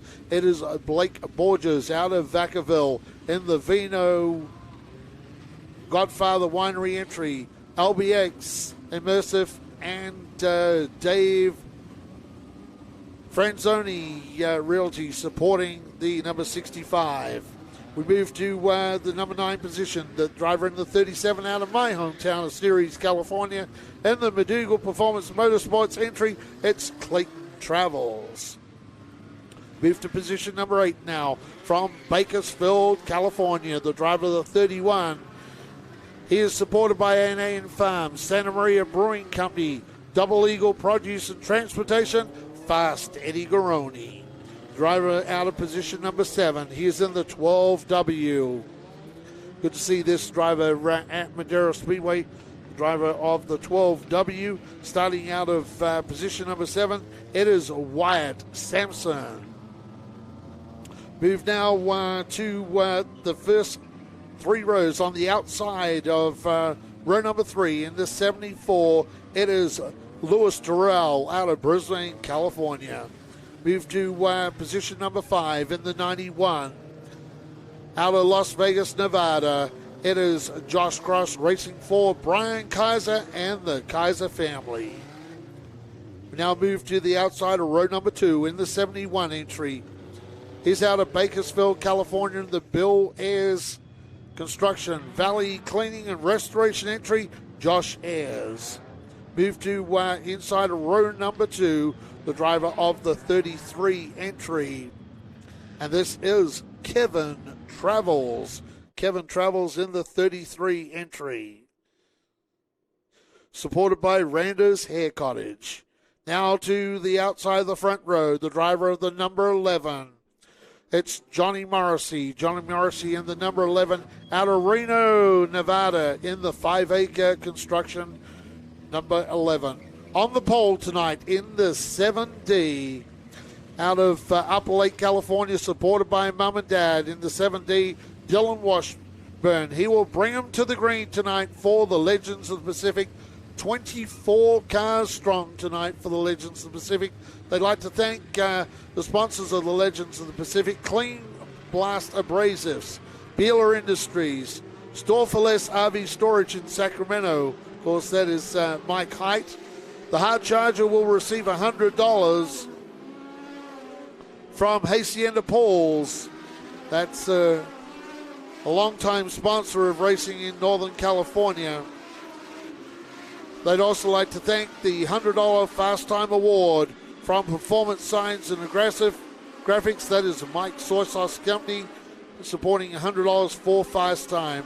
Also to the 12th race finisher from Branch Media, $100 as well. So they'd like to thank those companies for supporting Legends of the Pacific.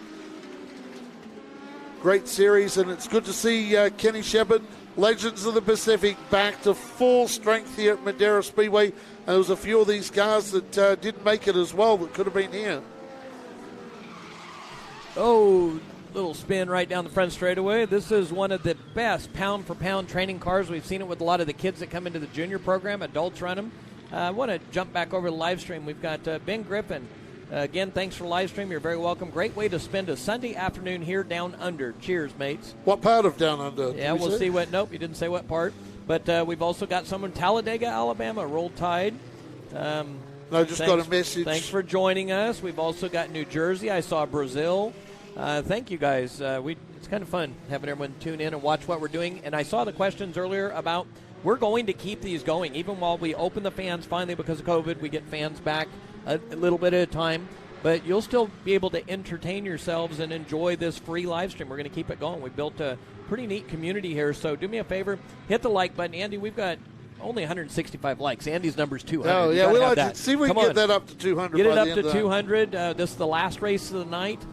Spread the word. Next week, Big Mav TV production, big late model field. This is our main event tonight. This was a club racing night, which low-key, easy going. Right now is the main event. This is the headliners. Nice group of Legends of the Pacific INX Legend cars. And, let's see. Cool Cat says, thank you for the live stream. You're welcome. We got a Michigan here. So who's going to win this race, Andy? I mean, I've seen all kinds of predictions down here. Okay, well, I'm going to tell you that Louis Terrell, a former NASCAR West star, is starting out in position 6. And Louis Terrell is really fast. He won our inaugural race of the Challenge Cup, and that's older Cup cars where the kids train in those. Cheering for Tyler. Hello from Loudon, Ontario, Canada. There's another one. Yep.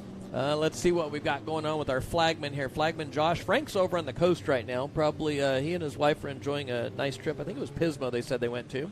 So I don't know if Frank's still awake with us right now, but Josh is holding the fort down well. Just got a message come in that in Brisbane, Australia, in Queensland, have a chat Lean, my former crew chief when I was racing, and he used to race in the mechanics race in that car. Pretty good driver, too, and behind the wheel. He's listening as usual, so have a chat. Big shout out to you there, buddy.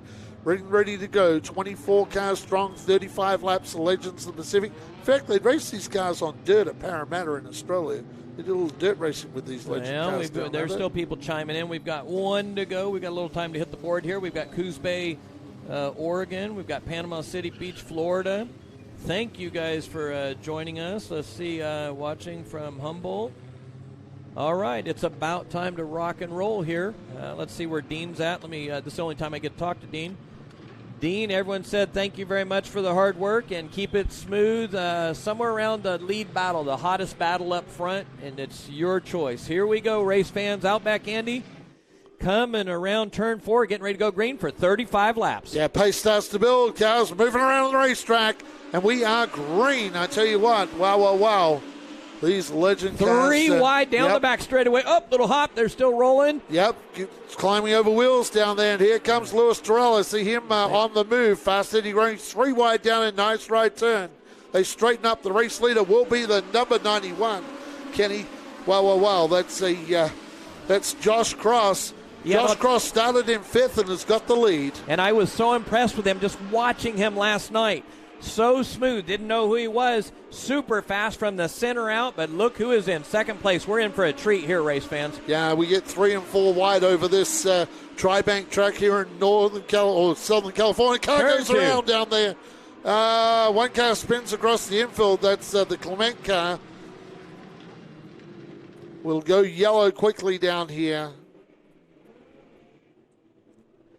It was a great save, too, from the number 8, lap Keith 2, Clement. the 91 car that I was so impressed. That was the car that impressed me the most. I was out in the infield just watching the guys how they'd pick up the throttle, roll the line. Super impressed with the 91 car, but Mr. Terrell is already to second. See Mike Shapiro in the 806 there, too, Kenny. Huh. Mike Shapiro having a run in the legend cars. Wonder why it's 806, not 805. Yeah, it needs to be 805. Huh? Hey, wrong zip code, Mike. Paint that thing black, You know, put 805 on I it, gotta, a race car. I got to tell the fans, one of the really downsides of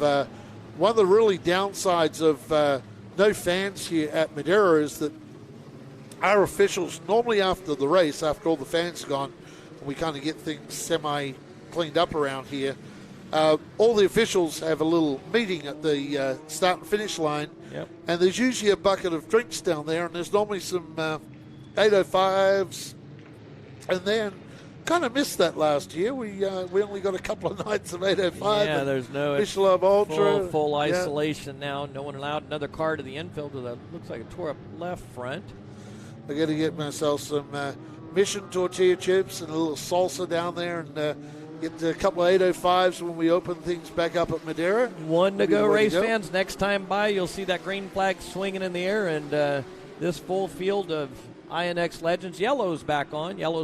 Must be something in the lineup they didn't like.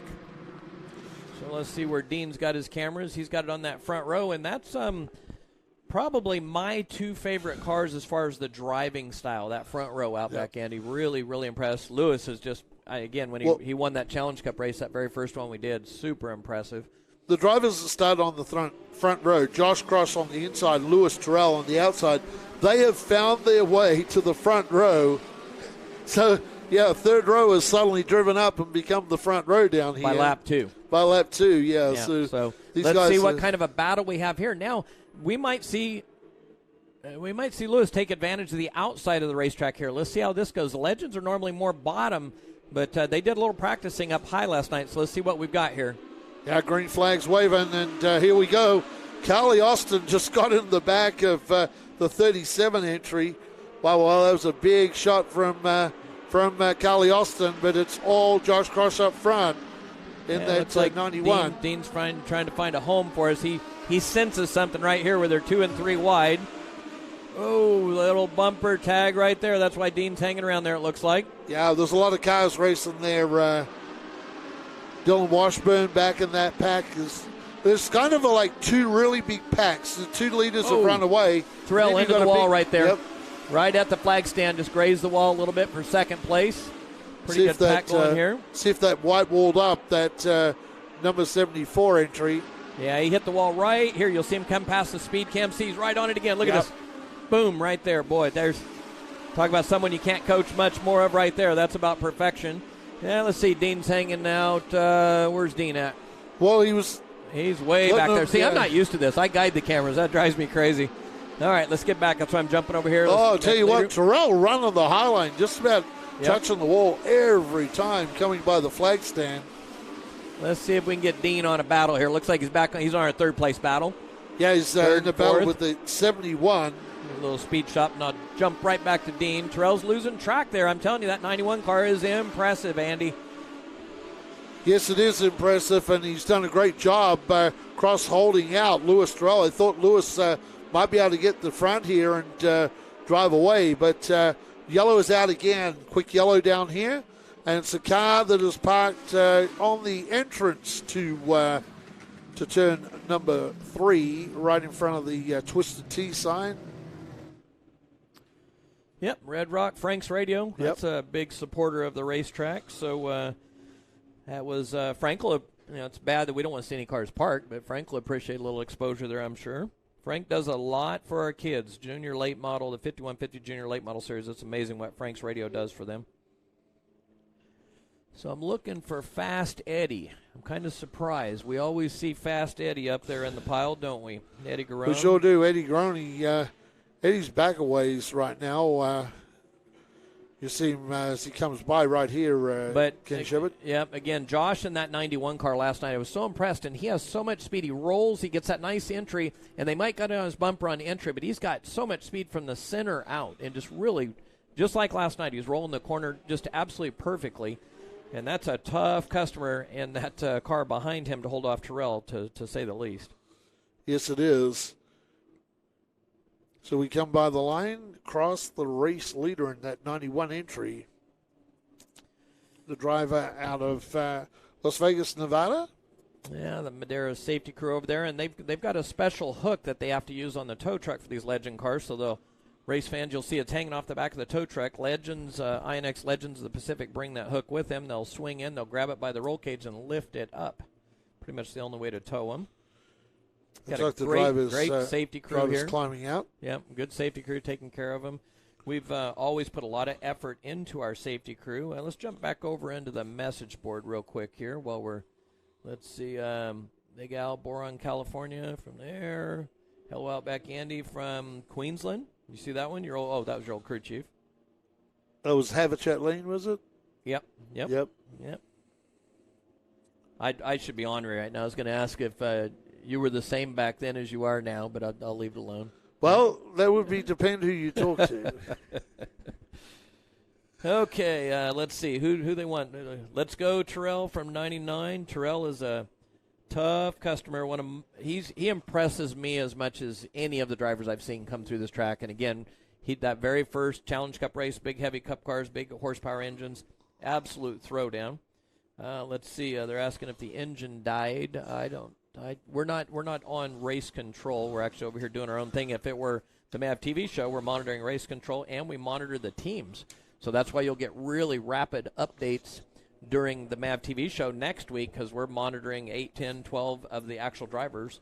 Yep. So I would suggest that suspension damage going on the hook like that. They would. Yep. There's a side-by-side Polaris Ranger with a big push bumper in the middle. It's got a custom-built low push bumper that we own just for pushing mini cups, bandoleros, and legends. Had that engine, had it just been an engine, they would have pushed it with that. Yep. That right off. Yeah, so it's definitely some steering and suspension damage.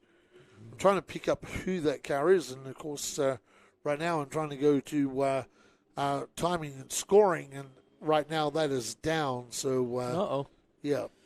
Well, they'll just have to tune in here. We're at 184 likes. Come on. Okay, we got to get to 2. We will stay here until the sun comes up. We need 16 likes. Come on, help us out. If you haven't liked it, please give us a like. And once again, thank you to our sponsors. Yep. Also, if you haven't subscribed, hit the subscribe button. Everything we do is free. We've got marketing seminars we're going to put out for free. I normally host marketing seminars and coach all the drivers here. I've decided a lot of what I do is helping the entire racing community, so we have a series of sponsorship seminars, marketing seminars, where looks like it's going to be 7, maybe 8 videos, a library, a series that anyone in racing land can just come in and use my techniques to sell sponsorship and all the success we've had all over the years. So we're opening that up, so you'll get that at Short Track TV. We also have a weekly talk show we're working on. Hit that 200 mark. We agree. If not, I've got to stay here with Andy all night if you guys don't help me. Now, what time is it in Australia right now, Andy? Well, depending if you're on the West Coast or the East Coast, we're 10 o'clock California time, so Brisbane would be, I would say, probably 4 in the afternoon, Sunday afternoon right now. See, you're always late. You get here late, but he'll never leave. So he's still, even though he's a Californian now, he's still on Australia time most of the time. So I need that 200. I need one more. I'll be here until the sun comes up with Andy. One more like. We're at 199, Andy. Can't get it. 199, we can get 200. One Come on, more. Guys. Help Kenny out. All right, so someone just said 1,500. Is that what time it is over there? 1,500? That would be, that would be 3 p.m. So, Some are retracted. Oh, daylight saving. I forgot to account for daylight. They retract it. They're moving it. Yeah, I forgot to account for daylight saving. So, 3 o'clock probably on East Coast, 12 o'clock noontime in Perth, Western Australia. 103, they're telling us 103 in Indiana. Al Kennedy, if I come, run in Madera, an IMCA dirt car, what's the total cost? We don't run receivers. Old school 355. It's $40 pit pass, Al. Pay your pit pass, and one of the things we didn't do, no live stream pay-per-views. These are all free. We went back. I missed camera. Pit passes, a lot of places were, moving up $50, $60 for a pit pass. We're just standard. We just, thanks to our sponsors and all the hard work we did, we're keeping all the costs exactly the same. John Williams, the super driver, walking in here, do a little bit of everything, so we appreciate what you're doing, John. Thank you. Josh needs a battery. All right, I'm going to turn this over to Andy, and I've got to grab a battery. Yeah, we're going to stack them up 2 by 2. We're going to get back racing. The car that got towed off was, I believe, one of them is the 20 that is out of the event. So car 20 is out of the event. That's Michaela Stearns. And I'm trying to pick up the number on the car that they towed off. And green flag is about to be displayed to our drivers, Luis Terrell and Josh Cross. Bring them down to the green. Getting busy up front on the high side for the lead, huh? Mr. Terrell to the lead. Sounds like a book we could write. He hustles to the lead. Luis Terrell, great driver, too. On the high side in a legend car. Takes the lead on the high side in a legend car. Pretty impressive. Dean's back here in this battle again. I mean, it's a big battle right up. Where's Dean going now? See something else? Yeah, it is a big battle. We're going to move over here. Big, huge battle on the racetrack. I think the fight for the lead is not over yet myself. I think we're going to have to get... Dean's crawling back up there. See what we can get going here. There's the best battle on the tracks for third right now. Let's see if Dean will kind of mosey his way. You'll see him come past right here. The two white cars, white and red. That's the best battle on the track right now. Yeah, there's a good battle on the racetrack. You got the 11 car down there, and the 11 car is driven by Johnny Morrissey. Johnny Morrissey out of Reno. And Johnny is under huge pressure big here. Pressure incoming right here. Watch this. From the 71 of Josh Ayres. Josh Ayres. So Josh Ayres taking it up. That's the final podium position out there on the racetrack. Johnny Morrissey, Josh Ayres. Legends Pacific starting to single file out here a little bit towards the back of the pack. And let's see, it's stretching out here just a little bit. Let's see where our cameraman's going now. I'm going to have to stay with these two because Dean's kind of wondering. He's found another battle right there. He likes that same battle we were looking at. Likes that battle for third between... he's moving again on us here. Morrissey is... I'd like to see him stay on that battle because we've got... let's get back to the battle for third if we can, Dean. That one's really heating up. Yep, Morrissey on the outside, Ayres to the inside. Here we go. And the 7D of Washburn. 7D of Washburn as well. So that's that battle. And here comes Ayres now to the inside of Morrissey. Have to be careful here for Morrissey if he gets pushed out because Washburn is coming as well. Yellow's out. Yellow is out. We got a car around. Turn right 4. In front of the 805 sign. Turn 4. Yep. Well, that's a signal, isn't it? Yep, it's a signal at 805. Yep, poor Andy. There's not an 805. Actually, there's no alcohol anywhere to be found on the property. Yeah. Sorry. Yep, that awesome beer from Paso Robles. Yep. Firestone and Walker's 805. Yeah, they've really grown. They're also coming on board, back on board in a major way, so they're excited. Yep. All right, thank you, John. Running a battery for us. Incidentally, that car spun right in front of the nut up sign. Nothing better than some of those nuts with the 805 beer. Well, now that you mention that. Why are you watching MAV TV with Madera Racing on MAV TV? Yep, some of the best products around, and support the brands that support our sport. Fans, go to nutup.com, MAVTV20, enter that. You'll get a 20% discount on your entire order. This is the reason this is free. Yep. Nutup's the major one, number 1. Number 2 is Mission Foods. Number 3 is 5150. Those 3 brands Support the brands that support our sport, as we always say. Yeah, it tries to help us out. Keep these live streams for free. Like I say, most places $20 to $30, $40 for a live stream. And we are putting them out for free at Madera Speedway. Mission Foods available all over the world. At Street Taco Night at my house on a Tuesday night. A little carnitas and,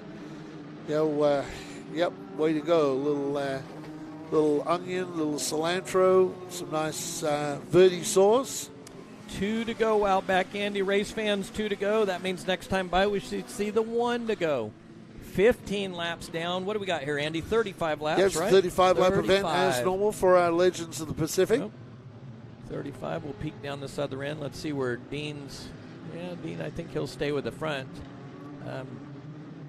I'd probably stay on that lead battle, Dean, just for this next little run, at least a couple laps, and then get ready for a big fight for second, because I think that lead battle is going to get busier. So these first 3 rows.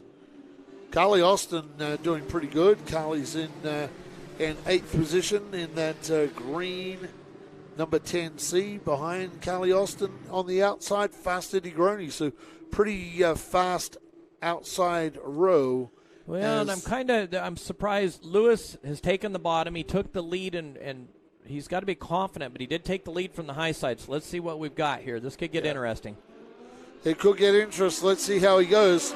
Good start that time for Luis Terrell. Yeah, they're kind of fighting the bottom, so that was safe.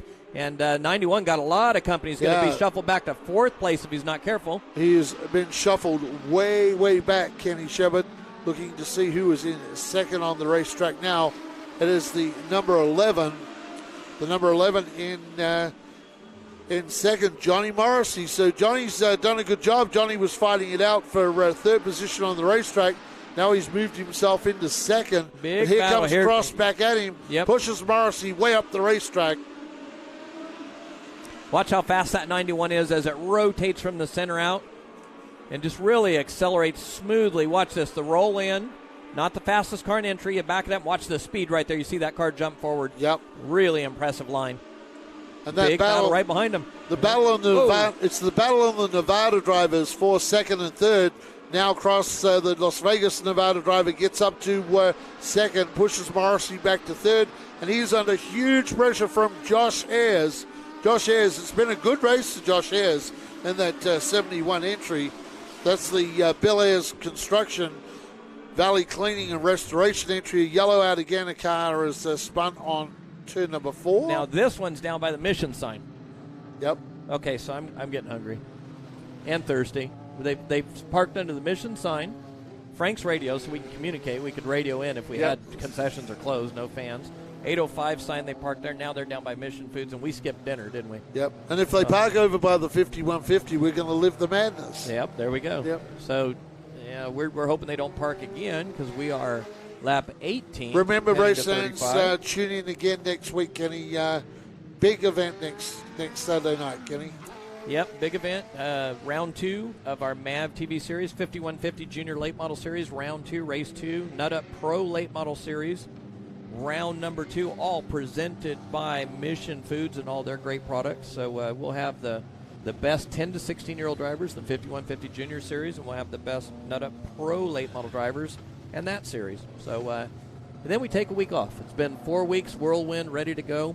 We take a week off and hopefully prepare for much more in the way of more fans towards the end of April and into May. So I'm anxious to see what we actually get once we open the emails on Wednesday morning, Wednesday afternoon. We get to announce whether we get 100 fans or 20%. And again, to explain it to all of you watching, it's Madera right now is in purple. This thing, Sacramento did these color codes, so we're purple. At that point, starting April 1st, we get 2 to go, by the way.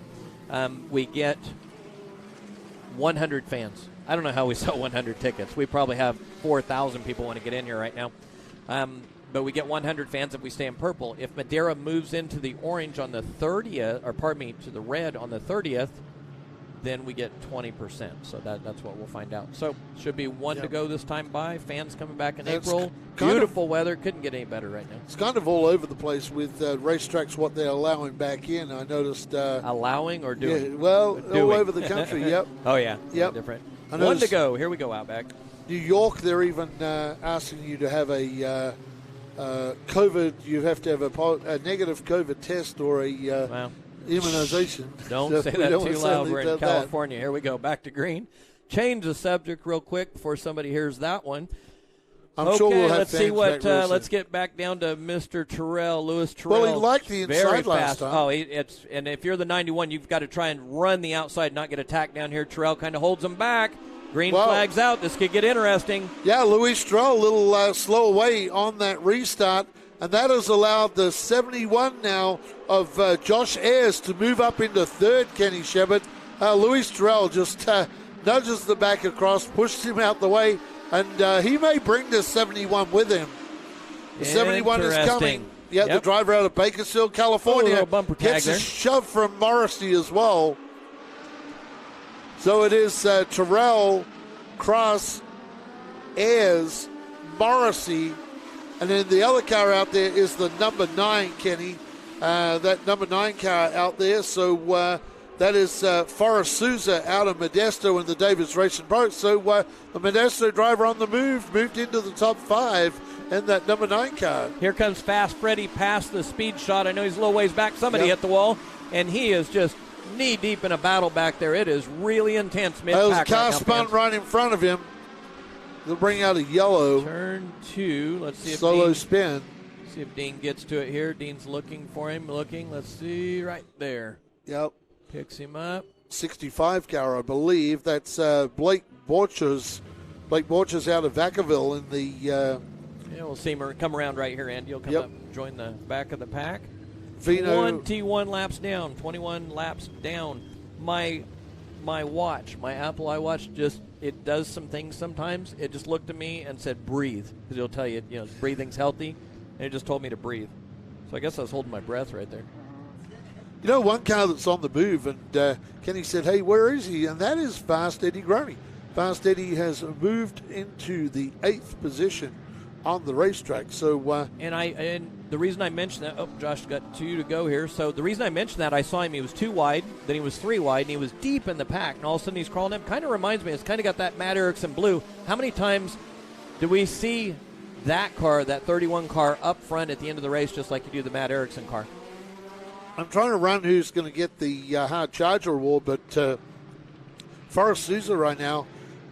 Forrest is he is started out of position 12 and has moved up to 5th on the racetrack, so he would be definitely one of the drivers in the running for the Hard Charger award. How do you think you got the name Fast Eddie? It's Fast Eddie, right? Nickname? Yep.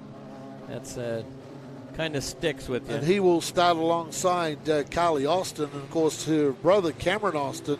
Cameron was a standout legend of the Pacific Racer and moved to modifieds. Yep. We've seen him here at Madera in the modifieds before. Cameron Austin. Yeah, quite a talented field. Some really good names. Again, Legends car, pound for pound, one of the best race cars, race fans. We've seen some of the best kids come out of it. Coming our direction right now is Louis Terrell leading the entire pack. Lap 21 heading to 35. Yeah, Louis Terrell didn't mess up the restart that time. Got away, and now we got the 91 is going to chase him down, Josh Cross. Let's see what happens. Bumper tag for third right there. Bumper tag, but we've got some tight action. Morrissey, the Reno, Nevada driver, in third, and Ayres is really pushing the issue with Ayres got a big bite of the bumper down here in turn 4. Let's see if we go for another bite of the apple coming down towards start-finish line right now. Not that close. There's not much gap. Boy, that was tight right there. Yeah, and they have Dylan Washburn right behind them. So Dylan Washburn has driven up into the top 5 now. Dylan is on the move. Well, and this time, Louis Terrell's not getting away this time as much as he did. He absolutely drove away. Up, incoming here. Here we are. A little bit of shot on the bottom. A little wiggle, a little intimidation out of the way, and away they go. Yeah, Morrissey, that time the 71 of Ayres got inside him. I thought Washburn was going to be able to go barreling through there. He didn't. Good recovery from Morrissey. Somebody goes around down 3, a little bit of contact. I don't know if you get. That's Mike Shapiro in that 806 car. Yeah, Mike Shapiro. A couple of cars down there involved. Mike Shapiro. Yeah, I think Mike Shapiro went around. Somebody came in late. That's what I thought I saw out of the back. Track crew going to work. Go out, make sure everyone's nice and safe. Lap 25, going to 35, 10 to go. And what I noticed was, look at Lewis Trail's got his door open, getting a little air right now. Yep. But what I noticed there is he didn't drive away that time, where before he drove away from the 91 car. So I don't know if he was saving a little or wasn't able to get away, so that's kind of interesting. Something to make note of for the next 10 laps here, Andy. Yep. Waterford's Dean Gray down there. I got you get on the radio here. For Dean? Yeah, Waterford's Dean Gray down there, supporting the Altamont jacket that he used to wear when he was the cameraman at Altamont.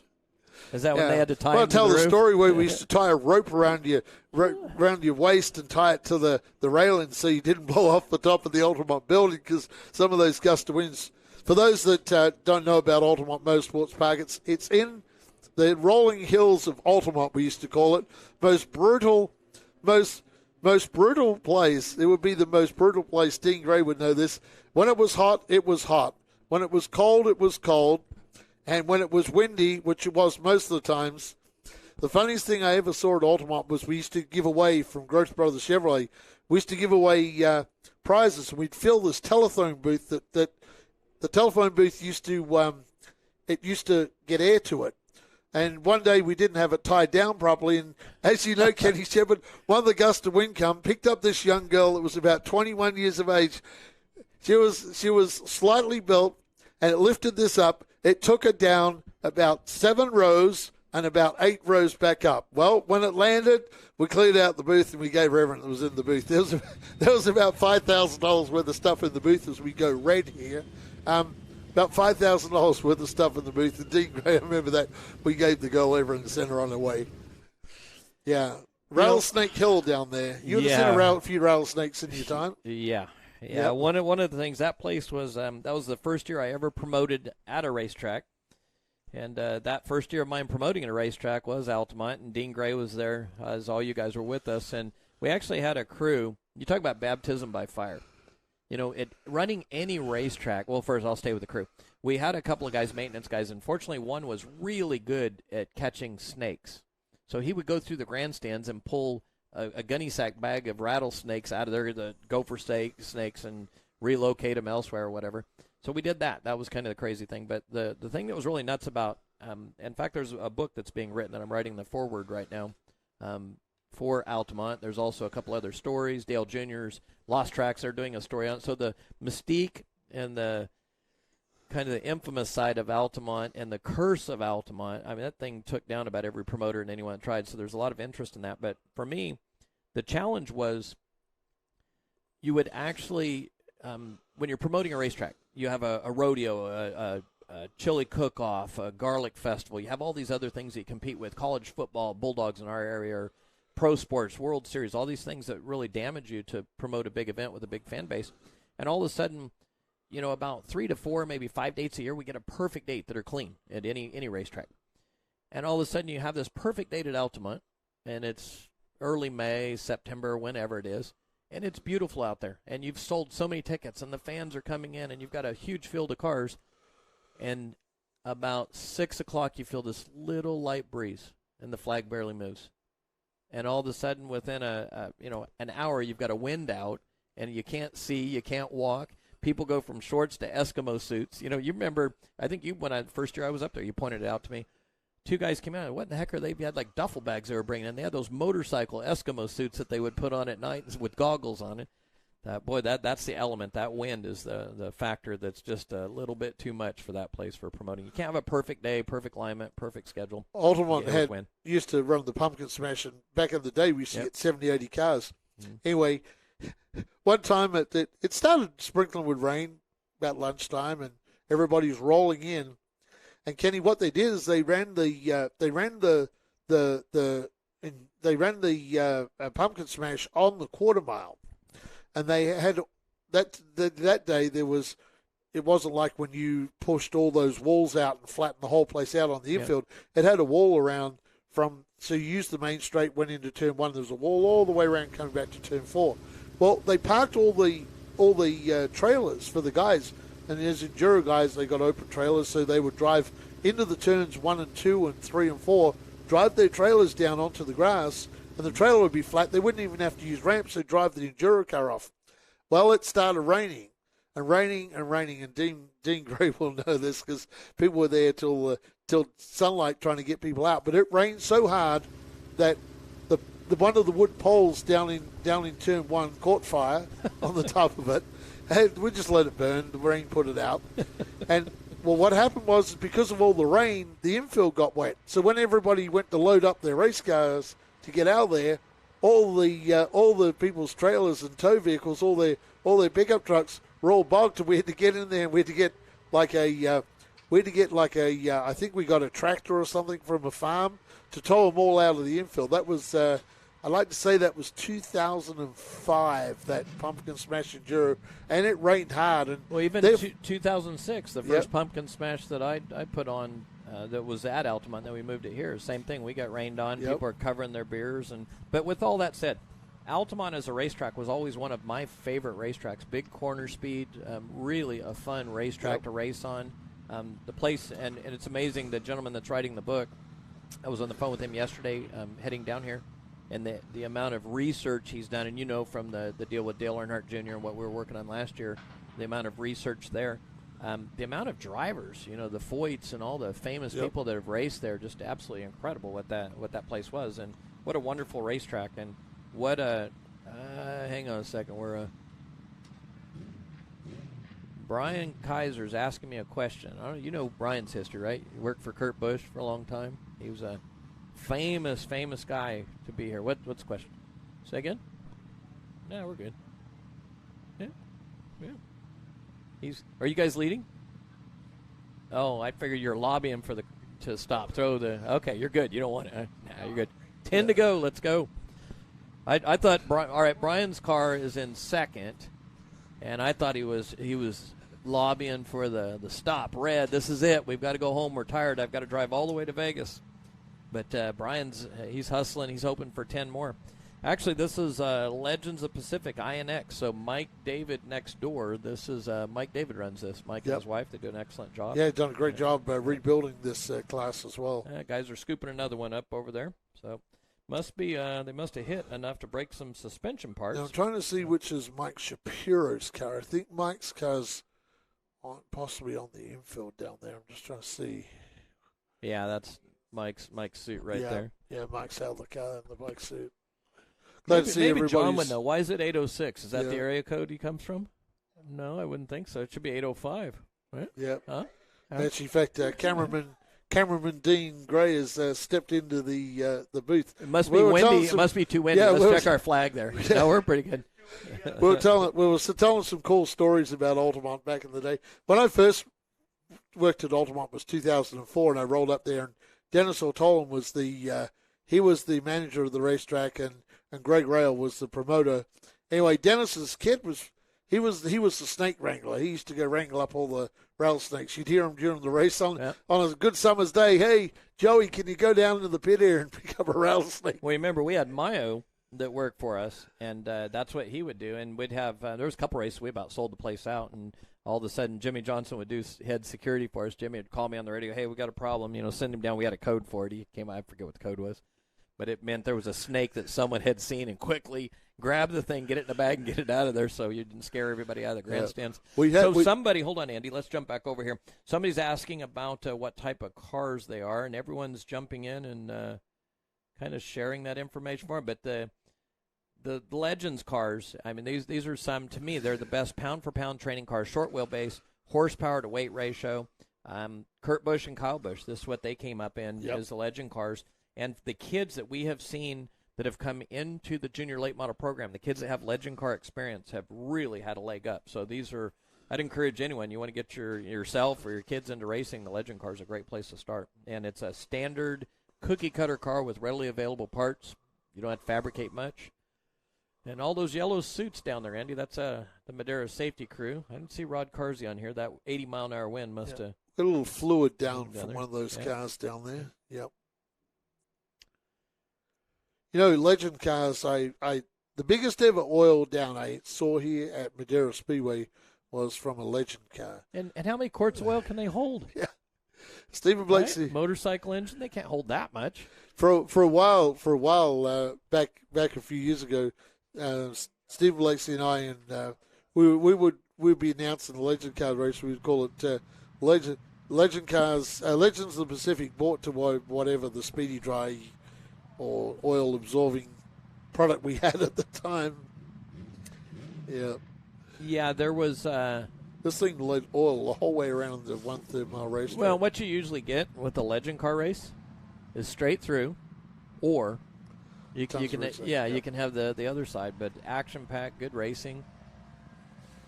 Say great training cars. Looks like the guys. Let's jump over the other camera. About ready to clear the track down there. Looks like Josh just pulled the red flag back. Yellow flag's out. You're going to hear the cars fire up and start rolling. And they hold 3 quarts of oil. That's what one of our folks, Christian Bazan, said they hold 3 quarts of oil. Man, that must be the most super slick synthetic oil that you've ever seen. Well, that thing sprayed that 3 quarts pretty decent. It must have been a real fine mist. Yep. Yeah, because we've had oil down from the cars that are just crazy. Someone says go 90, go 91. Anybody else want to chime in? Go 91 again. Jamie Ayers says every time Josh Ayers gets into 3rd place, there's a caution. Yeah, it's been kind of like that for Josh. It's been caught up. Well, and I think this isn't over yet. This is going to be really, really busy. So I wonder if there was, again, INX, the Legends Pacific roll. I assume they're reverting back, so I'm not sure who was on what side of the line there. But this could be really interesting right now. That 71 car has been fast, and he came forward. Had to work on the 11 for a long time now. 71's in a good position right now. Got a lot of people here saying thank you very much for the... someone here saying great way to spend their Sunday afternoon listening to Kenny and myself. Sunday afternoon. That sounds... You know how I was going to go bass fishing tomorrow. Yep. But I'm probably going to play with a barbecue or two. So just decided I'm going to take it easy. I've been working around the clock. So for those that don't get to see it, Kenny is the king of barbecue too. Makes some great barbecue. Yep. I have. Tammy says I have a barbecue addiction, but I have every type of barbecue there is, and so I just go out and figure out what I want to cook, how I want to cook it. Love those long cooks. Go 77. Al Phillips. A while back, my wife and I having lunch at a friend's house, reading what Paul's got here. Sitting outside, sliding door, watching. Ducks was a python. Woo! Never mind.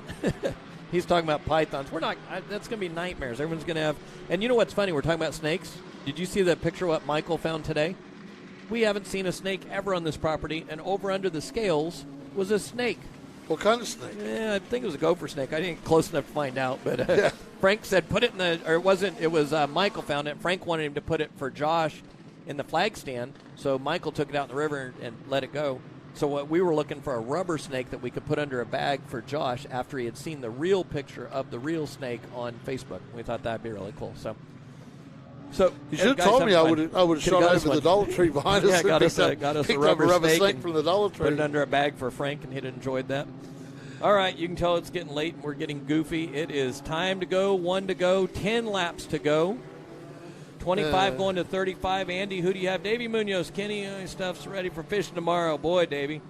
Shelly Smith, I saw a snake by the bathrooms. Uh-oh. We don't want to see. We haven't had fans around here. Snakes are coming in, moving in. Down the back straightaway, the cars go rolling, heading to the green flag. Lewis Terrell bringing them down in that flat black hot rod. Good restart this time out. Oh, look at this. 91 on the outside, Andy. Yeah, 91 on the outside. Morrissey now moves up to 3rd. Things are going to get real busy here at Madera Speedway because we have 9 laps to go at the line. It's time Morrissey to win. Up to 3rd. Yeah, it's time. If you want to win, it's time to go right now. It is time to go, and Morrissey is going to. Oh, the 2 Nevada drivers crash going into turn 1. Oh, the 91 and the 11, both from Nevada. One from Reno, one from Las Vegas. Well, how about it? From Miss Ayers or Miss Ayers, whichever it is. Young Ayers now moves up to 2nd after the 2 Nevada drivers take themselves out of the event. Now, you said one's from Reno and the other's from One's from Vegas. So one's at least from they're Reno. going different directions They're on the going highway. different directions on the way home. So if one was from Reno, one was from Sparks, and it was time to go share a sandwich. Yep. Speaking of Sparks, that's where we picked up that big barbecue, right, John? Yeah, John went with me. One of my big Lang barbecue that we did. Well, big Morrissey's out of the car, not happy. Yeah, there was a hand gesture there. Yep. So he's still going out there with the hands out to here, the let's get 91. Dean on the camera here. And yep, track crew told him to get off the racetrack. Yeah, I'm sure Mike David doesn't want him out there. Yep. Go chat about it in the pit area. They were together. They got together a little bit off of turn 4. I saw they were right on Terrell, and then he gained some pretty good separation. We were on the speed shot, and unfortunately we don't have our instant replay and all that gear here because we don't have all of our TV equipment. But all of a sudden it looked like they got together off 4, and it kind of started down there. And then they were getting busy when they went past the start-finish line, a little bouncing off each other and banging around. Well, in the days of doing something where we do it remotely, we might have a tri-tip cook-off coming up. Uh-oh. You might be on a challenge here. We're hungry. Because Paul Connick says, I dare to say I make the best tri-tip in all of Queensland. I'll either have to come over there or Kenny you'll have says to come he's over going to here. have to come there or you have to come here. Well, we could do a virtual cook-off, right? We're doing how are you going to taste that? Now, hands down, if I had to pick one meat now to cook, obviously we're out here pretty close to Santa Maria. It's famous for tri-tip. I've really dialed in my tri-tip. But I'll tell the Australian guys, there's some, go on YouTube, and there's various shows. I've even seen it on Discovery Channel. They're big into their barbecue. They order a lot of Texas barbecues. There's big competitions down in Australia. Yep. It's really caught on down there. So there's a couple of guys that cook in Australia that I follow a bit, and there's a couple of TV shows. So you never know. Maybe they're good. You can't get tri-tip in Texas. I don't know if you know that. You go back east, but you can get tri-tip in Australia, huh? Yep. And David Munoz is saying, come to Fallon, Nevada. They're real rattlers out there. Yeah, I bet you got some real big rattlesnakes out there. Is Davey referring to... Never mind. I'll be quiet. It's getting late. I don't want to get in trouble. I thought maybe he was referring to people. But, yeah, I imagine they've got cold winters. Davey, how long ago did you move up there? It's been a while now since Davey moved out. 2009 or 10, something like that. 10, Chowchilla 11. Had to have been after that. Endure some cold winters and real rattlers. So Lewis Durrell is the race leader. The 71 of Josh Ayres is in second. Dylan Washburn in the 7D. Josh Ayres was just waving at the flagman. His hand, he's waving at something. There's something he doesn't like, I believe. Kind of wonder if he didn't like the fact that Lewis Durrell was opening the door to get air inside the car, maybe. No, I'm not sure. I just want to make sure he wasn't pointing at fluid. Not that we're over on TV side. I'm sure they're communicating on the radio with their legends. It's a full moon, so the full moon is really bright now. So probably needs a little tape on the visor from the full moon. They can see it coming down the front straightaway. 1 to go, says the Josh guy Rodriguez. from Modesto, the 9 car, Forrest Souza in the Davis Racing Products, he has moved into 4th position, so he's probably the hard charger tonight, I would say. And Carly Austin now moves into the top 5, so Santa Rosa driver Carly Austin, her night's going pretty good right now, moves into the top 5. Lap 26 coming to green out back, Andy. Fire him up. We're going 9 straight for a big battle here. Yeah, 9 straight. Lewis Durrell gets another good restart. Ayres on the outside. What will he do here? Probably try and pull down behind that 74 car. Here's Washburn, who is super fast, right behind him. And Souza. Sideways. Oh, right Washburn there, got wide. sideways. Yep. Tried to go 3 wide right there. Yeah, he might lose this position. Now Souza moves up to 3rd as the yellow comes out. Car spun in turn 1. Car around down there in turn 1. I don't see the number. Andy's a long ways down. Andy's about 20 feet down to the right from me. So I can't see it from there. It's a little dark in here. We could see it. Turn the light on there, John, behind you. Roll that light up. Yeah. All the way up. There we go. There he is. There's Andy. Oh, we might as well say hello to everybody. Yep. Welcome to Madera, California. Yep. Andy's at one end of the building. I'm at the other end down here. Social distancing. Yep.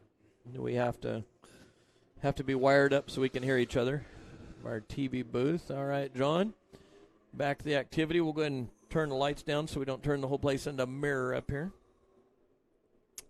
All right. Well, who else is out here still with us? Hi, I'm from Chile. From Chile, I don't know how I'd finish watching this. Okay, so Paul Connick says from Brisbane, I have to order the tri-tip from the butcher. Most have never heard of it here. The tri-tips aren't real big, but they're really good quality. There you go. Huh. Yeah, I've got friends down in Texas that actually order their tri-tip from out here in California. And I've got friends in the Midwest that can't get a tri-tip. Hey, we got someone from Chile online. Yep, that's what I was just saying. Yep. From Chile. I am from Chile, and I don't know how I'll finish watching this. Well, welcome along anyway. Yep.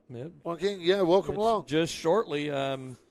Let's see. We're trying to get. We're lap 27. We're trying to get to 35. It's a full moon, and I talked about what a great fishing time. We've segued from fishing to barbecue to a yellow flag festival, but we have a great finish coming. So yeah, we do. Pam Silva, what are they doing here? It's foggy over there tonight. You have fog over. Oh. I might be over there before the sun comes up. She knows when I go to the coast. Pam knows how much I love the fog over there. Love it, especially when it's really good when it's June over here or July, just burning us down. You go over the coast. That's Aptos, Seascape, Santa Cruz area. Go over there and get some fog. All right, number 7 rear bumper falling off. Laugh out loud, Big Al. Let's see what Al sees here. See if the officials see it. Al and Rod Carsey probably get along real well because, boy, Rod's still in a race committee. He moved to Indiana, but he watches the races and votes on various things based on what he sees on the live stream, so it's kind of funny. So let's see. Al was saying that is the 7 car. Let's find the 7. Bumper, yeah, Al sees it. It's attached pretty hard on the right, not on the left. And those bumpers can take a ride, too. We've had them fly all over the place. So let's see what the Mike David's INX officials do. John Williams headed right out of the room, Al, to make sure that race control saw what you saw, that there's a bumper hanging off on the 7 car. And the officials are already pointing. So, again, this is it's a traveling group. It's the Legends of the Pacific, Mike David's group. So they're in the tower. Our guys are assisting them, our cleanup crew, our safety crew. It's a safety issue. Our guys will certainly voice their opinions. Let's see what we've got. Now, talking about fog, Kenny, I got a story about fog for you. Down in Alameda, there's a brewery down there, and and a distillery. What they do is they capture the fog coming off the San Francisco Bay. They have these like nets, and the water goes down. They brew alcohol from the fog water. Can you believe that? The droplets of fog, they make it into fog. So what's the name of the beer? It's like a vodka.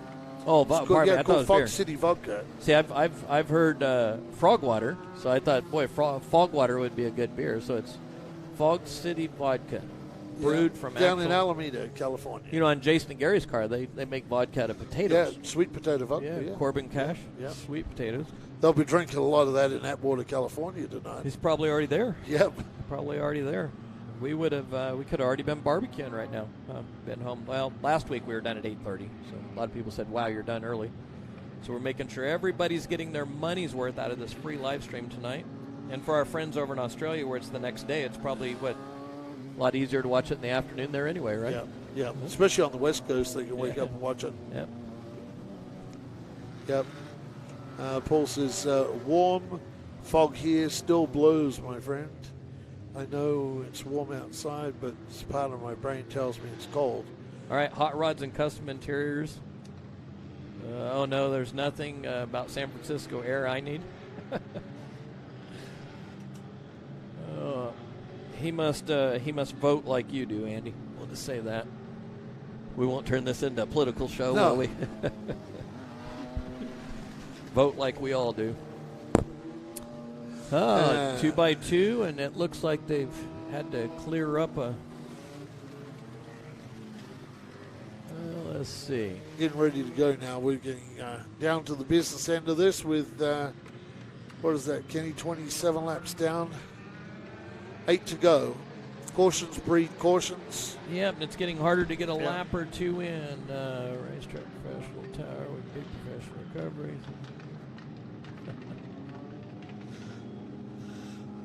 And somebody is black flag. They've got the 7 car, so I think that was Dylan Washburn. Yeah, well, that's the back bumper that Al was talking about that he pointed out. Now, here's the funny thing, Al. The race directors actually do have a video system where they watch normally on a TV show, they're watching our instant replays, and they're watching and listening to everything that we do. So you probably pointed that out. The official, the INX official in the red is saying he's fine with it. Our official looks like he's not real good with it. And our official probably remembers when one of those bumpers were in the grandstands. Yeah, not so long ago. Yeah, but, not so long ago one came over the fence. So. Yeah, one debate there is our grandstands are completely empty. So unless they came up here and jumped on except a couple Dean. of spotters. Yeah, you got spotters clear at the top. So let's see what they do here. Whatever they do, they might want to do it fast.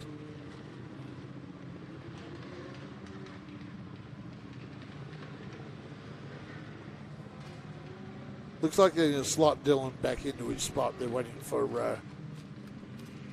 the cars to come by, and we'll slot him in here. Big race next Saturday night. We bring back our Mini Cup Bandolero Challenge, 5150 LTM Junior Late Models and Nut Up Pro Late Models. Round number 2 of the 2021 MAV TV Series.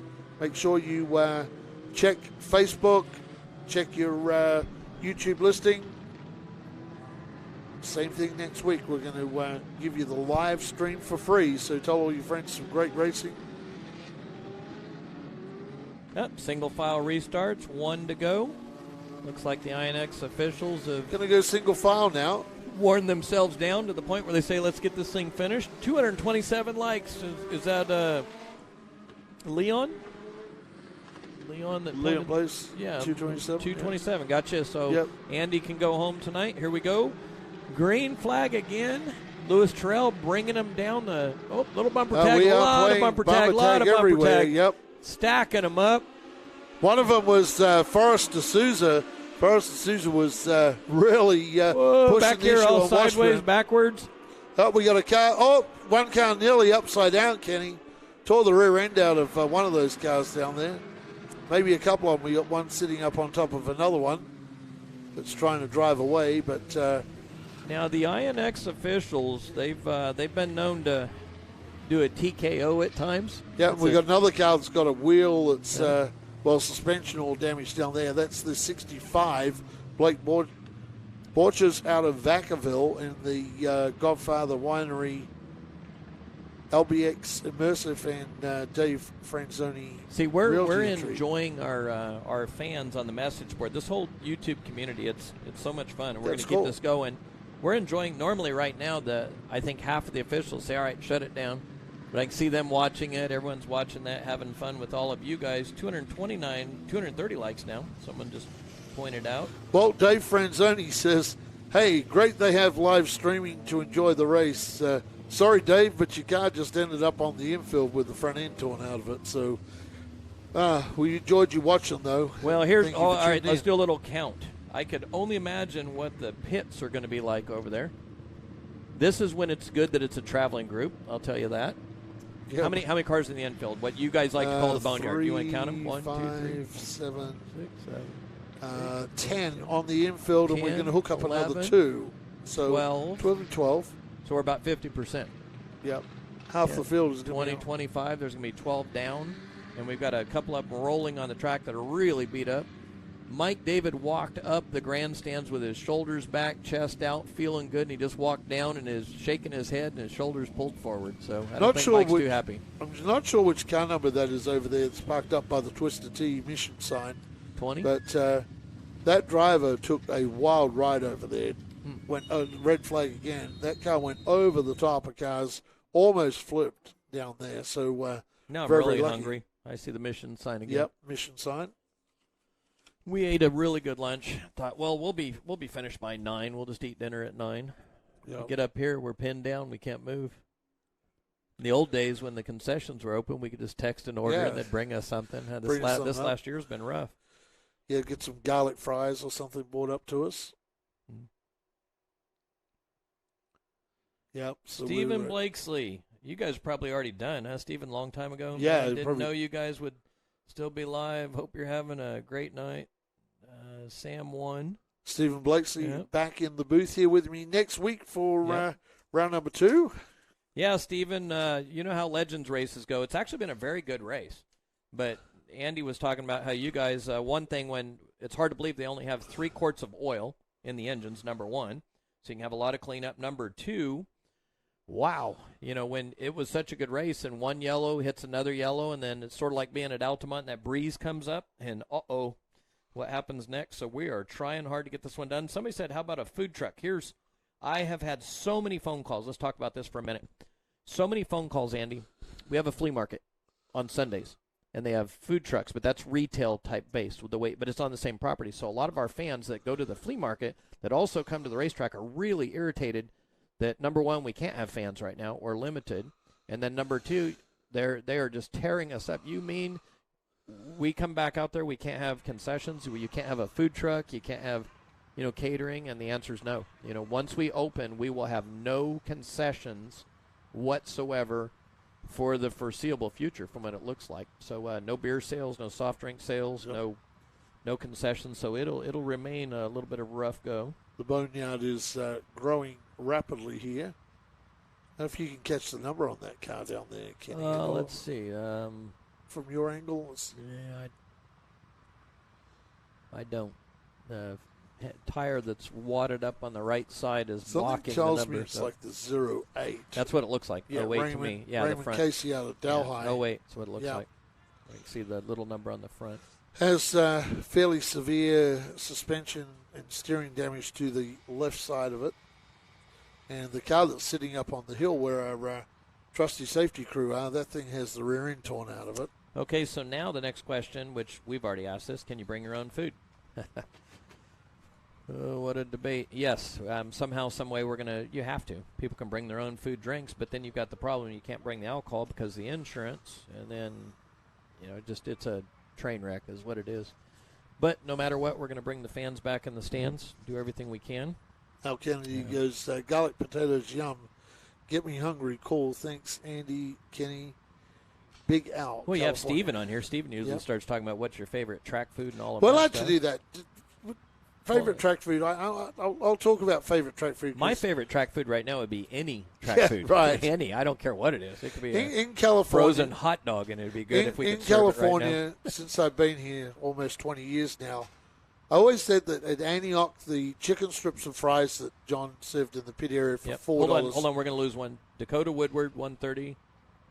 Just subscribe. Thank you, Dakota. Any of the rest of you guys subscribe, you get a chance. It's all free. Putting a bunch of effort. Go ahead, Andy. Sorry about that. I was losing it. The message board's flying up. $4.50 for the chicken strips and fries in the pit area at Antioch Speedway. That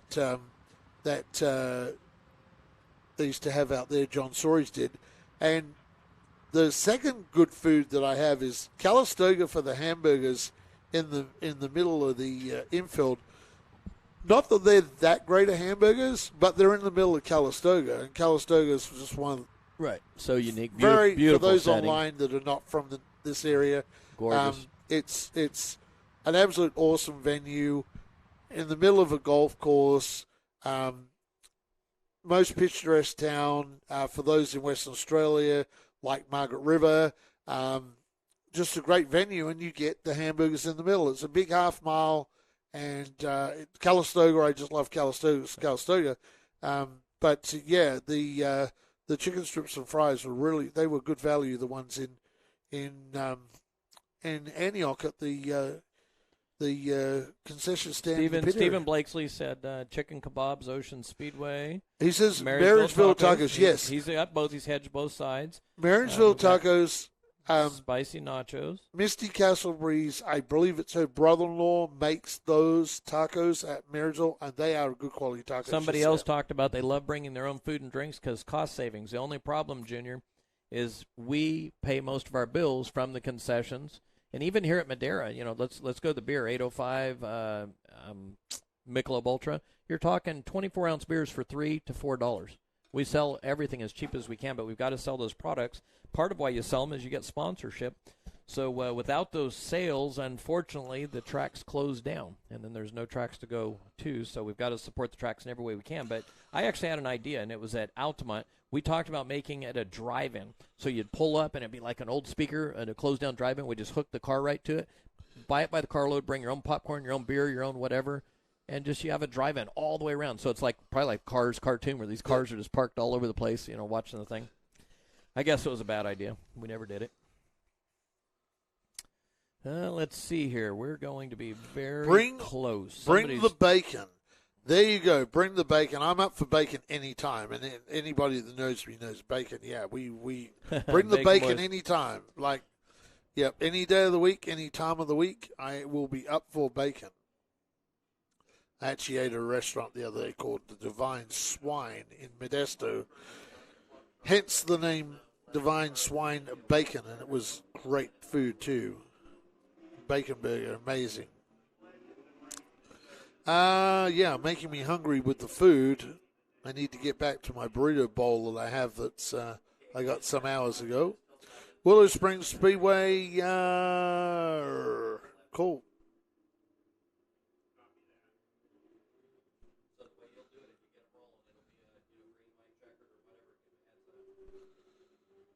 Steve, Dine-In Racing, yep, sounds good.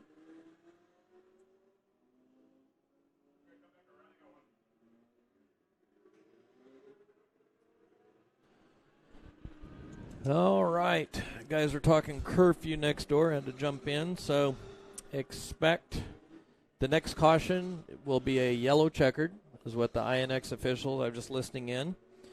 And then at about 4 minutes, they get this thing rolling. The white flag's going in the air no matter what at 10:59. So, yep. Running short. We don't often run up against the curfew, but we're going to run up against the curfew tonight. Well, and the other issue, what time I'd have to look back at what we started. I recalled it was about an hour and 15 minutes ago. So for 35 laps, that's a long ways. And what a lot of great racing, but it happens. Yep. Sometimes they're good ones, sometimes they're not. The tough thing is when you're editing for television and you get a yellow flag festival. Any of us that, Dean's all over the place there. Not paying attention to my monitor. One driver that's just driven inside the top 5 is Clayton Travels. So Clayton finds his way, got past Carly Austin. So this is going to be a good battle, but on row number 3 when we go back. They're probably going single file. Yep. James Scott I didn't see what was up above, but he was asking something about State Fairgrounds Open, state something. Probably about why, one thing, James, things have been so inconsistent. What you can do at one place is one thing, what you do at another. It's just, that's been probably the main issue with the whole COVID situation. It's been tough. So apples to apples and different rules for everybody. Very frustrating, and especially when easy, Dean. Easy. Where'd Dean go? He's ready for a nap, isn't he? Yeah. Dean signed up for about a 2-hour gig here, didn't he? All right, we're coming green. We got just a couple of minutes, about 3 minutes here, what they've got. So this is going to happen in a hurry. Race fans probably be look for that. Oh, whoa, whoa. Whoa, Washburn got super loose on the start. Or a little bumper. Susan. Bumper tag. This guy's going to be the hard charger. Oh, Fast Eddie Garoni out of the event as well now. He'll go to the infield. So the 9 car, Kenny, I'm just looking. Forrest Sousa started out at 12th, has found his way to 3rd, so he would probably be the hard charger. Yep. Right now we're on the leader. We are on the leader. Let's keep Dean on the leader. It looks like white flag's coming here right now, Dean. Yep, Louis Strell, white flag. Josh Ayres in second. Then we go back a ways to the number 9 of Forrest Sousa. Forrest Sousa is doing a great job trying to hold out Dylan Washburn, but the checker flag will fall, and it will go to Luis Terrell from the 71. Josh Ayres, the number 9 of Forrest Sousa. Then it'll be Washburn, and I think that's the way it ended up, Kenny. It was a great last restart, and Ayres really turned up the heat. Was pretty close to Luis Terrell. I think he'll be pretty happy with that. Ayres started out at position number 4 and got second tonight. Yep, 30 lapper, very intense. So INX actually called that before the curfew. They went to 30 and said that was it where they were going. So they knocked those out. Heading down to Victory Lane. We'll get some interviews in here. It looks like Big Al, he wants anyone interested in investing with him with a dirt track out here in the high desert. I've got some friends that want to build tracks in Idaho, Texas. Davey got out here. He said he felt kind of bad and missed it, but I'll bet you felt the weight of the world off your shoulders when you hit that state line. Lack of taxes. Let's see. How do we go on the likes? Hit the likes. We're at 242. So okay, well, let's see if we can get this to 250 by the time we finish the interviews down here. We got 8 likes. I need 8 likes. Can we try and manufacture 8 likes here somewhere, race fans? Remember, it's a free live stream, so jump on in. Make sure you subscribe. Make sure you continue to check out Madera Speedway Facebook page, racemadera.com on the wide world web, and Short Track TV on the YouTube. Don Farley says, thanks. Thank you for watching, Don. Davey, thanks for another great night. Thank you, Davey. We got to go fishing sometime soon. Yep, thank all of you guys. We're going to have the interviews here, so hang out if you're not doing anything, or we're jealous if you're hanging out and relaxing more than we are right now. The bad thing, we've got about 2.5 hours of tearing all this stuff down. All the Stephen cables, Blakeslee lines, does. everything. Stephen Blakeslee does a thing every week on his podcast, and the best thing I've seen all weekend. Yeah. It'll probably be the first time you get to a concession. No, I think you said it was the checkered flag on the Legends. Oh, the best thing you saw all weekend. Okay. Stephen, we agree. You were here with me last week. Stephen was out of here. I think we were done at 8:30. Hey, we hit the 250. Thanks, guys. We hit the 250. Thank you. Well, let's go to 300 now. I want to get out of here sometime tonight. Okay, here we go. Lewis is coming up. Let's jump over here. I think he's going to be walking in the picture anytime, Andy. All yours.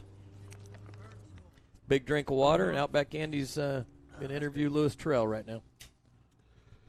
Well, what turned into a 30-lap Legends of the Pacific race tonight, instead of 35 laps, started out of position number 6 today, got to second within a couple of laps on the first restart. Lewis Terrell, what a great start from you in this event. Got to second really quick. Was pretty much able to control this race, the whole race, and you pick yourself up another Legends car win. Great job tonight. Thank you so much. I can't complain. Great competition out here. Got to thank Legends of the Pacific, everyone here, Kenny Shepard, Madera Speedway. Glad to be back out at the races. Man, it just feels great. Seemed like you could run that car just about anywhere tonight. You had a really cool setup underneath the 74 car. Friday practice is where it's at, so we just keep going with it. It's the second race on the car, first win with the car, so let's hope we can keep it up. Hey, Lewis, this is Kenny. I've seen you win in the big cup cars here. I've seen you win in these cars. You're one of the more talented drivers I've seen out here. We've got a lot of the kids that come through the Legend cars that come into our junior program. Some of the most talented kids come from these cars. Tell me why that is. Is it pound for pound? Are these things, are they that much of a handful to drive? Or are they just the best training car? Tell me what makes the magic of these cars and why it produces such great drivers like Kurt and Kyle Busch. It's a little bit of the both of what you said, Kenny. It is, these cars are a handful, and when you do get under control, you can pretty much drive anything. You know, I always tell people these Legend cars are similar to a modified. You know, they're just bigger. And same thing with the stock cars. They're heavier. You know, they all have their close things. But Legend cars, I mean, I've been doing this stuff for 10 years now on the circle track, and I keep coming back to these cars for a reason. But I love the big cars all the time. Hey, great job by you tonight once again. Congratulations. Good to see you back in Victory Lane at Madera Speedway. Lewis Terrell. Thank you for having us. One of the more talented drivers, I'll tell you. Like I said, that inaugural Cup race that we did here, the Challenge Cup race, he won that thing. Really a very, very impressive driver, very talented. He's probably got quite a future if he gets in the right ride. So, all right, back over to Outback Andy. Yeah, with second place tonight, the driver of the VCR, number 71, started out in position number 4 tonight, Josh Ayers from Bakersfield, California. You had a lot of fans on the live stream tonight, and they were going, geez, every time you got to third, there was a restart. Quite a few restarts. Great last restart for you in the 71 car, and a fine second place tonight. Yeah, we'll take it. It's been we've been out of the car for a little bit, so that's probably my family watching at home. That's probably my mom, but oh well, I'm good with it. But no, it was a good night. A lot of fun to get out here and be back in the seat. So we've been running down south for a few years. It looks like we might be trying to run the full LOP schedule this year. We'll see what happens. Cool. It's great to have you up here at Madera Speedway. And again, your car seemed like you could pretty much go anywhere as well on the racetrack with your car. Yeah, pretty good. We learned some things in practice last night by watching some of these guys. Watching some of these faster cars out here, like Lewis. He's been doing it for a long time, so he knows his way around this place. So I actually watched in the stands last night and learned a little bit by watching him, and it helped out. Great job tonight. Hope to see you back for the next Legends of the Pacific at Madera Speedway. We'll be here. Thank you. Josh Ayres tonight, the Bakersfield driver, getting it done in second place. He's got that car, there's so many black cars. That white and red car really stood out to me. Good-looking race car. That fire suit, it's kind of got that cup look on it. Real clean. Good-looking setup. Very classy. I think we've got one more driver ready to go now. Back Andy walked in. It's all over to you. Yeah, most of those cars came from the front with Luis Stroll starting out of 6, Ayres starting out of 4. But the driver starting out of position 12, and maybe even the hard charger tonight, Forrest Sousa out of Modesto. Hey, great run by you. Hung around those sort of last 15 laps in that sort of top 6 or 7 and made some moves, cool moves, and got to third. Congratulations. Great drive for third place. Yeah, thank you so much. Tell us about the race for you. Car was it was way loose, so I mean it was a handful the whole night. But I did the best I could. I knew that I just couldn't hang in there till the end. A lot of the guys would, make mistakes or end up taking themselves out. So that usually plays out for me pretty well. Cool job, and I'm not sure officially, but that was moving up 9 spots. Yeah. I do better when I come from the back. I don't do too well with starting in the front. Anytime I'm in the back, you can guarantee I'll be coming to the front. Cool. Thank you very much, and we look forward to seeing you back at Madera Speedway soon. Thanks. Have a great night. Nice young man. I like that number 9. My favorite car, my Mountain Dew number 9. Even the same shape of that car. We got somebody. That's funny. All right, they've got the camera knocked down. They're taking the camera down. That's Josh, but that's the full moon through the fence. That is funny where the camera is pointing right now. Yep. Full moon. Pretty cool. Well, to wrap it up, Kenny Shepard, we will be back in next Saturday night for a full-blown MAV TV production and putting this out on the YouTube for our fans. Thanks for giving us plenty of likes tonight, and Steve Lacey and I will be looking for more likes, and we want to get everybody to subscribe to this so you can get updates on Madera Speedway. Free live streams, free. If it's free, it's for me, as they say. So keep tuning in. Kenny Shepard, good night of racing here at Madera. Excellent night of racing, and again, like we always say, these things are free. Support the brands that support our sport. Mission Foods, Nut Up, and 5150. That's our big 3. We've got something really special next week. Live stream of the 5150 Junior Late Model Series and the Nut Up Pro Late Model Series. It'll start at 5:50 next week. Hammer Down Racing, round 2 of the MAV TV series. I can't wait, Andy. We've got Steven back. It's going to be a lot of fun. We get the whole crew. It's been 2 weeks of very limited crews, so we're going to have the whole staff. We'll probably have 13, 14 people working on the TV show with all of our cameras. So for all of you out there, tune in. Like Andy said, make sure you're hitting the subscribe button. Let's see real quick. We'll check the messages real quick. Brad, thanks. Gave us something to do while we work on the car. Glad we could do that. 3 more likes, guys. Check those likes. 358. If I tell Andy, then he'll want 360, then 370, and then holy cow. So we want a barbecue sometime tomorrow, don't we? Now you're going to be out of the barbecue business. You just bought an ice cream shop, right? Yeah, just bought a. So Outback Andy's got his own ice cream shop, and I'm hoping he starts his own hot dogs. Well, I'm hoping for the line of ice cream. They become so big, then all of a sudden it's right on that screen with the Nut Up and the 5150. We're bringing in a great brand of ice cream from the Bay Area, Lord, so we're going to be probably selling 258. that. Here, Andy's just he drew a graphic. He said 260 or we're not signing off.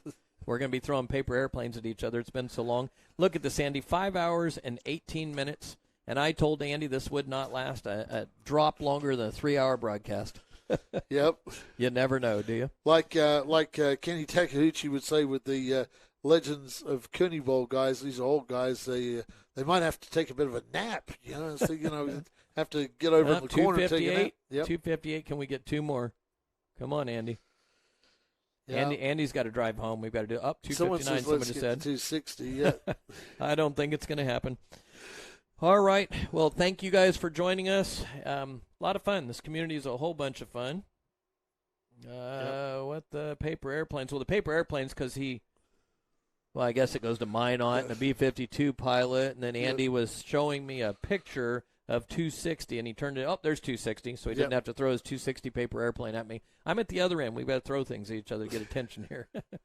All right, guys, thank you for tuning in. It's time to tear all this down. Watch our Facebook page, Madera Speedway. We put all the links up there, racemadera.com. All the links are up there. Again, buy the product from our sponsors, and we can keep these live streams for free. We'll see you next week here on Short Track TV. Have a wonderful evening. Rest of night, we should say. As Stephen Blakeslee would say, see you at the races.